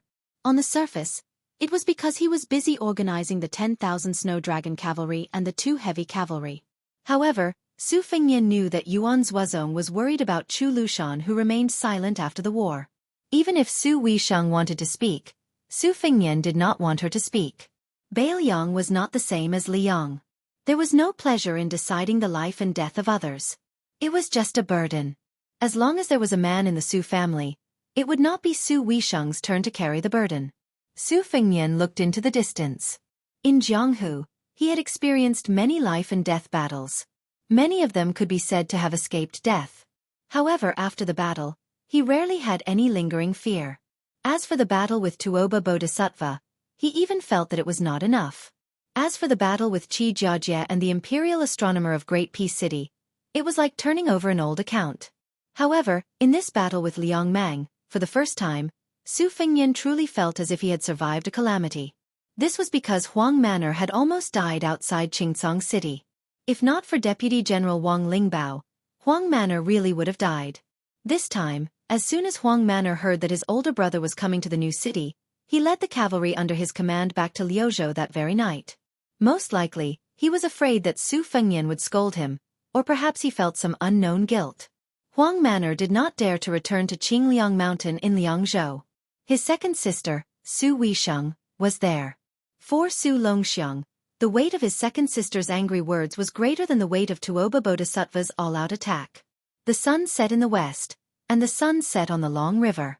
The border was no longer filled with smoke. However, half a year later, or perhaps even less, smoke would rise from all sides. In Beiliang's next battle, even if there would not be a large-scale battle, compared to before, Lingzhou's western Shu, which was further south, would have an additional unpredictable king of Shu, Chen Zhibao. As long as Bei Mang still treated the western front as a breakthrough point, then Beiliang's dangerous situation would not be alleviated at all. They could only continue to exchange lives for lives. It all depended on whether Beiliang could exchange one life for many lives. How many lives could they exchange for Bei Mang barbarians? Su Fengnian gently exhaled. Without turning around, he said in a low voice, "Zhou Kong." Jean Partridge took a step forward and cupped his fists. "This general is here," Su Fengnian calmly said, "including the 2,000 cavalry of Great Sui Camp. Transfer 8,000 men from the right cavalry to Yu Luandau's Yuzhou cavalry." The old General Zhou Kong did not speak. Su Fengnian did not force this deputy commander to express his opinion. At that moment, the atmosphere on the city wall was heavy. Zhou Kong finally gritted his teeth and said, "Yes, sir." Su Fengnian turned around and said to Yu Luandao, "Transfer all the Yuzhou border cavalry to Liangzhou Pass and be in charge of defending the Koer pasture. You have half a year at most." Yu Luandao said in a low voice, "Yes, sir." Next, Su Fengnian quickly gave out military orders. Jianghu, other than the 2,000 cavalry given to Chao Wei, the 10,000 cavalry of Taipei camp will be given to the Longxiang army of Liuzhou. Yuan Zuozong will no longer lead the Jibei camp and will be given to General Ko of Liuzhou. Shifu, you are allowed to transfer 5,000 cavalry and 10,000 infantry from Beiliang to the north to defend the horseback slope. Hong Yu will be promoted to the main general of the Rouge Army. Chao Xiaojiao will be the deputy general of Yuzhou. Yuzhou General Huang Fuxiu will be in charge of the Helan Mountain on the east. Chen Shiliang has been promoted to Flo State and is in charge of recruiting 6,000 strong youths from Flo State to join the army. 3,000 will stay in Azure Sky City and 3,000 will enter Ling State. These 6,000 youths and their families can obtain the Northern Liang Army. Voices of acknowledgement gradually sounded from the top of the city wall. Finally, Su Fengnian turned around and looked at the faces. The old Zhonghu Zhou Kong, the young Yuan Zuozong Shifu, and the young Yu Luandao Chao Xiaojiao. The 3 generations of generals of Beiliang. Su Fengnian said slowly, "Everyone, in the next 3 years, even if you die in battle, you must die before the new city is built." On the city wall, there were no heroic words or impassioned speeches. There was silence. Everyone just cupped their fists at the same time. Chapter 1670. Outside the northern Liang Pass, a majestic city had been built from the ground. Further south, this new city, which had just been officially named Refusing the North, also had the atmosphere of a skyscraper rising from the ground. A small market appeared. Although it was small, it had all the essentials. There were restaurants, tea houses, inns, pawnshops, and gambling dens. There were merchants and peddlers who came here to look for business. There were scholars who traveled to the border. There were Jianghu people who came here to visit with their friends. There were people who told stories here. There was a lot of discussion about the name of the new city. The foreigners all felt that the name Beijue City was not strong enough. It was not as straightforward as the name Beijue City. The scholars of the academy who had not been appointed as officials in Beiliang generally thought that Beijue City was more appropriate. Although it had a strong evil spirit, They had been in the northwest for more than a year. When in Rome, do as the Romans do. They began to be influenced by the customs of the Liangren people. Like water entering a sandpit, it was no longer a hidden spring in the forest, but a turbid wine. Beiju City, which was built at the beginning of the second year of Xianghu, was the most important city in Beiliang, both strategically and symbolically. There were rumors that not only would the Protectorate General move into the new city from Huaiyang Pass at the end of the year, but a new Liangzhou prince would also build an official office here and become the provincial governor of the Outer Pass, who had both military and political power in Liangzhou. However, despite the importance of Beiju City, the elite border troops stationed around the new city were still in the pattern of northern Yan and southern Song. This could be seen from the fact that there were no patrols in the market. At first, the scholars who went to Beiliang were puzzled. They only understood after the local merchants explained that there were fierce battles outside the pass and peace inside the pass. Beiliang had been peaceful for more than 20 years. When it was close to noon and the sun was high in the sky, Su Fengnian walked alone in the market nicknamed Ziak Town. There were no white horses or guards around him. Even Su Yanbing did not accompany him. Most of the people in the market were foreigners. Other than the people of Liangzhou and the old people like Yan Wenwan, there were not many people who were familiar with the new prince of Beiliang. The tens of thousands of soldiers in Huta City were familiar with him. Unfortunately, they had all died in battle, including their general Lu Jinu. They were also familiar with Su Fengnian's soldiers. However, more than half of them had died in the Second Battle of Huluku. Other than Yul Wandao, no one else would appear here. At this time, Su Fengnian's face was a little pale. This was the after-effect of the battle at the Imperial Astronomer. Qi Jiajia's sword Qi had been suppressed in 3 acupoints after Shenyuan Qingfeng had transferred it to Su Fengnian. This was also the premise that Su Fengnian was able to fight with Dong Tai and Chao Chongqing at the Xiamawi courier station. Now, the sword Qi was flowing freely in his body like a flood breaking through a dam. It was as if an army was passing through, or a cavalry galloping on the ground. Su Fengnian's sword Qi seemed to be thundering inside his body. If it were a Taoist saint who was good at inner vision, he would have completely given up on the idea of immortality. Su Fengnian picked a restaurant that was bustling with people and sat down. Out of the 3 times he had been in Jianghu, he had lived a life of haggling over every ounce. He knew that a single copper coin could not kill a hero, and he was used to having money in the palm of his hand. Weighing his money pouch, Su Fengnian ordered a pot of wine, 2 bowls of rice, and 3 dishes. He sat by the window, took off his cold saber, and put on his casual clothes. He looked like an ordinary scholar who had traveled to the border. The restaurant was not big, but business was good. As more and more diners poured in, there were people who had the intention of sharing a table. The waiter ran over to Su Fengnian with a troubled expression. Su Fengnian smiled and nodded, saying that it was fine. However, he had requested for 2 pots of green ant wine, and that he would have to pay the price of 1 pot. The waiter thought about it and felt that this business was still profitable, so he acted on his own initiative and agreed on behalf of the restaurant owner. There were 5 people sharing a table with Su Fengnian, 1 woman and 4 men. The 4 men had completely different auras. It was unknown how they got together, but it was obvious that they were heroic and scholarly. For example, there was a tall man in his 30s. The scabbard of his sword was made of gold. As for the scholarly man, not only did he have a scholarly aura, but he also had a red sandalwood folding fan sprinkled with gold. The fan pendant was made of the rare redwood that could not be bought with money. However, Su Fengnian's eyes were shrewd and ruthless. One of the redwood pendants was made of honey, while the other one was made of low-grade iron. Thus, the difference in status between the 2 was obvious. It was obvious that the latter was just putting on an act. 1 table and 4 long benches. 2 heroic guests and 2 scholarly men sat side by side on Su Fengnian's left and right. Only the young and elegant woman sat alone across from Su Fengnian. Clothes make the man, and Buddha makes the gold.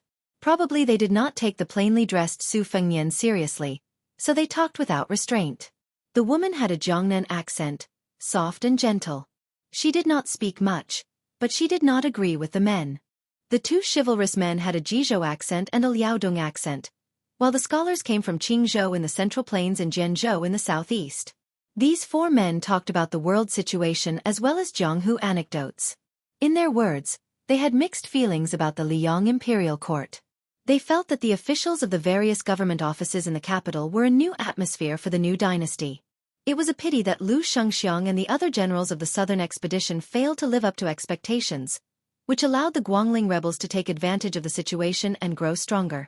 However, without exception, they did not have any doubts about the entire Liang dynasty's prosperity.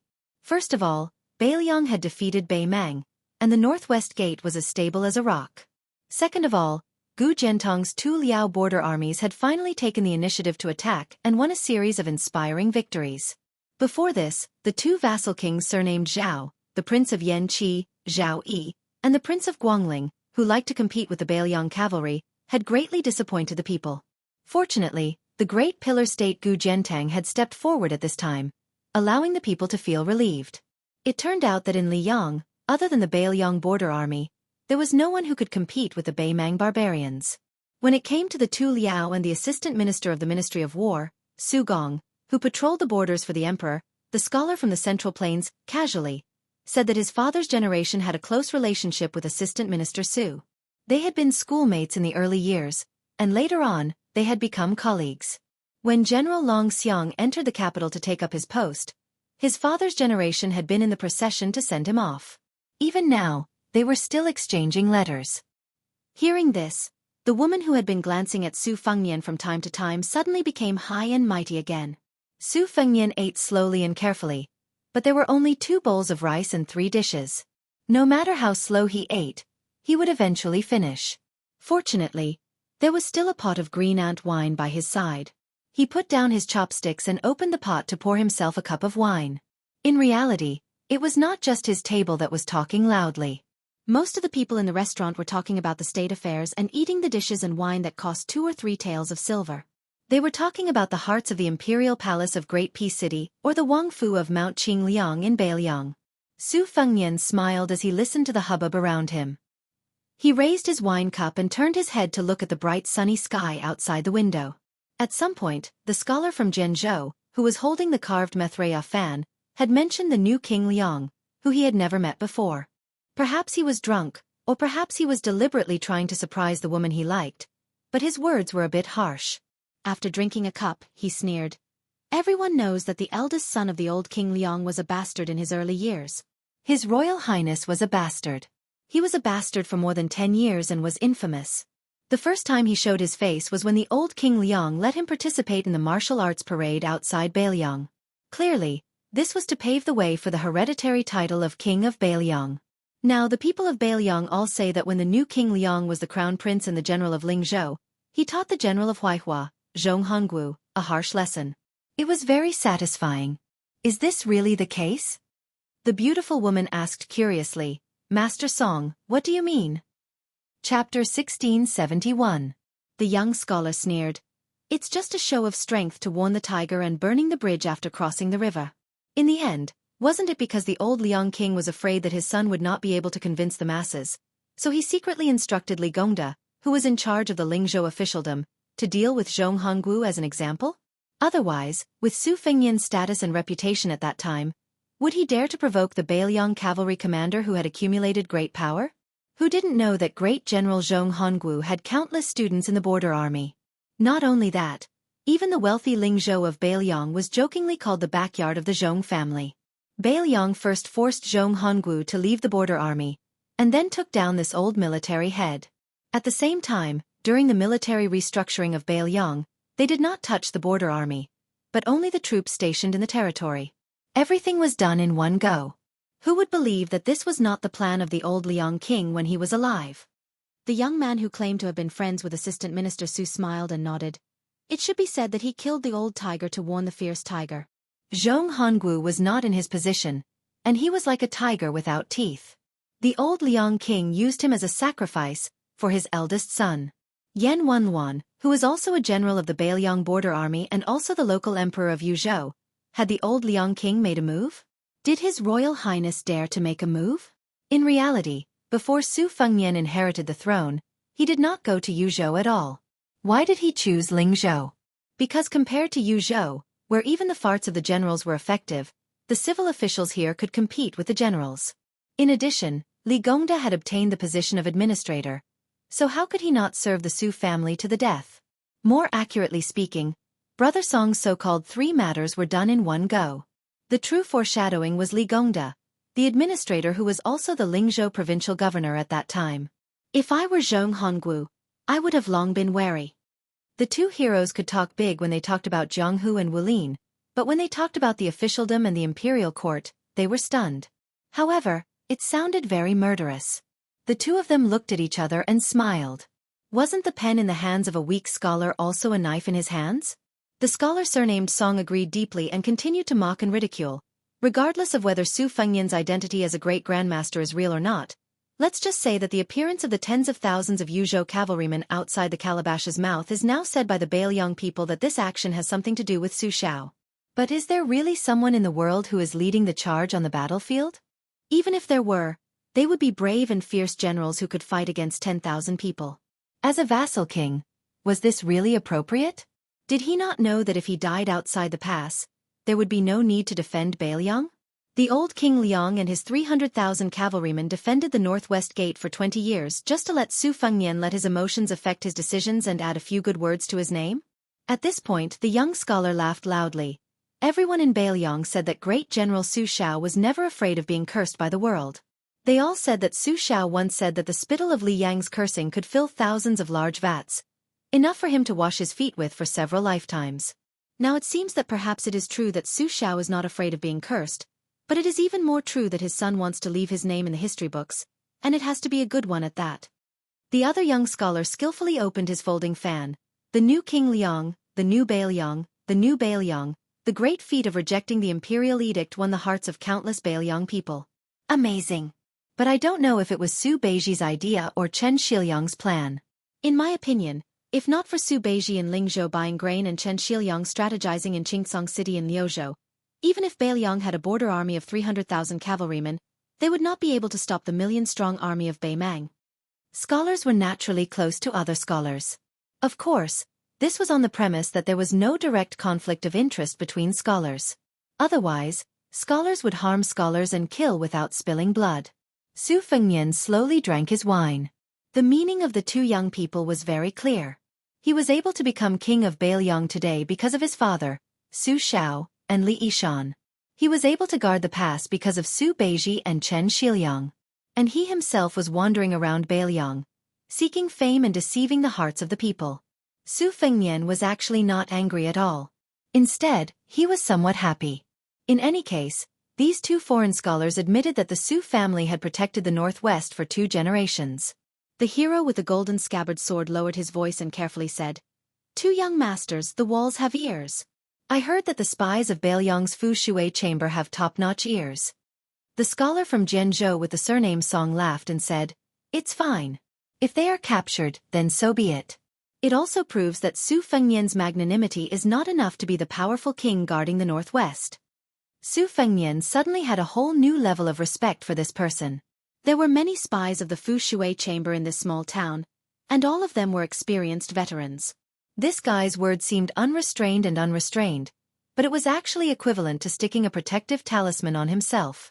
If that Su Fengnian who was fishing for fame knew about this, he would laugh it off after hearing the news. He might even buy a horse with a lot of money to buy people's hearts and give the scholars an explanation. Su Fengnian sighed and lowered his head to drink his wine. Although the people at this table were very Jianghu, he suddenly remembered a young man who had just entered the Jianghu and died at the Lake of Spring. His name was He Zhu, and he had a grudge against the Su family of Beiliang. However, in order to repay Jiajiajia's kindness, he still went to the Quick Snow Mountain villa with serious injuries to report to Su Fengnian. In the end, he died at the villa. A promise worth 1,000 gold didn't care about life and death. Su Fengnian respected this kind of person very much. In his heart, this kind of person was only second to old Huang and the old man in the sheepskin fur coat. He was even above the peach blossom sword god Dong Tai. It was not about who you were but what you did. It's not about what you've done, it's about putting yourself in my shoes. As long as you do something that I can't do, then I, Su Fengnian, will sincerely admire you. If we can sit at the same table, what's wrong with pouring wine for you? During his second tour of Jianghu, there was a retainer of a swordsman named Lu Qiantang. Before his death, he cursed Su Fengnian, F*ck His Royal Highness. His meaning was very simple. If you weren't the heir of Beiliang, if you weren't the son of Su Shao, if the Tide Listening Pavilion didn't want the secret manual, would I have risked my life for you? Therefore, when Su Fengnian scattered Lu Qiantong's ashes on the Guangling River, he still felt guilty. Therefore, Su Fengnian always felt that the heroine, who was ashamed to spar with others because of her ample bosom, who was willing to show kindness to him and Wenhua when they were in dire straits, was a true heroine. Li Chuangong's Jianghu was very large, a lifetime large. Therefore, he came to the great snowy plateau for the sake of green power, and to the broken armor by the Guangling River for the sake of the peerless swordsman in green, so that the two of them would have no regrets. Before his death, he borrowed the sword from 10,000 li away to personally deny the saying, "If the heavens didn't give birth to me, Li Chungang, the way of the sword would be like a long night for all eternity." Old Huang's Jianghu was very small. He died on the city wall of Wu Wu for his master, Sui Xiegu, who loved to eat swords. He wanted to prove to his master that he had a pretty good disciple. More importantly, it was for the young man whom he was willing to address as young master, the young man who had walked through Jianghu with him, the old man who had wandered 6,000 li with him, the old man who lacked front teeth and carried a sword case on his back. He didn't regard Su Fengnian as his royal highness, but rather as his own junior. When Wenhua folded his sword and left Jianghu, he must have regarded Su Fengnian as a scoundrel friend who called him brother and roamed Jianghu with him. Because of these Jianghu people in Jianghu, Su Fengnian lent his saber to the young child who longed for Jianghu at the Tumbling Horse Pass, killed people in Beimang in anger for Qing Junyang, and did not have any hatred for the devilish couple, Duckhead Green.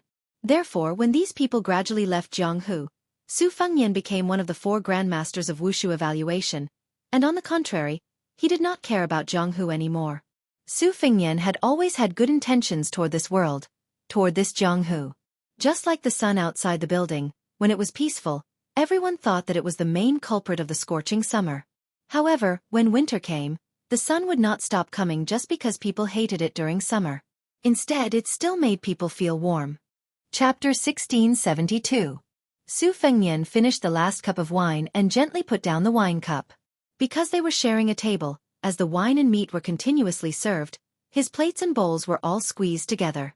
He looked pitiful, like a turtle dove occupying a magpie's nest.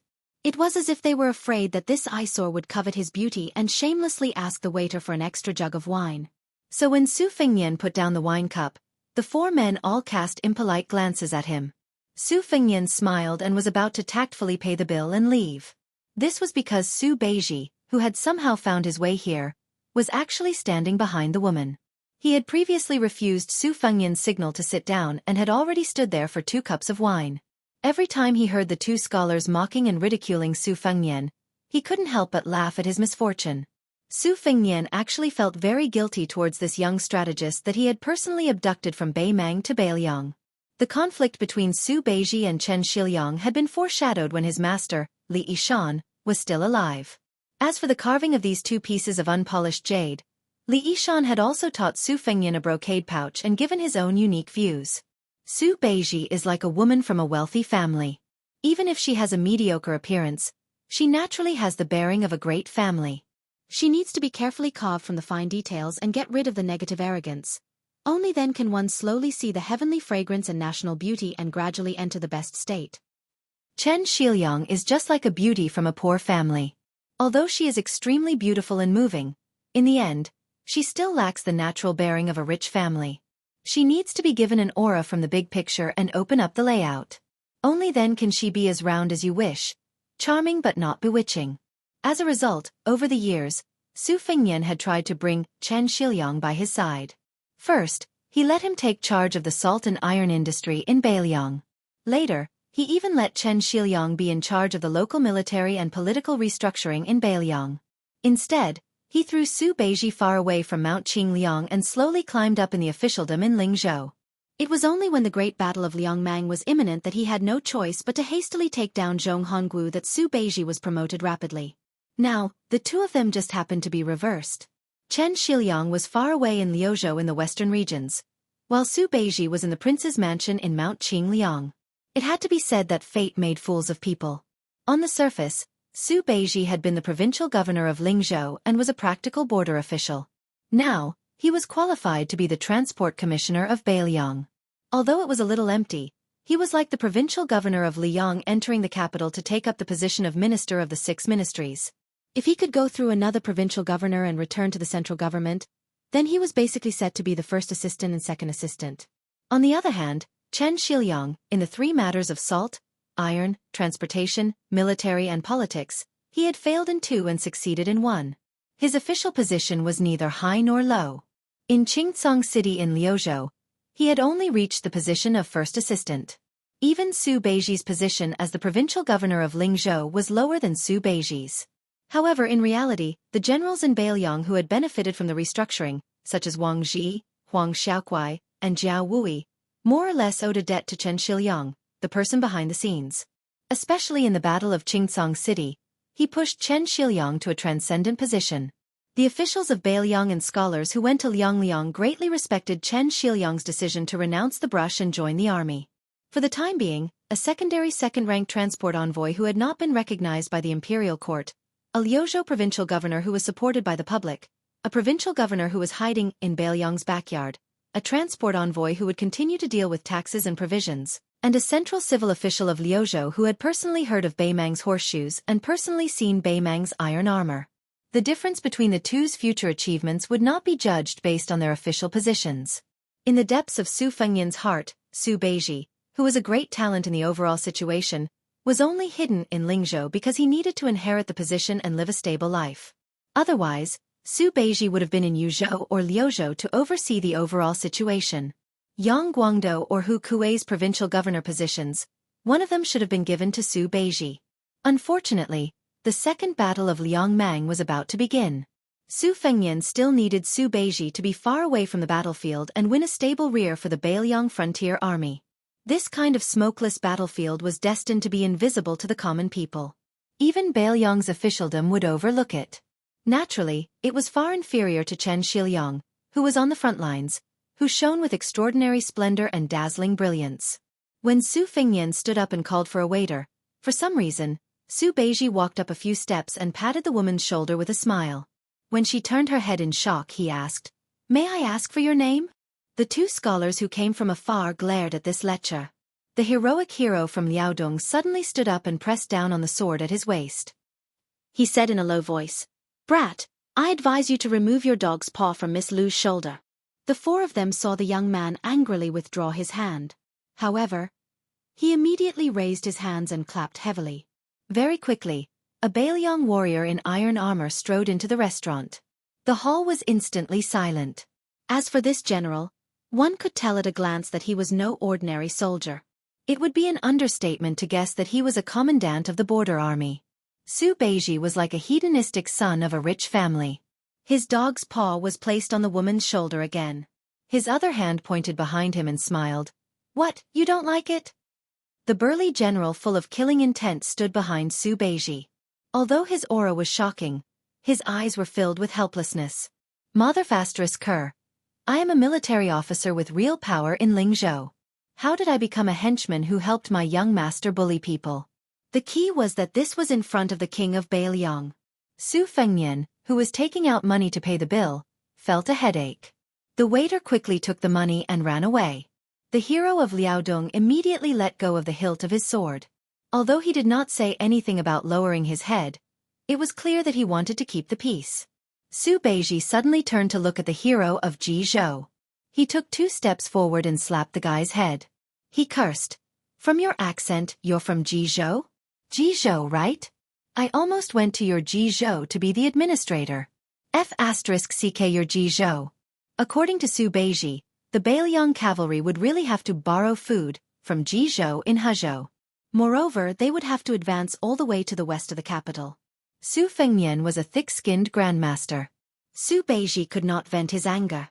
Today, he finally had a chance to do so.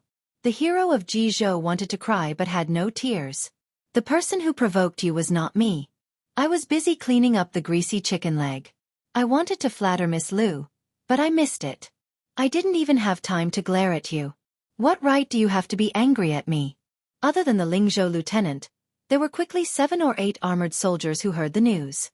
As a result, Su Beiji's bullying became even more obvious. Su Fengyan stood up and walked around the table. He held Su Beiji's hand and quietly said, "Let's go." Su Beiji forcefully swatted away Su Fengnian's hand. He angrily said, "Go, go, go. You only know how to retreat. When will you show even a sliver of your courage toward Bei Mang? The Liang Imperial Court will not dare to let Wen Taiyi and Ma Zhongxian go to Jinggan Province to take over the transportation. I, Su Beiji, was in Lingzhou and was called the governor of Bomi. Now I'm in Qingliang Province. I've become a transport officer in the mountains and a grain purchasing official. This doesn't matter, but our Beiliang cavalry does." Su Beiji, who had accumulated a lot of resentment, was finally furious. He punched Su Fengnian in the chest. "If Liang wants fewer people to die in the world, I, Beiliang, agree. But if Liang wants more people to die in Beiliang, I, Su Beiji, will be the first to disagree." Wen Taiyi, Ma Zhongxian, and I, Su Beiji, were mentioned one after another. It was not just the two scholars who had just mocked Beiliang about the transportation. They were so scared that they kept quiet out of fear. The entire restaurant did not dare to breathe loudly. Su Fengnian wanted to say something but stopped. Su Beiji suddenly looked like a disheartened old man in his twilight years. He was dispirited and said self-deprecatingly, "I know that in the end, you were able to let the imperial court enter Beiliang without a lack of provisions. You, the king of Beiliang, have actually done very well." Su Beiji looked at the young vassal king. "But, I feel that it's not worth it for you." Su Beiji suddenly turned his head and roared at the 5 people. "Do you think that Beiliang is a fool? That the names on those stone tablets are all fools? Just for this bastard called Su Fengnian, you are so generous to die in battle outside the pass." Su Beiji, who did not drink but looked like he was drunk, looked around. "If I, your father, Su Fengnian, was a sullen bastard, I would have killed you guys who can't even be considered bastards. South of the pass is my Beiliang. Don't forget, south of Beiliang is your central plains." Su Fengnian shook his head and said to Juzi, "Juzi, I'm not sullen." Su Beiji looked at this guy in a daze and said bitterly in a low voice, "I'm sullen." Su Fengnian smiled and picked up an unopened pot of wine from the table. He put his arm around Su Beiji's shoulder and said, "Okay, I'll treat you to a drink." Su Fengnian did not say anything and left with Su Beiji. He did not forget to turn around and look at the waiter who was holding the copper coins that should be given to Su Fengnian but did not dare to come forward. He joked, "Charge this table less for a pot of wine, and we're even." Chapter 1673.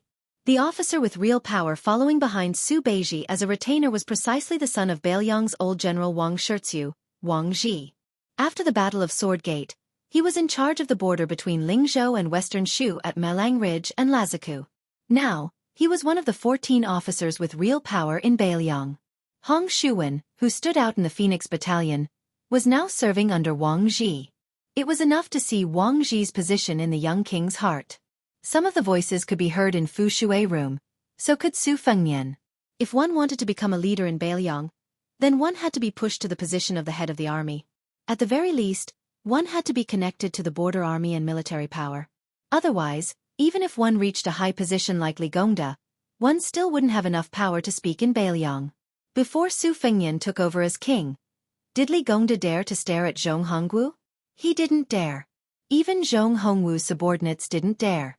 Meanwhile, in Beiliang's leaders, apart from Yan Wenluan, He Zhonghu, and Chen Yunchue, the others like Huang Fuchang and Hu Kuei counted because they had military power in their hands. However, Liangzhou provincial governor Tian Peifong, whose official rank was half a level higher, could not. The current Chen Shiliang could also count because he had the advantage of being close to the Longxiang army.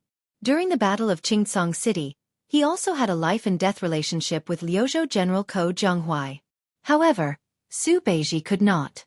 As he left Lingzhou and entered the king's manor, Wang Ji, who had a good relationship with Su Beiji, and this group of young and strong generals, would have some thoughts.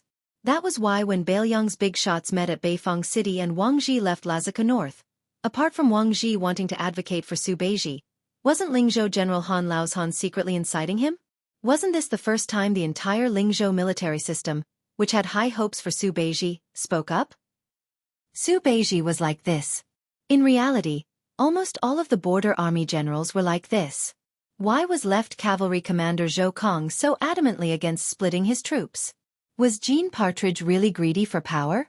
Naturally, it wasn't that simple. Zhou had to consider their interests.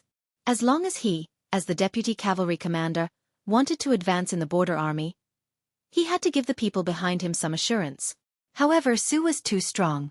Su Fan's power was too strong. Su caught him by surprise in front of them, and he had no choice but to lower his head. He had no choice but to. He needed to consider their interests. Their interests, Jean. Needed, he had, s. He. Was. And he. Therefore when they got off the city wall, he Zhong, who was also split from the right cavalry, suddenly called Zhou Kong to drink with him. Su Fengnian took these actions to heart.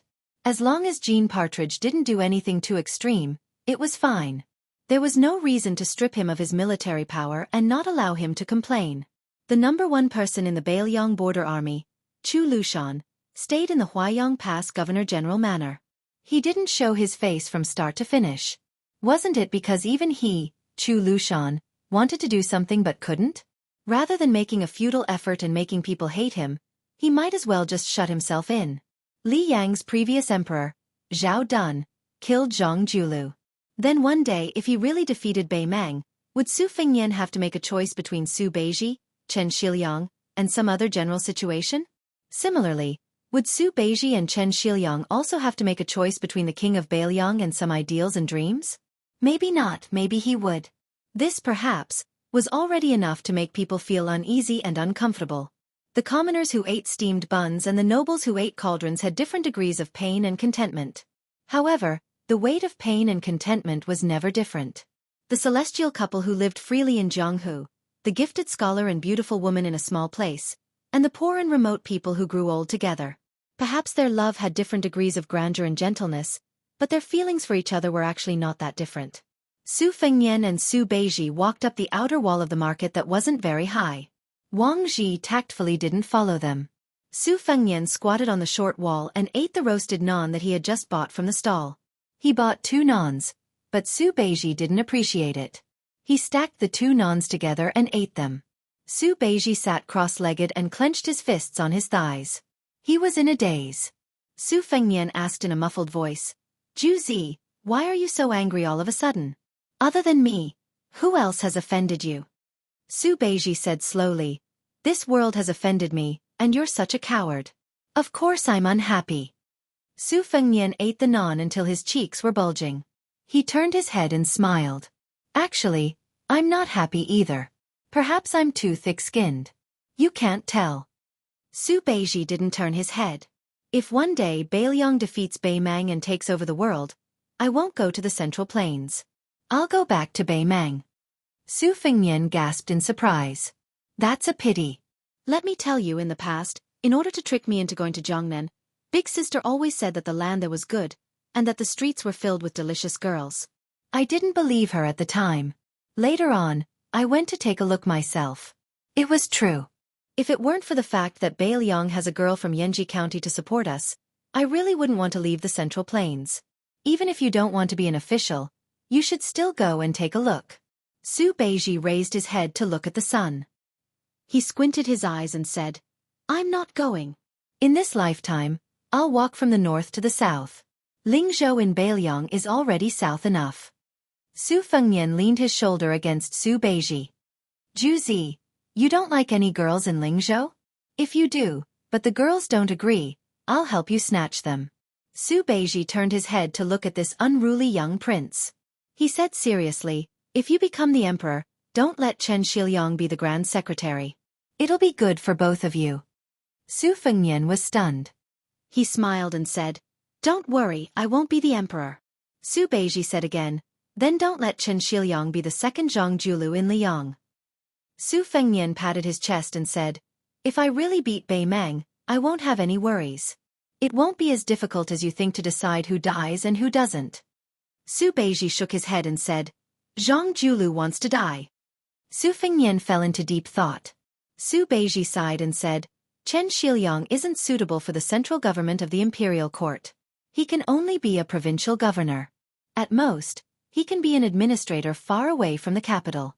Only then will he be able to enjoy his old age and have the time to play with his grandchildren. Su Fengnian nodded. If there's a chance in the future, I'll pass on your words. But as for what Chen Shiliang thinks, I won't stop him. I don't think I can stop him. Su Beiji stretched out his hand. Su Fengnian was puzzled. What? Su Beiji glared at him and said, "Non." Su Fengnian tore off half of the remaining non and handed it to Su Beiji. Su Beiji finished the non in big mouthfuls and wiped his mouth. Persimmon, if I'm unhappy, I can still vent my anger on you. But if you're unhappy, what should I do? Su Fengnian said without hesitation, beat Beimang barbarians.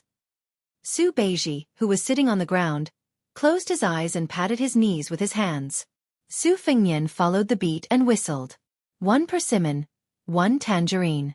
Following Persimmon's light whistle, Tangerine suddenly said in a clear voice, You can only see 10,000 carps jumping through the Dragon's Gate at Tide Listening Lake. Persimmon laughed and said, You can only see Mount Qingliang, the famous stone steels not counting.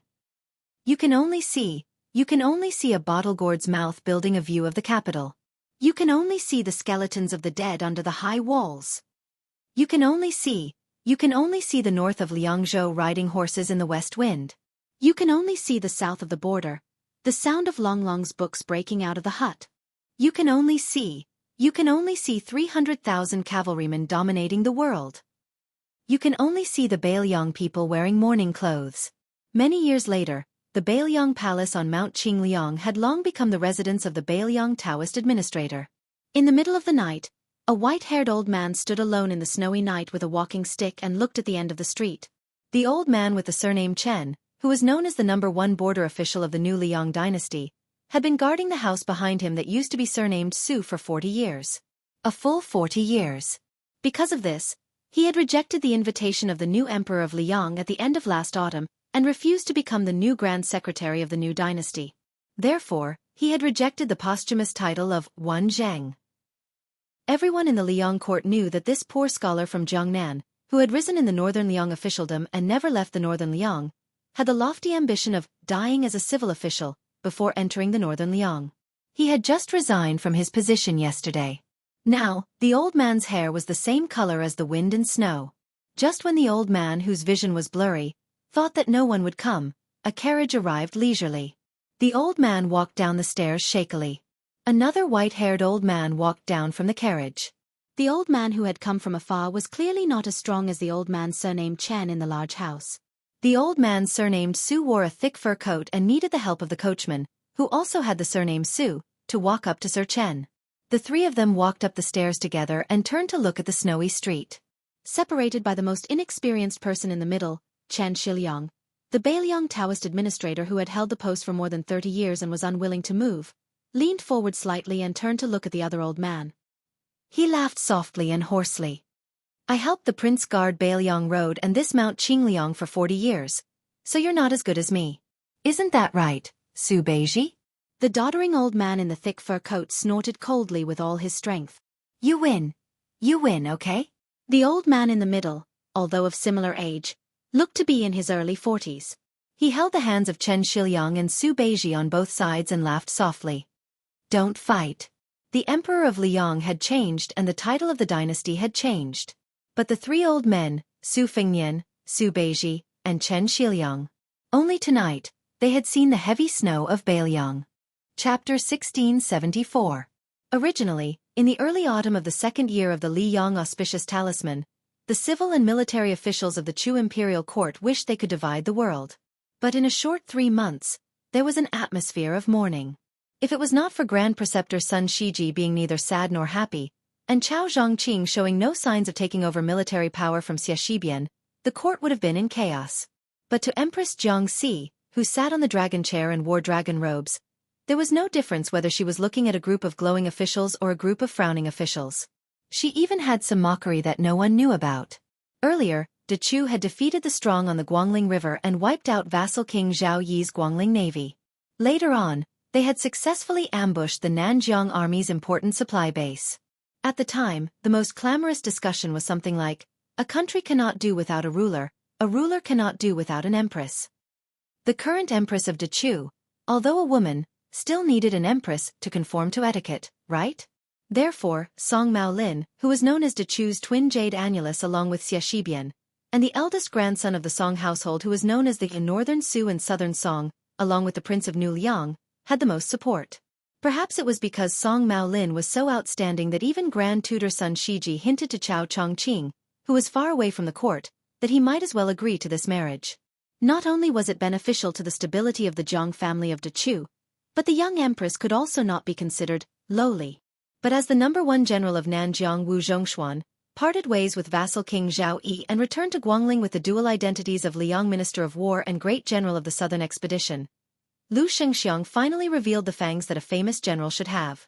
Song Li, who had also been to Great Peace City, snatched all the military power from Guangling King Zhao Yi's hands.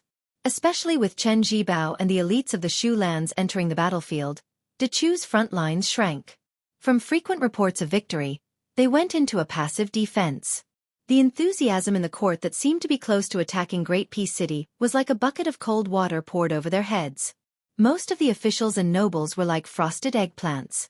It was at this time that Chao Chongqing, who had the intention of sharpening Dechu's young generals, finally withdrew from the Guangling River Navy and returned to Dechu's capital with the identity of Grand Marshal of Dechu as well as Minister of War. It had to be known that when Xianxia ascended the throne as emperor, Chao Chongqing was still the commander of Dechu's navy. His official position was even half a rank lower than the 3 old generals. He was only the same as the disciple of the Eastern Front's commander, Xie Shibian, who was only a secondary second rank. Without Chao Chongqing overseeing Divine Phoenix City, the people were in a constant state of anxiety. With Chao Chongqing's Divine Phoenix City, even if he did not bring a single soldier, the dark clouds above Dechu's capital immediately dispersed and the sun could be seen again. In reality, everyone was well aware that without Jiangxi, the new Dechu would not be able to restore the country. However, without Chao Chongqing's previous running around everywhere, perhaps it would be a lamentable situation where they would not have the strength nor the will to restore the country. After the morning court was dismissed, Chao Chongqing, who did not have the time to participate in the morning court, went to the imperial palace to report. He changed into a brand new set of court robes and was led by a eunuch from the ceremony directorate. He quietly waited outside the imperial study for an audience with His Majesty, following the etiquette of a ruler and his subject. The old eunuch from the ceremony directorate was apprehensive. If it was in the past, His Majesty, who had already known that Chao Chongqing had arrived at the capital, let alone receiving him in the imperial study, he would have welcomed him outside the capital. This meant that His Majesty and the Minister of War, whom he had always respected as his own elder, had most likely developed a knot in their hearts. This was definitely not a good thing for the country. The expressionless Chao Chongqing waited at the foot of the steps. He smiled bitterly in his heart. Of course, he knew why His Majesty had left him hanging outside. His Majesty was angry, very angry. At the time, the old Grand Preceptor had strongly recommended Song Maolin, and he had neither agreed nor refused. How could she not be angry? The fact that he did not use the great Liang Dragon Sparrow Sword to attack Chao Zhongqing was already giving face to his uncle. Chao Chongqing didn't make a sound after the worried old eunuch bent down to close the door. He stood in place without making a sound. The imperial study in the Dechu Palace was very spacious. Although many of the precious items in the room had been stolen by Prince Guangling Zhao Yi, Dechu's foundation was very deep. In the early stages of the restoration of the country, the imperial study was no less than it had been in the past. Chao Chongqing raised his head and saw the young woman wearing a yellow dragon robe. Her head was lowered as she practiced writing on the tribute Shen paper. She didn't use the imperial brush, Millennium Youth, which symbolized the continuity of the country. Chao Chongqing moved his gaze slightly and saw the golden lacquer cup engraved with the words, "Forever Gold O." According to the tradition, on the first day of the first month of each year, the Emperor of Dechu would open the window and use the Millennium Youth to dip into a cup filled with Tusu wine. He would write the auspicious words, "World Peace," and "Long Live the Country," and present them to the civil and military officials. Before this, she had once expressed some apprehension to him, saying that her writing wasn't beautiful. She quietly suggested that he ask his uncle to write for him. Of course, Chao Chongqing didn't agree. He only comforted her that she could write as little as possible. When the time came, she could only give it to old Grand Preceptor's son and a few people who knew her well. It wouldn't be embarrassing. Only then did she reluctantly agree. However, she still couldn't hide her unhappiness. Chao Chongqing heard that after she ascended the throne, she had practiced a lot this autumn and winter in order to raise the brush on the first day of the new year. In any case, it was definitely 100 times more diligent than practicing the sword. It was said that she had already filled a small basket with paper. She didn't throw it away and just accumulated it over time. The palace maids and eunuchs weren't allowed to touch it. Chao Chongqing looked behind the large table and at the slender bright golden figure. His gaze was absent-minded. He seemed to remember a blurry scene from many years ago. Chao Zhongqing suddenly felt a little sad and guilty. The Empress de Chu, who no one called Xianxia, didn't look at Chao Chongqing in a fit of pique. She angrily said, "I'm still angry. I need to write at least 30 more words to calm down. Uncle, just you wait." Chao Chongqing didn't know whether to laugh or cry. He moved a chair over and sat by the window. The chair was tilted toward the window. He could see the scenery outside and, out of the corner of his eye, see the little girl who didn't look like an emperor even though she wore a dragon robe. However, even Chao Chongqing couldn't imagine that Xianxia would sit on the dragon throne every day in court and receive all the civil and military officials. Even Grand Tutor Sun Shiji nodded inwardly at the official's bow. Not only did she not lose her manners, even he, an old man who had stood in the courts of the two dynasties for close to 60 years, could not find any flaws even if he did not care about her identity as a woman. Her monarch and minister played together. At first, she was slightly reserved, but now she was adept and as she wished. She advanced 1,000 miles in a day. She was simply born to be an emperor. Sun Shiji privately joked with his friends that the emperor's sword realm was extremely fast. It was the same for the ruler of a country. She meticulously wrote a dozen words and snuck a glance at Chao Chongqing, who was sitting upright and still. Jianghu curled her lips. She probably realized that it wasn't appropriate for her to compete with Uncle, so she gently put down her brush and coldly snorted. "I'm done." Chao Chongqing held back his laughter and quietly said, "There are still 11 words. I'm not in a hurry." Jianghu glared and said, "Uncle."